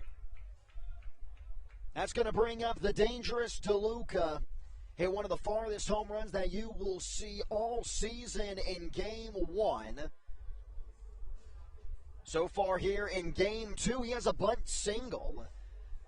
DiSabatino really has been, other than that first inning, I thought he looked pretty good in the second, but that bunt single by DeLuca with 2 outs really ruined his rhythm. Big swing and a miss, nasty change up there, and that's another reason we have been, again, seeing the more success, looking a lot more comfortable out there towing the slab, is because of the changeup, and he's got some good movement on it. He had a very impressive strikeout on Harris back in the 3rd inning, had back-to-back strikeouts on the 3 and 4 hitters for the Blue Crabs, both on off-speed pitches. Line drive right field, but it's going to be right at the right fielder in Caleb Gindel for the 3rd and final out. Blue Crabs get McAdams to first, but unable to move them into scoring position. Heading into the 5th now, the Blue Crabs still with a 3-0 lead. This is Edric Riceno, and you are listening to the Hometown Real Estate Broadcast Network. So, what do you like about your home? Practice like hockey. I practice stick handling and sometimes shooting. Mommy, go outside sometimes. I like playing lacrosse. Famous Fritz. I like to scribble. Daddy, I like to build Legos at home. I have the biggest closet. Riding my dirt bike. We help you home. At Hometown Real Estate, we want to help you and your family home, whatever that takes and whatever that means to you. Give us a call at 888-225-2736 or online at helpyouhomebluecrabs.com. All Pawn is Southern Maryland's premier pawn shop and is the official pawn shop of the Southern Maryland Blue Crabs. Stop by and say hello today. They've been a part of the Southern Maryland community for 18 years. If you need some cash to hold you over, or if you're just doing some spring cleaning and want to clear some stuff out, please bring it by All Pawn and let them make you an offer. If you have broken jewelry or some that you just don't want anymore, please bring it by and they'll pay you more than anyone in the Tri-County area. They're located on 301 in White Plains, just south of DeMar Road. Go Blue Crabs!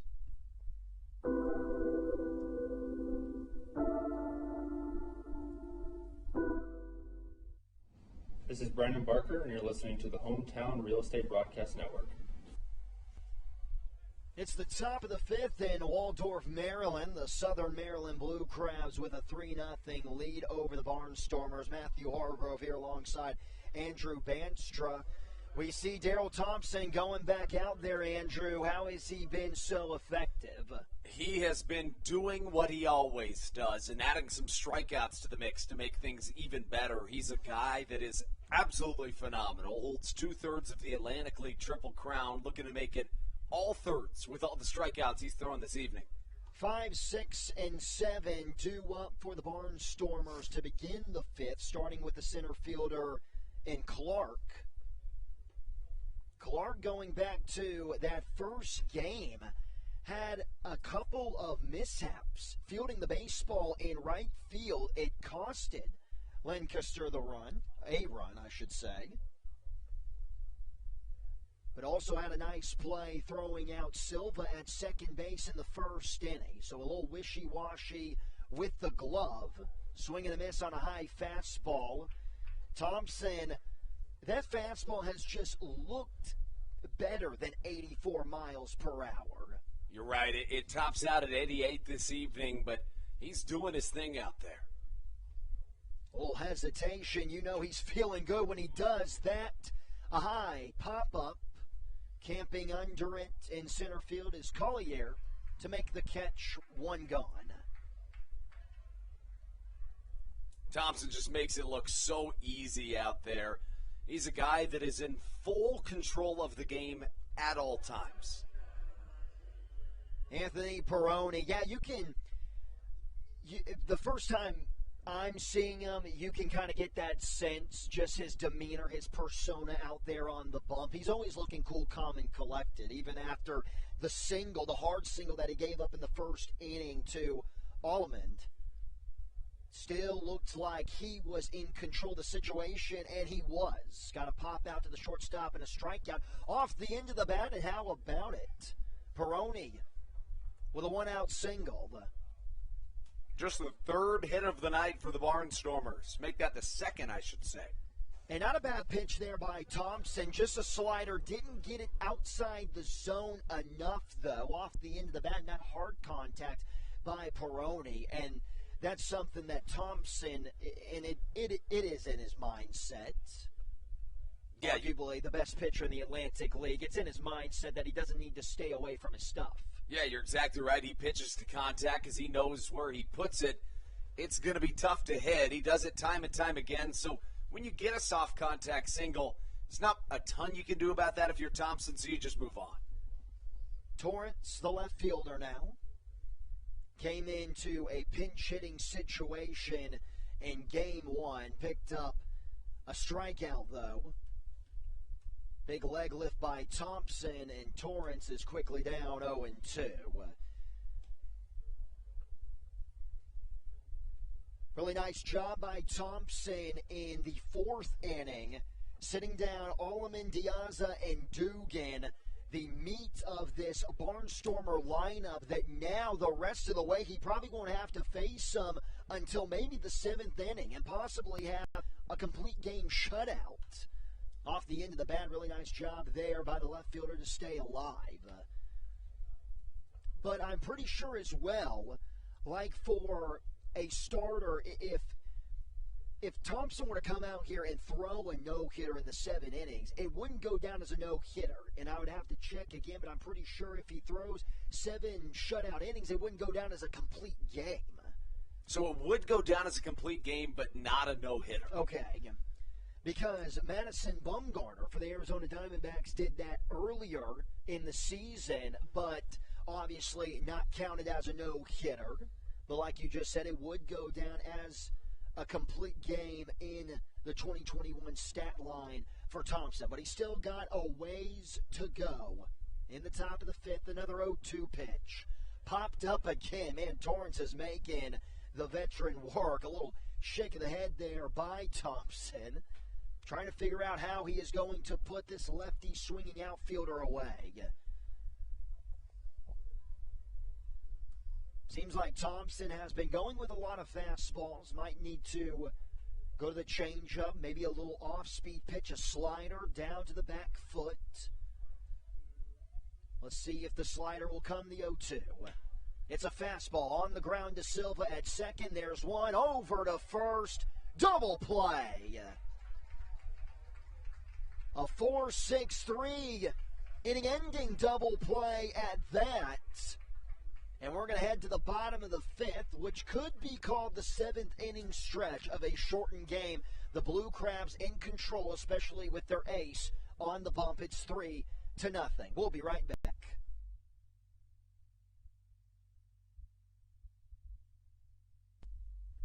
Chick-fil-A of Charles County has been a proud supporter of the Southern Maryland Blue Crabs since their inception in 2008. For years, they have sponsored the Southern Maryland Blue Crabs, America's prisoners of war and missing in action. In between the second inning of each game, there is a moment of silence brought to you by Chick-fil-A. The Southern Maryland Blue Crabs appreciate and respect not only Chick-fil-A, but all of those that have served our great country. The seat that they sponsor was made possible by Chick-fil-A of Charles County. Thank you so much, and visit any of your Charles County Chick-fil-A locations today. The Charles County Department of Health encourages you to get the COVID-19 vaccination today.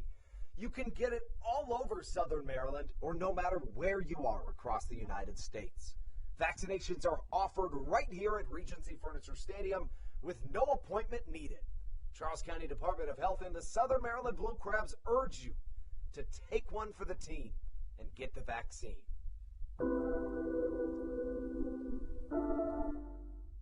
This is Coach Doug's, and you're listening to the Hometown Real Estate Broadcast Network. DeSabatino, through 4 innings of work, has thrown 60 pitches. He's allowed 3 runs. All 3 coming in the first 2 innings, 2 in the first, 1 in the second. But other than that, than that first inning, DeSabatino has dominated the Blue Crabs like he has done twice this season against Southern Maryland. Matthew Hargrove here alongside Andrew Bandstra. Game 2 of a doubleheader. The Barnstormers with an 8-6 victory over the Blue Crabs about an hour ago. Leading off for the Blue Crabs is going to be the shortstop and Michael Baca, who singled back in the second inning. He had a huge part in that run that came in the second, but was later thrown out at third after a single by Hibbert to the third baseman, throw across the diamond. Baca trying to go from first to third, unsuccessful. First pitch he sees is a slider low in the dirt for a ball.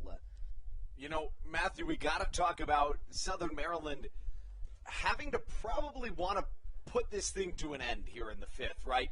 This is a team that scored a lot of runs in innings 1 and 2 all series long. We know that, but in the latter stages, I wouldn't even say they've become complacent. They've just seen pitchers settle into grooves. But with that being said, you'd really like to add some insurance runs here in the 5th. Put the nail in the coffin, if you will. And DeSabatino, he's a guy that's very hard to do that off of. The strikes have been very surprising out of the righty, coming off an outing where 2 innings, 7 walks, and then out of the 63 pitches, he's thrown 42 strikes. That is a yin and yang kind of outing when you compare the two. But the off-speed stuff has come alive, especially in the last 2 innings. Now 2-2. Wouldn't be surprised if the Blue Crab shortstop sees a slider on the outside corner or maybe a changeup in on the hands. It's going to be a fastball. It jams Baca right to the second baseman, Allemand, for the first out of the bottom half of the 5th. Yeah, and that kind of crushed his bat a little bit. As for Dominic DeSabatino, 25 years old, originally from Middletown, Delaware. He went to college right here in Maryland, and in 2016 was drafted in the 20th round by the Padres out of Harford Community College in Bel Air. Interestingly, in 2016, appeared at the rookie and low A level, and then didn't appear again until 2019, again at the low A level with the Padres organization, and now here in 2021. Time's going to be called because the music kept going.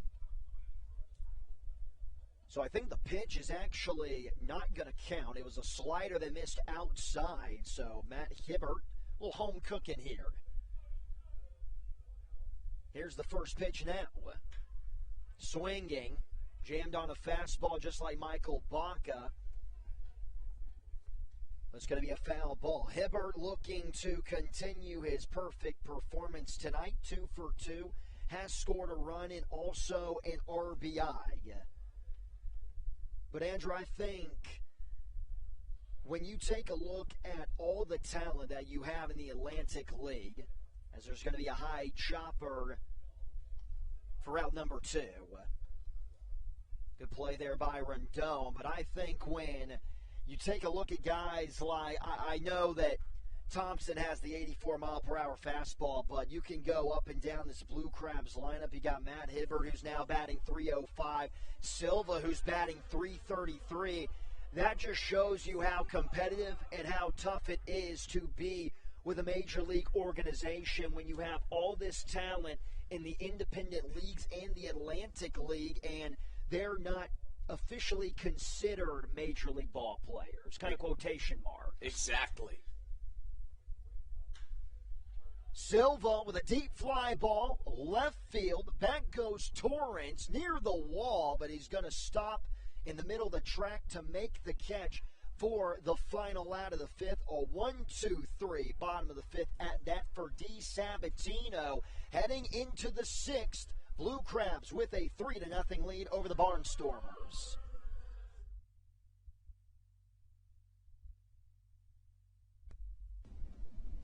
This is Patrick Baker, and you're listening to the Hometown Real Estate Broadcast Network. American Radiology is the clear choice for all of your medical imaging needs. With locations in Charles and Calvert counties, they offer a full range of imaging services. Some of their latest innovations included 3D mammography and wide-open MRIs for our claustrophobic patients. For your convenience, they even offer extended weekday hours and Saturdays. For more information or to schedule an appointment, visit their website at AmericanRadiology.com. The Charles County Department of Health encourages you to get the COVID-19 vaccination today. You can get it all over Southern Maryland or no matter where you are across the United States. Vaccinations are offered right here at Regency Furniture Stadium with no appointment needed. Charles County Department of Health and the Southern Maryland Blue Crabs urge you to take one for the team and get the vaccine.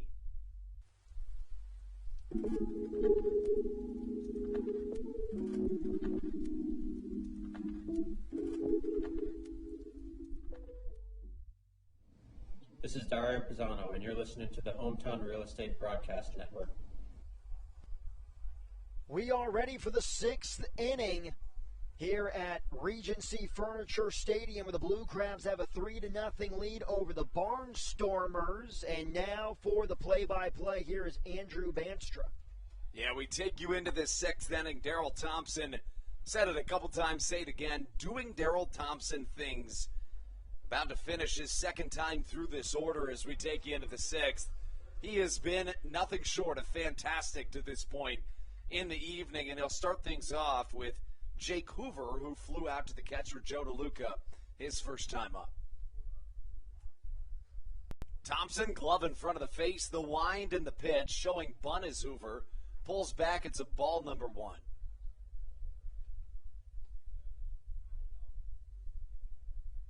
To this point of the game, Southern Maryland, 3 runs on 6 hits, no errors.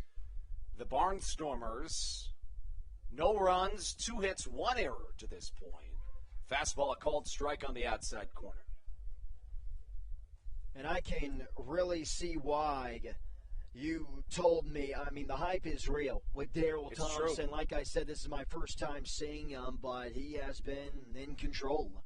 That's the thing about him, is that every facet of the game is controlled by him when he's out there on the mound. He's a guy that just goes out there and does his thing. I've said it before, and I'll say it again. The old cliche, ages like a fine wine, doesn't quite fit Daryl Thompson anymore because it's too far gone. I mean, he's past that to this point. If a wine aged that well for that long, I don't really know anything about wine, but I would imagine that you wouldn't want to drink it because it would just be too good. Yeah. He just seems like he's one step ahead of everybody he faces. 2-2 liner chopping towards Ruby Silva, and the outfielder, Ruby Silva, making fantastic plays at second base. Talk about a plus defender in Ruby Silva. So that brings up Cleo Luis Rondon. Struck out swinging his first time up. It's one of 6 strikeouts issued this evening for Thompson. Right now, Daryl Thompson, 5 1/3 innings pitched, 2 hits, no runs, no walks. How about 6 strikeouts? To this point of the game for Dominic DeSabatino, 5 innings pitched, 6 hits, 3 runs all earned, no walks, 4 strikeouts. I mean, really, DeSabatino's had a good outing, Matthew. It's just that Thompson's been better. No, he has. And, yeah, during those middle innings, I was expressing how much DeSabatino has improved, particularly with the off-speed stuff. But he is just being overshadowed by Thompson. And if Thompson continues to pitch this way, goes into the 7th, has a complete game, you're going to see on the recap, maybe DeSabatino has a good outing, but it's going to be all about Thompson. And it should be. Only 2 hits tonight for the Barnstormers. The count, no balls, 2 strikes. Thompson looking for strikeout number 7 this evening. Doesn't get it there. Misses a touch outside and a little high. The count, a ball and 2 strikes. Thompson to this point, how about this? 74 pitches thrown, 59 of them for strikes. 1-2. Well struck to the right side. Should be playable in center for Zach Collier, ranging all the way back to the Charles County sign in right center and catching for out number 2 here in the top of the 6th. That, you know, kind of the incredible thing about it, Matthew, is that we mentioned he's thrown 15 balls as compared to 59 strikes, but you could say with pretty much all certainty that almost all of those balls have been because Thompson was trying to get somebody to chase. I mean, he never misses the strike zone. No, he doesn't, and all those balls have been competitive pitches, whether it's the slider or maybe the rare changeup that we've seen from the righty. Yeah, he's trying to get the hitter fishing, and it's around the strike zone. It's not like we've looked at a pitch and said, oh, that was just a waste pitch there. Looks like somebody's going to call time there, maybe the home plate umpire. A pull shift to the left-handed hitting Caleb Gindel, who steps up his 3rd time up, struck out swinging back in the 1st before flying out to the shortstop, or I beg your pardon, the 3rd baseman, Josh McAdams. He was playing basically where a shortstop would play. And obviously that's why sitting down Hoover and Rondon was so big, because now you have Gindel. Big curveball in there for a strike. It's so off speed that what are you going to do about that as a hitter? You can't really sit back and drive all that much power. You're better off just taking it on the 2nd pitch. Fastball swung on and missed. Strikeout number 7 for Daryl Thompson. A vintage performance for the right-hander through 6 innings pitched. How about 2 hits, no walks, 7 strikeouts for the La Plata native. The Prince of La Plata doing big things here on a Thursday night. We take you into the bottom half of the 6th when we return on your home for Blue Crabs baseball, the Hometown Real Estate Broadcast Network. This is Dalton Geeky, and you're listening to Hometown Real Estate Broadcast Network. There's nothing quite like when the Blue Crabs retire the side. At Wealth Management Partners, they're on your side for your retirement planning needs. It's never too early to start planning your retirement. Talk to the experienced financial advisors of Wealth Management Partners located right here in Waldorf. Call them today at 301-885-0955. Again, Wealth Management Partners. Call them today at 301-885-0955. Weiss Markets is a proud sponsor of the Southern Maryland Blue Crabs. It has been since their inaugural season in 2008. Weiss Markets also presents one of the Blue Crabs' best and most famous promotions every single year. Kids can get in free to every single Blue Crabs game of every single year simply by wearing a jersey, thanks to Weiss Markets. Weiss Markets can help you with all of your game days for a great price. Stop in at your local Weiss today. Eat better, spend less. That's wise. Weiss Markets is a proud sponsor of the Southern Maryland Blue Crabs. This is Matt Latos, and you're listening to the Hometown Real Estate Broadcast Network. Thompson issues yet another scoreless inning and hands things off to Dominic DeSabatino, who's gotten a ton of wins this year despite a high ERA. Tonight, though, a good outing. The ERA actually going down, but certainly not in line for the win. Has a chance at a quality start, however, as he starts things off on Jovan Rosa with a changeup right down the heart of the plate taken for a called strike one. And that's all you can ask out of your starter if you're in that first base dugout talking about the coaching staff with the quality start potentially. Pitch misses outside, 1-1 the count.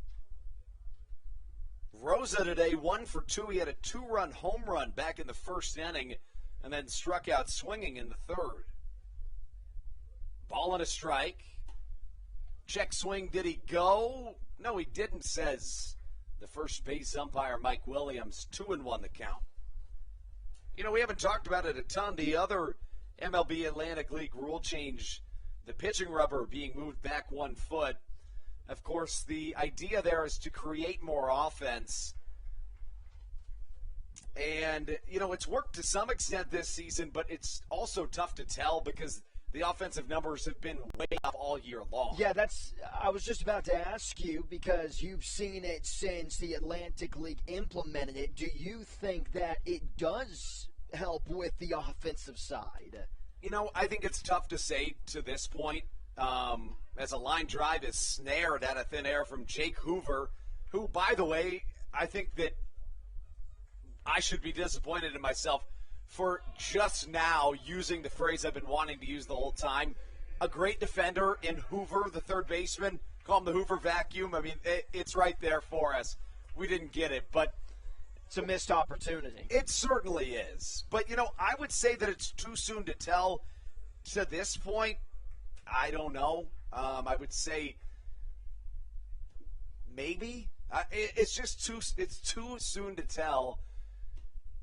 Well, I mean, you can always go into the stats updater. It's true. And pick up the date for when the rule was implemented. I guess compare the averages, but there's not enough data. Chopper to the left side. Here comes Hoover. Throw across to first is in time. So a really good job by Robert Pimpsner, somebody who covers the Atlantic League very well, and he updates the stats every day in terms of what do the numbers say about how things are being affected. So, interestingly, runs are actually just the same. Hits are the exact same to the decimal, and strikeouts are a little bit up. So, that's surprising. The numbers would tell you that it hasn't achieved more offense to this point. But at the same time, I mean, it's too soon to tell. But here's the thing is you're trying to compare a rule that has been implemented since baseball started 1893. 1893, so over 100 years to 2 weeks. So I'm going to need a little bit more data on that rule. So in 1893, or prior to 1893, the pitching mound was at 55 feet and 6 inches. It was then moved back to 60 feet 6 inches as Alex Crosby rips one into left center. That'll bounce over the wall, hitting the netting in front of the bumper boats pool. Crosby is going to try to see if he could trot out a home run. I don't think he saw if it went over or not. It's a 2-out ground rule double. But, to finish the point, I think it's tough to say. For the most part, you're right.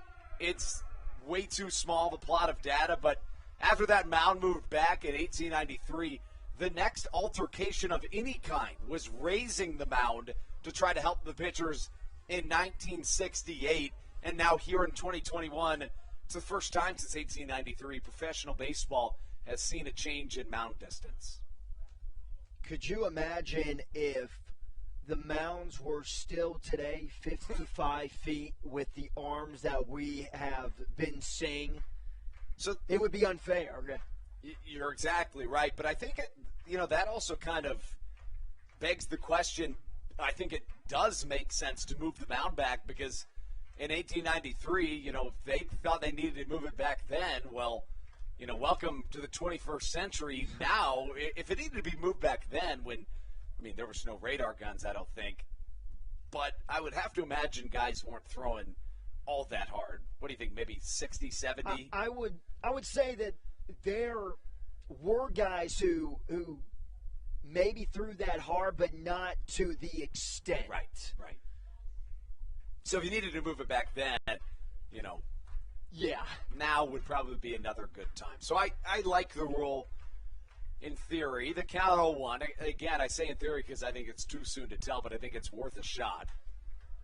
Flare shot to the right side. Over goes Blake Allemond and catches for out number 3. We're through 6 quick innings.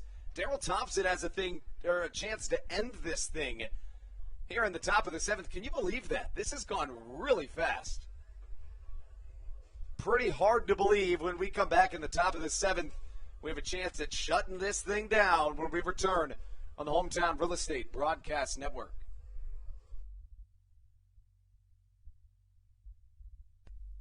This is Coach Doug's, and you're listening to the Hometown Real Estate Broadcast Network. All Pawn is Southern Maryland's premier pawn shop and is the official pawn shop of the Southern Maryland Blue Crabs. Stop by and say hello today. They've been a part of the Southern Maryland community for 18 years.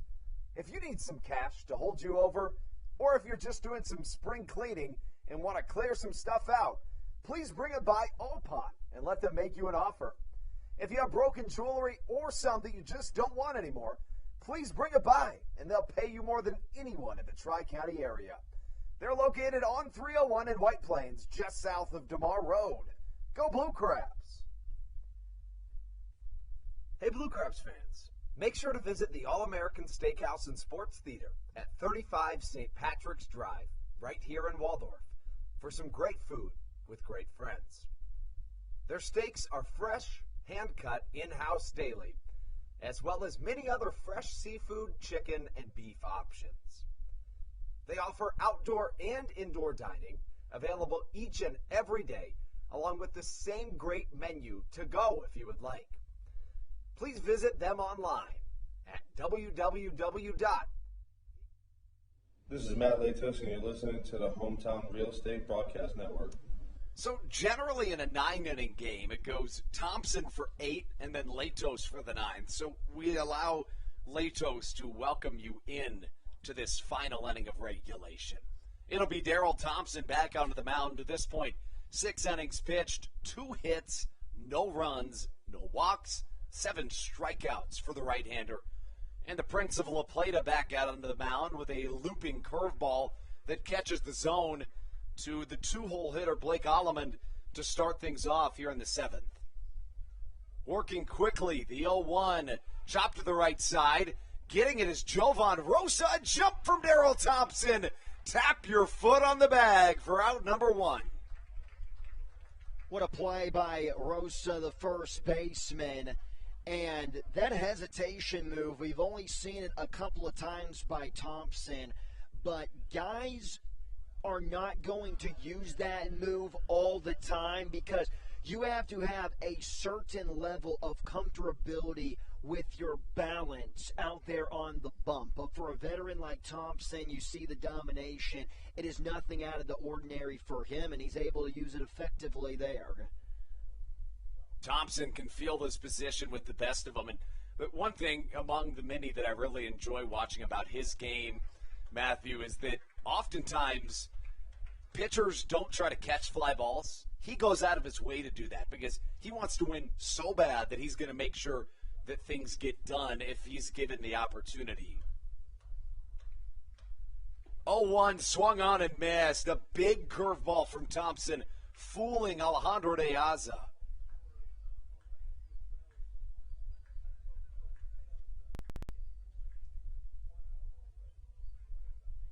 No balls, 2 strikes the count. Thompson back out in his 7th inning of work. Another curveball, line drive down the left field line. Matt Hibbert coming in to try to cut it off to a single. De Aza with a healthy round around first, but staying put.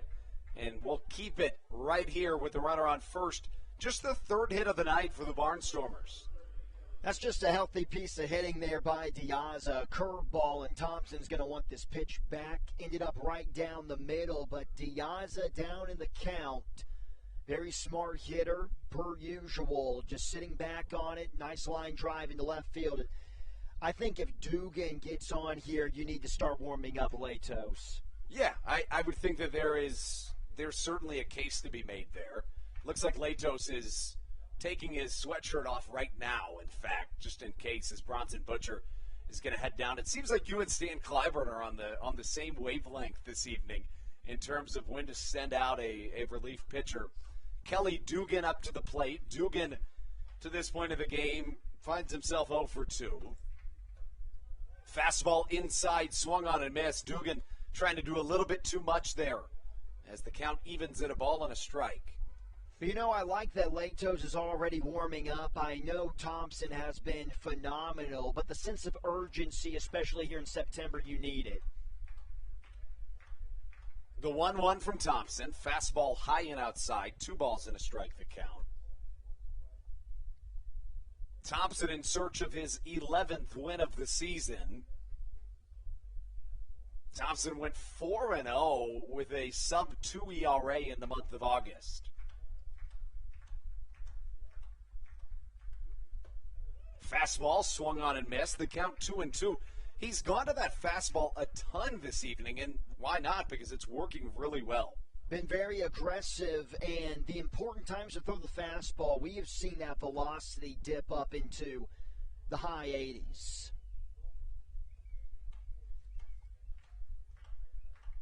Two balls, 2 strikes the count. Dugan awaiting the pitch. Swing and a miss. Strikeout number 8 for Daryl Thompson. That ties a season high. That fastball had to be in the upper 80s. And you're right. That has been his bread and butter pitch. Yeah, you know, like we've talked about, every once in a while he'll rear back in a situation like that when he needs to. He has the capacity to throw 92, 93 every once in a while if he wanted to. But if he throws it all the time, he's going to be gassed by the end of the season. Right, exactly. He knows that with the way he throws, he can get it done, so why not? Here comes Ladarius Clark, first pitch to him, a called strike, and Thompson facing potentially the last batter of this ballgame. Clark to this point 0 for 2. Couple of flyouts, one to second and the other to center. The 0-1. Curveball high in the sky. This should do it. There goes Jovan Rosa into foul grounds and catches for out number 3.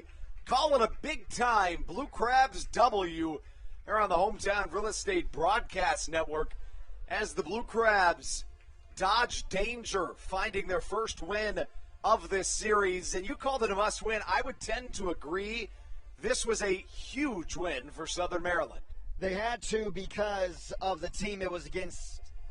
They had to because of the team they were playing against, against the Barnstormers. They're in the playoff push right with this ball club, and it would be decimating, especially going on a week-long road trip. But now you're feeling a little bit better, especially with the win heading in to that week-long road trip.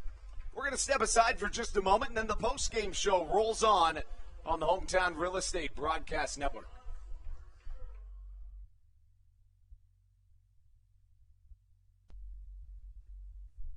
Hey, Blue Crabs fans, make sure to visit the All-American Steakhouse and Sports Theater at 35 St. Patrick's Drive, right here in Waldorf, for some great food with great friends.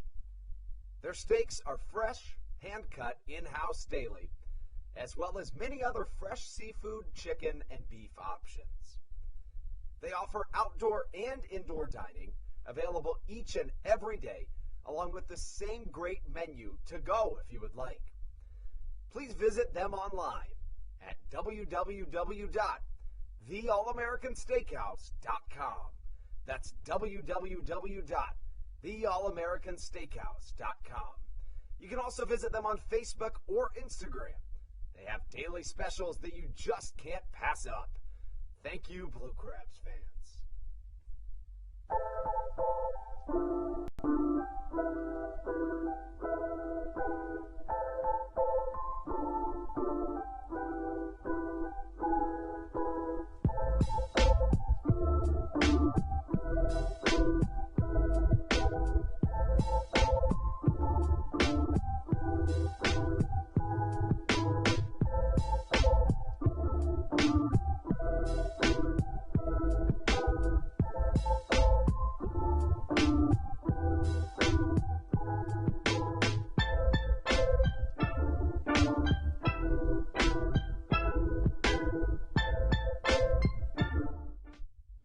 This is Matt Latos, and you're listening to the Hometown Real Estate Broadcast Network. So, after a couple of Blue Crabs games in which Southern Maryland went up big early and then gave up leads at the end of the game, well, Southern Maryland finds themselves in the driver's seat, tied now for first place once again in the Atlantic League North Division, and it's yet another shutout for the Blue Crabs. That's been the calling card for this Southern Maryland team this season, Matthew, and let's start right there. So we talk about the shutouts. It is shutout season for Southern Maryland. They're on track now to pass the Atlantic League shutout record in a shortened season, nonetheless. The Blue Crabs find themselves now with 9 shutouts on the season. Make that 8 on the season. The record is 14 as the Blue Crabs pick up yet another shutout. No surprise, a couple of those coming from Daryl Thompson. So let's talk about it. What are some of the key standouts from this game? Well, first, before we get into this game, I want to talk to you about the shutouts record, or the possible shutout record. That is one of the more crazier stats that everyone really has to pay attention to in the Atlantic League, because in the game of baseball, when it comes down to it, pitching is better than hitting. You need a strong bullpen. You need starters if you're going to make a long playoff push. Having a strong lineup helps you. And that's why this Blue Crabs team, if you can get performances like this by Thompson every, 5 days, and then sprinkle in a couple of really good quality starts, and have a guy like Michael Baca, who's batting .286 as your 9-hole hitter, then this Southern Maryland Blue Crabs team, there really isn't nothing to worry about for a playoff push. I know the rest of the lineups are good, but pitching-wise, that's why I think pitching is a little bit more important in the Atlantic League, because the offense is that much better than hitting. And Daryl Thompson, that's what stood out to me, is this dude lives up to the hype. And I got done telling you that in the 5th or 6th inning, I believe. I was talking all about him. I was excited to see him the first time I am witnessing a Southern Maryland Blue Crabs game. Thompson, those 7 shutout innings, again, it was a doubleheader, but even if we were in a 9-inning ball game, I do believe that he would have made it to those 9 innings. Well, maybe not. I'm looking at the pitch count now. He's at 90, but 7 innings and 8 strikeouts. But he was able to do it with the fastball, and that is what would drive me insane if I was in the other dugout. If I was in that first base dugout, is you have a guy like Thompson he doesn't have blow-by fastball stuff, but he's able to get a lot of swings and misses with the fastball. But that's one thing that I noticed. The other thing is this bottom of the lineup can be the key for a Blue Crab championship because you have guys like Baca and DeLuca who's hitting 500 mile per hour off the bat home runs. I know maybe I'm getting a little too excited because this, again, is my first game, but this bottom of the lineup can be a key to the Blue Crabs picking up their first championship in franchise history. Again, I mean, you said it. It's the bottom of the lineup that's going to live or die on this team, and I'm taking them 10 times out of 10. Let's go through some of the key performers for this game before we sign off on the Hometown Real Estate Broadcast Network. Yeah, so for Southern Maryland, I'm going to talk about, let's go over the first game. Would you like me to do both games, Andrew? We'll go over both games, starting with Southern Maryland. Not a lot of key performances, a lot of one-hit games. The only guy that picked up a multi-hit game was DeLuca, who went 2 for 3 with a 2-run home run in the 6th inning to help the Southern Maryland Blue Crabs have a chance at a walk-off in the bottom of the 7th. Obviously, they were unable to do so. They lost the first game to the Barnstormers 8-6. But on the Barnstormers side, they had Alejandro Diaza go 2 for 4. You had Clark, the right fielder, go 2 for 3. Hoover, who played really good on the defensive side. He did pick up an error, but he had a lot of nice, really flashy plays. He went 2 for 3. The 9-hole hitter in Shumpert, the third baseman in Game 1, he went 2 for 4. So 12 hits in 7 innings. That is really impressive stuff. No wonder they got the 8-6 victory, and then it was a totally different ball game in Game 2. Southern Maryland,